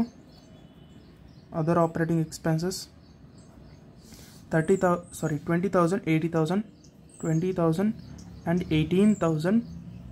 So ಇದಿಷ್ಟನ್ನು add ಮಾಡಿಕೊಂಡ್ರೆ ನಮಗೆ ಟೋಟಲ್ ಆಪರೇಟಿಂಗ್ ಎಕ್ಸ್ಪೆನ್ಸಸ್ ಸಿಗ್ತಾ ಹೋಗುತ್ತೆ. So add ಮಾಡ್ಕೊಳ್ಳೋಣ. 70,000 plus 70,000, 80,000, 20,000 that is 1,70,000. So ಇಲ್ಲಿ 72,000 ಪ್ಲಸ್ 90,000 ಪ್ಲಸ್ 18,000 ದಟ್ ಈಸ್ 1,80,000 ಬರುತ್ತೆ. ಆ್ಯಡ್ ಮಾಡ್ಕೊಳ್ಳೋಣ 1,80,000. ಸೊ ಇದು total operating expenses. So G ಪಿಯಿಂದ ಟೋಟಲ್ ಆಪರೇಟಿಂಗ್ ಎಕ್ಸ್ಪೆನ್ಸಸ್ನ ಲೆಸ್ ಮಾಡಿದ್ರೆ ನಮಗೆ ಆಪರೇಟಿಂಗ್ ಪ್ರಾಫಿಟ್ ಸಿಗ್ತಾ ಹೋಗುತ್ತೆ. So operating profit that is G P minus total operating expenses. So ನಾವು ಅಲ್ಲೇ ರೇಷಿಯೋದಲ್ಲಿ ಮಾಡಿದ್ವಲ್ಲ ಅದೇ ಥರ. ಈಗ ಲೆಸ್ ಮಾಡ್ಕೋಬೇಕು. 3,35,000 ಮೈನಸ್ 1,70,000 ನಮಗೆ 1,65,000 ಬರುತ್ತೆ. ಓಕೆ, 1,65,000. ಸೊ 4 ಲ್ಯಾಕಲ್ಲಿ 1,80,000 ಲೆಸ್ ಮಾಡ್ಕೋಬೇಕು. 4 ಲ್ಯಾಕಲ್ಲಿ 1,80,000 ಮಾಡ್ಕೊಂಡ್ರೆ 2,20,000 ರುಪೀಸ್ ಬರುತ್ತೆ. 2,20,000 ಹಾಕೋಣ. ಸೊ ಇದಿಷ್ಟು ಆಪರೇಟಿಂಗ್ ಪ್ರಾಫಿಟ್ ಕ್ಯಾಲ್ಕುಲೇಟ್ ಮಾಡೋದು. ಸೊ ಅದಾದಮೇಲೆ ನೆಕ್ಸ್ಟ್ ಏನು ಕೊಟ್ಟಿದ್ದಾರೆ, ನೆಕ್ಸ್ಟು ಫಾರ್ಮೇಟಲ್ಲಿ ಬರುವಂಥದ್ದು ಹಾಕೋಬೇಕು. ನೆಕ್ಸ್ಟ್ ಫಾರ್ಮೇಟಲ್ಲಿ ಬರುವಂಥದ್ದು ನಾನ್ ಆಪರೇಟಿಂಗ್ ಎಕ್ಸ್ಪೆನ್ಸಸ್ ಅದನ್ನು ಕೂಡ ಲೆಸ್ ಮಾಡ್ಕೊಳ್ತಾ ಹೋಗಬೇಕು. ಎಕ್ಸ್ಪೆನ್ಸಸ್ ಲೆಸ್ ಮಾಡಬೇಕು, ಇನ್ಕಮ್ಸ್ನ ಆ್ಯಡ್ ಮಾಡ್ತಾ ಹೋಗಬೇಕು. ಸೊ ಹಾಗಾದರೆ ಎಕ್ಸ್ಪೆನ್ಸಸ್ ನಾನ್ ಆಪರೇಟಿಂಗ್ ಯಾವ್ಯಾವ ಇದ್ದಾವೆ? ದಟ್ ಈಸ್ ಇಂಟ್ರೆಸ್ಟ್ ಪೇಯ್ಡ್ ಇದೆ. ಫಸ್ಟ್ ಬರ್ಕೋಣ, interest paid, then depreciation, then income tax, then other non-operating expenses. So interest paid ಬಂದು 15,000 25,000 ಇದೆ. 15,000 and 25,000. ಡಿಪ್ರಿಸಿಯೇಷನ್ 10,000 5,000 ಇದೆ. ನೆಕ್ಸ್ಟ್ ಇನ್ಕಮ್ ಟ್ಯಾಕ್ಸ್ 70-80 ಇದೆ. Next other non operating expenses 30,000 and 27,000 ಇದೆ. So ಇದಿಷ್ಟು non operating expenses. ಇದಿಷ್ಟು total ಮಾಡ್ಕೊಳ್ಳೋಣ, ಯಾಕಂದರೆ ಇದನ್ನು ಲೆಸ್ ಮಾಡಬೇಕು. Total non operating expenses that is 15,000 10,000 70,000 and 30,000. So total 1,25,000 ಬರುತ್ತೆ. ಸೊ 1,25,000 ಹಾಕೋಣ. After that 25,000 5,000 25,000 plus 5,000 plus 80,000 plus 27,000 1,37,000 ಬರುತ್ತೆ. ಹಾಕೋಣ 1,37,000. ಇದಿಷ್ಟು total non operating expenses. So ಈಗ add non operating incomes. So non operating incomes ಬಂದ್ಬಿಟ್ಟು ಅದರ್ ಇನ್ಕಮ್ಸ್ ಬರುತ್ತೆ. So other ಇನ್ಕಮ್ಸ್ನ non operating incomes ಅಂತಾರೆ. ಸೊ ಅದರ್ ಇನ್ಕಮ್ಸ್ನ ವ್ಯಾಲ್ಯೂ ಬಂದ್ಬಿಟ್ಟು 50 ಮತ್ತು 45,000 ಇದೆ. ಹಾಕೋಣ 50,000 ದೆನ್ 45,000. ಸೊ ಇದಿಷ್ಟು ಕ್ಯಾಲ್ಕುಲೇಟ್ ನಾವು ಮಾಡ್ಕೋಬೇಕು. ಸೊ ಇದಿಷ್ಟು ಆ್ಯಡ್ ಮಾಡಿಕೊಂಡ್ರೆ ನಮಗೆ ನೆಟ್ ಪ್ರಾಫಿಟ್ ಸಿಗ್ತಾ ಹೋಗುತ್ತೆ. It is net profit. So net profit calculate ಮಾಡ್ಕೊಳ್ಳೋಣ. ಹಾಗಾದರೆ ಆಪರೇಟಿಂಗ್ ಪ್ರಾಫಿಟಲ್ಲಿ ಟೋಟಲ್ ನಾನ್ ಆಪರೇಟಿಂಗ್ ಎಕ್ಸ್ಪೆನ್ಸಸ್ನ ಲೆಸ್ ಮಾಡ್ಕೋಬೇಕು. ದಟ್ ಈಸ್ 1,65,000 1,65,000 ಮೈನಸ್ 1,25,000 ಮಾಡಿಕೊಟ್ರೆ ನಮಗೆ 40,000 ಬರುತ್ತೆ. 40,000 50,000 ಲೆಸ್ ಮಾಡ್ಕೋಬೇಕು. ದಟ್ ಈಸ್ ನಮಗೆ ನೆಟ್ ಲಾಸ್ ಸಿಗ್ತಾ ಹೋಗುತ್ತೆ 10,000. So net profit or loss that is 10,000 minus value ಇದೆ. ಓಕೆನಾ? ಸೊ ಹಾಗಾದರೆ ಇದನ್ನು ಮಾಡ್ಕೊಳ್ಳೋಣ. 2,20,000 ಮೈನಸ್ 1,37,000. ಸಾರಿ, ಇದನ್ನು ಆ್ಯಡ್ ಮಾಡ್ಕೋಬೇಕಲ್ವ, ಮೈ ಮಿಸ್ಟೇಕ್. ಓಕೆ, 1,65,000 ಮೈನಸ್ 1,25,000 ಮಾಡಿಕೊಟ್ರೆ ನಮಗೆ 40,000 ಬರುತ್ತೆ. 40,000 ಪ್ಲಸ್ 50,000 90,000 ಬರುತ್ತೆ. That is net profit. Okay, 90,000 net profit, loss ಆಗೋದಿಲ್ಲ. ಓಕೆ, ನೆಕ್ಸ್ಟ್ ಅದೇ ಥರ ಇಲ್ಲಿ ಮಾಡ್ಕೊಳ್ಳೋಣ. 2,20,000 plus minus 1,37,000 plus 45,000 that is 1,28,000. So ಈ ಸೈನ್ಸು ವೆರಿ ಇಂಪಾರ್ಟೆಂಟ್. ನಿಮಗೆ ಕನ್ಫ್ಯೂಸ್ ಆದರೆ ಈ ಸೈನ್ ನೋಡಿಕೊಂಡು ಅಡಿಷನ್ ಸಬ್ಟ್ರಾಕ್ಷನ್ ಮಾಡ್ಕೊಳ್ಳಿ. ಸೊ ಇದಿಷ್ಟು ನಾವು ಈಗ ನೆಟ್ ಪ್ರಾಫಿಟ್ವರೆಗೂ ಕ್ಯಾಲ್ಕುಲೇಟ್ ಮಾಡಿದ್ದೀವಿ. ಹಾಗಾದರೆ ಇವಾಗ ಕಂಪ್ಯಾರಿಟಿವ್ ಮಾಡೋಣ. ಸೊ ಇದು ಇನ್ಕ್ರೀಸ್ ಡಿಕ್ರೀಸ್ ಏನು ಅಂದರೆ ಇವೆರಡಕ್ಕೂ ಕಂಪೇರ್ ಮಾಡಿ ಇನ್ಕ್ರೀಸ್ ಆಗಿದೆಯಾ ಡಿಕ್ರೀಸ್ ಆಗಿದೆಯಾ, ಇದು ಪ್ರೀವಿಯಸ್ ಇಯರ್, ಇದು ಕರೆಂಟ್ ಇಯರ್, ಪ್ರೀವಿಯಸ್ ಇಯರ್ಗೂ ಈ ಇಯರ್ಗೂ ಜಾಸ್ತಿ ಆಗಿದೆಯಾ ಕಮ್ಮಿ ಆಗಿದೆಯಾ ಅಂತ ನಾವು ನೋಡ್ಕೋಬೇಕು. 7,85,000 ಇದ್ದಿದ್ದು 9 ಲ್ಯಾಕ್ ಆಗಿದೆ ಸೇಲ್ಸು. ಹಾಗಾದರೆ 1,15,000 ರೂಪಾಯಿ ಜಾಸ್ತಿ ಆಗಿದೆ ಅಂತೆ. ಹಾಗಾದರೆ ಇದರಿಂದ ಇದನ್ನು ಲೆಸ್ ಮಾಡಬೇಕು. 9 ಲ್ಯಾಕ್ ಮೈನಸ್ 7,85,000 ಮಾಡಿದ್ರೆ ನಮಗೆ ಕರೆಕ್ಟಾಗಿರೋ ಸಿಂಬಲ್ ಬರ್ತಾ ಹೋಗುತ್ತೆ. ಇಲ್ಲ ನೀವು 7,85,000 ಮೈನಸ್ 9 ಲ್ಯಾಕ್ ಮಾಡ್ತೀನಿ ಅಂದರೆ ಮೈನಸ್ ಸಿಂಬಲ್ ತೋರಿಸುತ್ತೆ. ಹಾಗಾಗಿ ಇದರಿಂದ ಇದನ್ನು ಮೈನಸ್ ಮಾಡ್ಕೋಬೇಕು. 9 ಲ್ಯಾಕ್ ಮೈನಸ್ 7,85,000 ಮಾಡಿದ್ರೆ ಕರೆಕ್ಟಾಗಿ 1,50,000 ಬರುತ್ತೆ. ಹಾಕೊಳ್ಳಿ 1,15,000. ಸೊ ನೆಕ್ಸ್ಟು 5 ಲ್ಯಾಕಲ್ಲಿ 4,50,000 ಹೋದರೆ 50,000. ಸೊ ಇವೆರಡನ್ನೂ ಆ್ಯಡ್ ಮಾಡ್ಕೊಳ್ಳಿ. ಲೆಸ್ ಮಾಡ್ಕೋಬೇಕು, ಯಾಕಂದರೆ ಇದು ಲೆಸ್ ಸಿಂಬಲ್ ಇರೋದು. ಕಾಸ್ಟ್ ಆಫ್ ಗುಡ್ಸ್ ಸೋಲ್ಡ್ ಇದೆಯಲ್ಲ, ಇದು ಲೆಸ್ ಮಾಡ್ಕೋಬೇಕು. 1,15,000 ಮೈನಸ್ 50,000 ಮಾಡಿಕೊಟ್ರೆ ನಮಗೆ 65,000 ಬರುತ್ತೆ. ಸೊ ಇದನ್ನು ಕಂಪೇರ್ ಮಾಡಿದ್ರು ಕೂಡ 65,000 ಬರಬೇಕು. ಅವಾಗ ಕರೆಕ್ಟಾಗಿ ಮಾಡಿದ್ದೀವಿ ಅಂತ ಅರ್ಥ. ಸೊ 4 ಲ್ಯಾಕಲ್ಲಿ -3,35,000 ಮೈನಸ್ ಮಾಡಿಕೊಂಡ್ರೆ 65,000 ಬರುತ್ತೆ. Same answer. ಓಕೆ, 70,000 72,000 2,000 ಜಾಸ್ತಿ ಆಗಿದೆ ಅಂತೆ. 80,000 90,000 10,000 ಜಾಸ್ತಿ ಆಗಿದೆ. 18,000 20,000 2,000 ಕಮ್ಮಿ ಆಗಿದೆ. ಮೈನಸ್ ಸಿಂಬಲ್ ಹಾಕೋಬೇಕು. 1,70,000 ಇದ್ದಿದ್ದು 1,80,000 ಆಗಿದೆ, ಅಂದರೆ 10,000 ಜಾಸ್ತಿ ಆಗೈತೆ. ಸೊ ಇಲ್ಲೇ ನೋಡ್ಕೊಳ್ಳಿ, 10 + 2 12,000 12,000 2,000 ಹೋದರೆ 10,000. ಓಕೆನಾ? ಹಂಗೆ ಕ್ರಾಸ್ ವೆರಿಫೈ ಮಾಡ್ಕೊಳ್ತಾ ಇರಬೇಕು. ನೆಕ್ಸ್ಟು ಆಪರೇಟಿಂಗ್ ಪ್ರಾಫಿಟ್ ಬಂದುಬಿಟ್ಟು 2,20,000 ಇದೆಯಂತೆ. 2,20,000 ಪ್ರೀವಿಯಸ್ 1,65,000 ಇತ್ತಂತೆ, ಅಂದರೆ ಪ್ರೀವಿಯಸ್ಗಿನ್ನ 55,000 ಜಾಸ್ತಿ ಆಗಿದೆ. ಓಕೆ, 55,000. ಸೊ ಇದನ್ನೇ ಕ್ಯಾಲ್ಕುಲೇಟ್ ಕ್ರಾಸ್ ವೆರಿಫೈ ಮಾಡೋದು ಅಂದರೆ 65,000ಅಲ್ಲಿ 10,000 ಲೆಸ್ ಮಾಡ್ಕೊಂಡ್ರೆ 55,000 ಬರ್ತಾ ಹೋಗುತ್ತೆ. ಈ ಥರ ಕ್ರಾಸ್ ವೆರಿಫೈ ಮಾಡ್ಕೊಳ್ತಾ ಹೋಗಬೇಕು. 15,000 ಇದ್ದಿದ್ದು 25,000 ಆಯ್ತಂತೆ, ಅಂದರೆ 10,000 ಜಾಸ್ತಿ ಆಗೈತೆ. 10,000 ಇದ್ದಿದ್ದು 5,000 ಆಗೈತೆ, ಅಂದರೆ 5,000 ಕಮ್ಮಿ ಆಗೈತೆ. 70 ಇದ್ದು 80 ಆಗೈತೆ, ಅಂದರೆ 10,000 ಜಾಸ್ತಿ ಆಗೈತೆ. 30 ಇದ್ದು 27 ಆಗೈತೆ, ಅಂದರೆ 3,000 ಕಮ್ಮಿ ಆಗೈತೆ. ಈ ಥರ ನಾವು ಈಸಿಯಾಗಿ ಕ್ಯಾಲ್ಕುಲೇಟ್ ಮಾಡ್ಕೋಬೇಕು, ಎಲ್ಲದಕ್ಕೂ ಕೆಲಸ ಹೊತ್ತದ್ದು ಬೇಡ. ಸೊ 1,25,000 1,37,000 ಆಗಿದೆ, ಅಂದರೆ 12,000 ಜಾಸ್ತಿ ಆಗಿದೆಯಂತೆ. ಇದನ್ನು ಕ್ರಾಸ್ ವೆರಿಫೈ ಮಾಡ್ಕೋಬೇಕು. 10 + 10 20,000. 20,000ದಲ್ಲಿ 5 + 3 8,000. 20,000ದಲ್ಲಿ 8,000 ಹೋದರೆ 12,000. ಓಕೆನಾ? ಆಫ್ಟರ್ ದ್ಯಾಟ್ 50,000 ಇದ್ದಿದ್ದು 45,000 ಆಯ್ತಂತೆ, ಅಂದರೆ 5,000 ಕಮ್ಮಿ ಆಗೈತೆ. 90,000 ಇದ್ದಿದ್ದು 1,28,000 ಆಗಿದೆ, ಅಂದರೆ 38,000 ಇನ್ಕ್ರೀಸ್ ಆಗೈತೆ ನೆಟ್ ಪ್ರಾಫಿಟ್ಟು. ಸೊ ಇದನ್ನ ಹೇಗೆ ಕ್ರಾಸ್ ವೆರಿಫೈ ಮಾಡೋದಂದರೆ 55,000ಅಲ್ಲಿ 12,000ನ ಲೆಸ್ ಮಾಡ್ಕೋಬೇಕು. 55,000ಅಲ್ಲಿ 12,000ನ ಲೆಸ್ ಮಾಡಿಕೊಂಡ್ರೆ 43,000 ಸಿಗುತ್ತೆ. 43,000ಅಲ್ಲಿ 12,000ನ ಲೆಸ್ ಮಾಡಿದ್ರೆ 43,000ಅಲ್ಲಿ 5,000ನ ಲೆಸ್ ಮಾಡಿದ್ರೆ -5,000 ದಟ್ ಈಸ್ 38,000.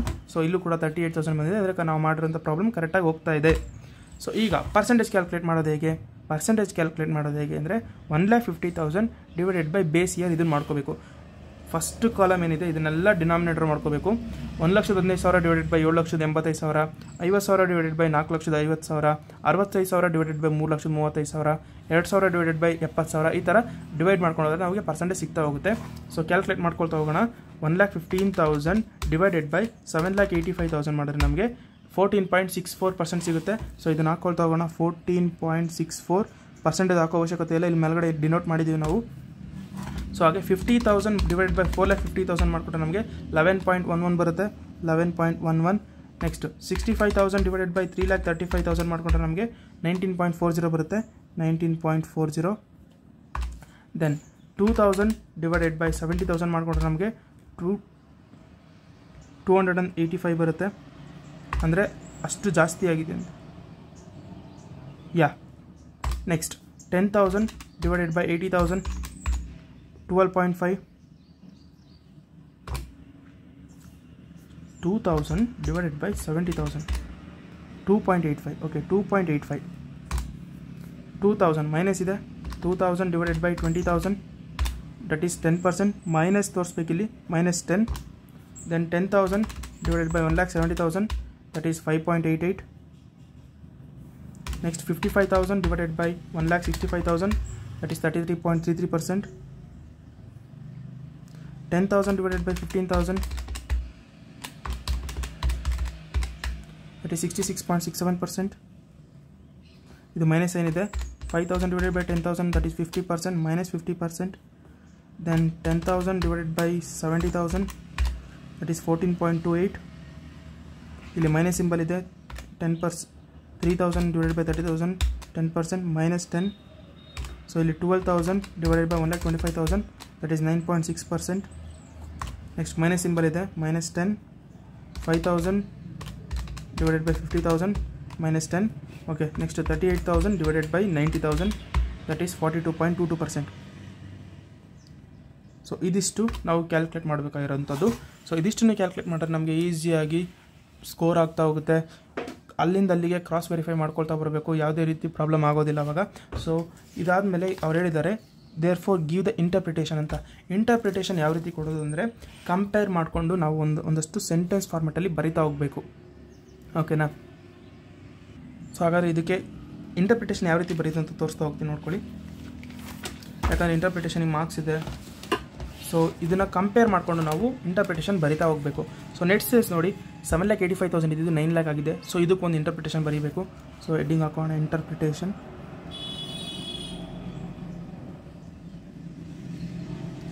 ಇಂಟರ್ಪ್ರಿಟೇಷನ್ ಬಂದುಬಿಟ್ಟು compared to first interpretation compared to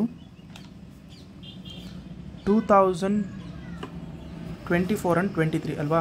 compared to 2023 to 2024 that net sales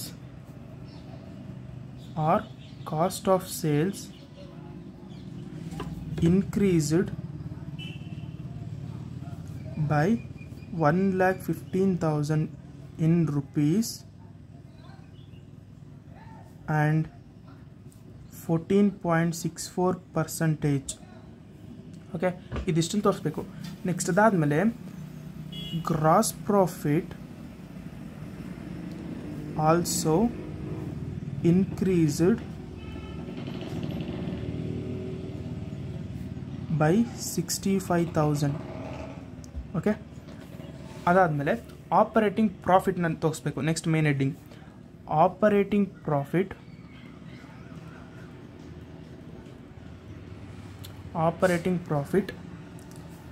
increased by 55,000 in rupees that from 1,65,000 to 2,20,000 rupees. Okay, then total non-operating expenses in ಬೇಡ, total net profit ಬಂದ್ಬಿಡಿ ಲಾಸ್ಟಿಗೆ. So finally the company's overall profit is increased. So the kindly suggestion is to manage the same administration or management in future. So ಈ ಥರ ಒಂದು suggestion ಕೊಟ್ಬಿಟ್ಟು ಲಾಸ್ಟಿಗೆ wind up ಮಾಡಿದ್ರೆ so interpretation complete ಆಗುತ್ತೆ. So ಇಷ್ಟು ಮಾಡಿದ್ರೆ ನಮಗೆ ಈಸಿಯಾಗಿ 12 ಮಾರ್ಕ್ಸ್ ಸಿಗ್ತಾ ಹೋಗುತ್ತೆ. ಸೊ ಇದಿಷ್ಟು last year previous question paper, ಅಲ್ಲಿಗೆ ಕಂಪ್ಲೀಟ್ ಕ್ವಶನ್ ಪೇಪರ್ನ ಫಿನಿಷ್ ಮಾಡಿದ್ದೀವಿ. ಸೊ ಈಗ MCQಗೆ ಬರೋದಾದರೆ, so the first one is MCQನಲ್ಲಿ applicability of management account is. So management accounting ಯಾವುದೇ ರೀತಿ ಕಂಪಲ್ಸರಿ ಇಲ್ಲ, ಮ್ಯಾಂಡೇಟರಿ ಇಲ್ಲ. ಸೊ ಕಂಪಲ್ಸರಿನೂ ಅಲ್ಲ, ಮ್ಯಾಂಡೇಟರಿನೂ ಅಲ್ಲ, ಸ್ಟ್ಯಾಟ್ಯೂಟರಿನೂ ಅಲ್ಲ, optional is the answer. First one is optional answer. And next second one is the term current asset does not covers. So current ಅಸೆಟಲ್ಲಿ ಯಾವ್ಯಾವ ಬರೋದಿಲ್ಲ ಅಂತೆ.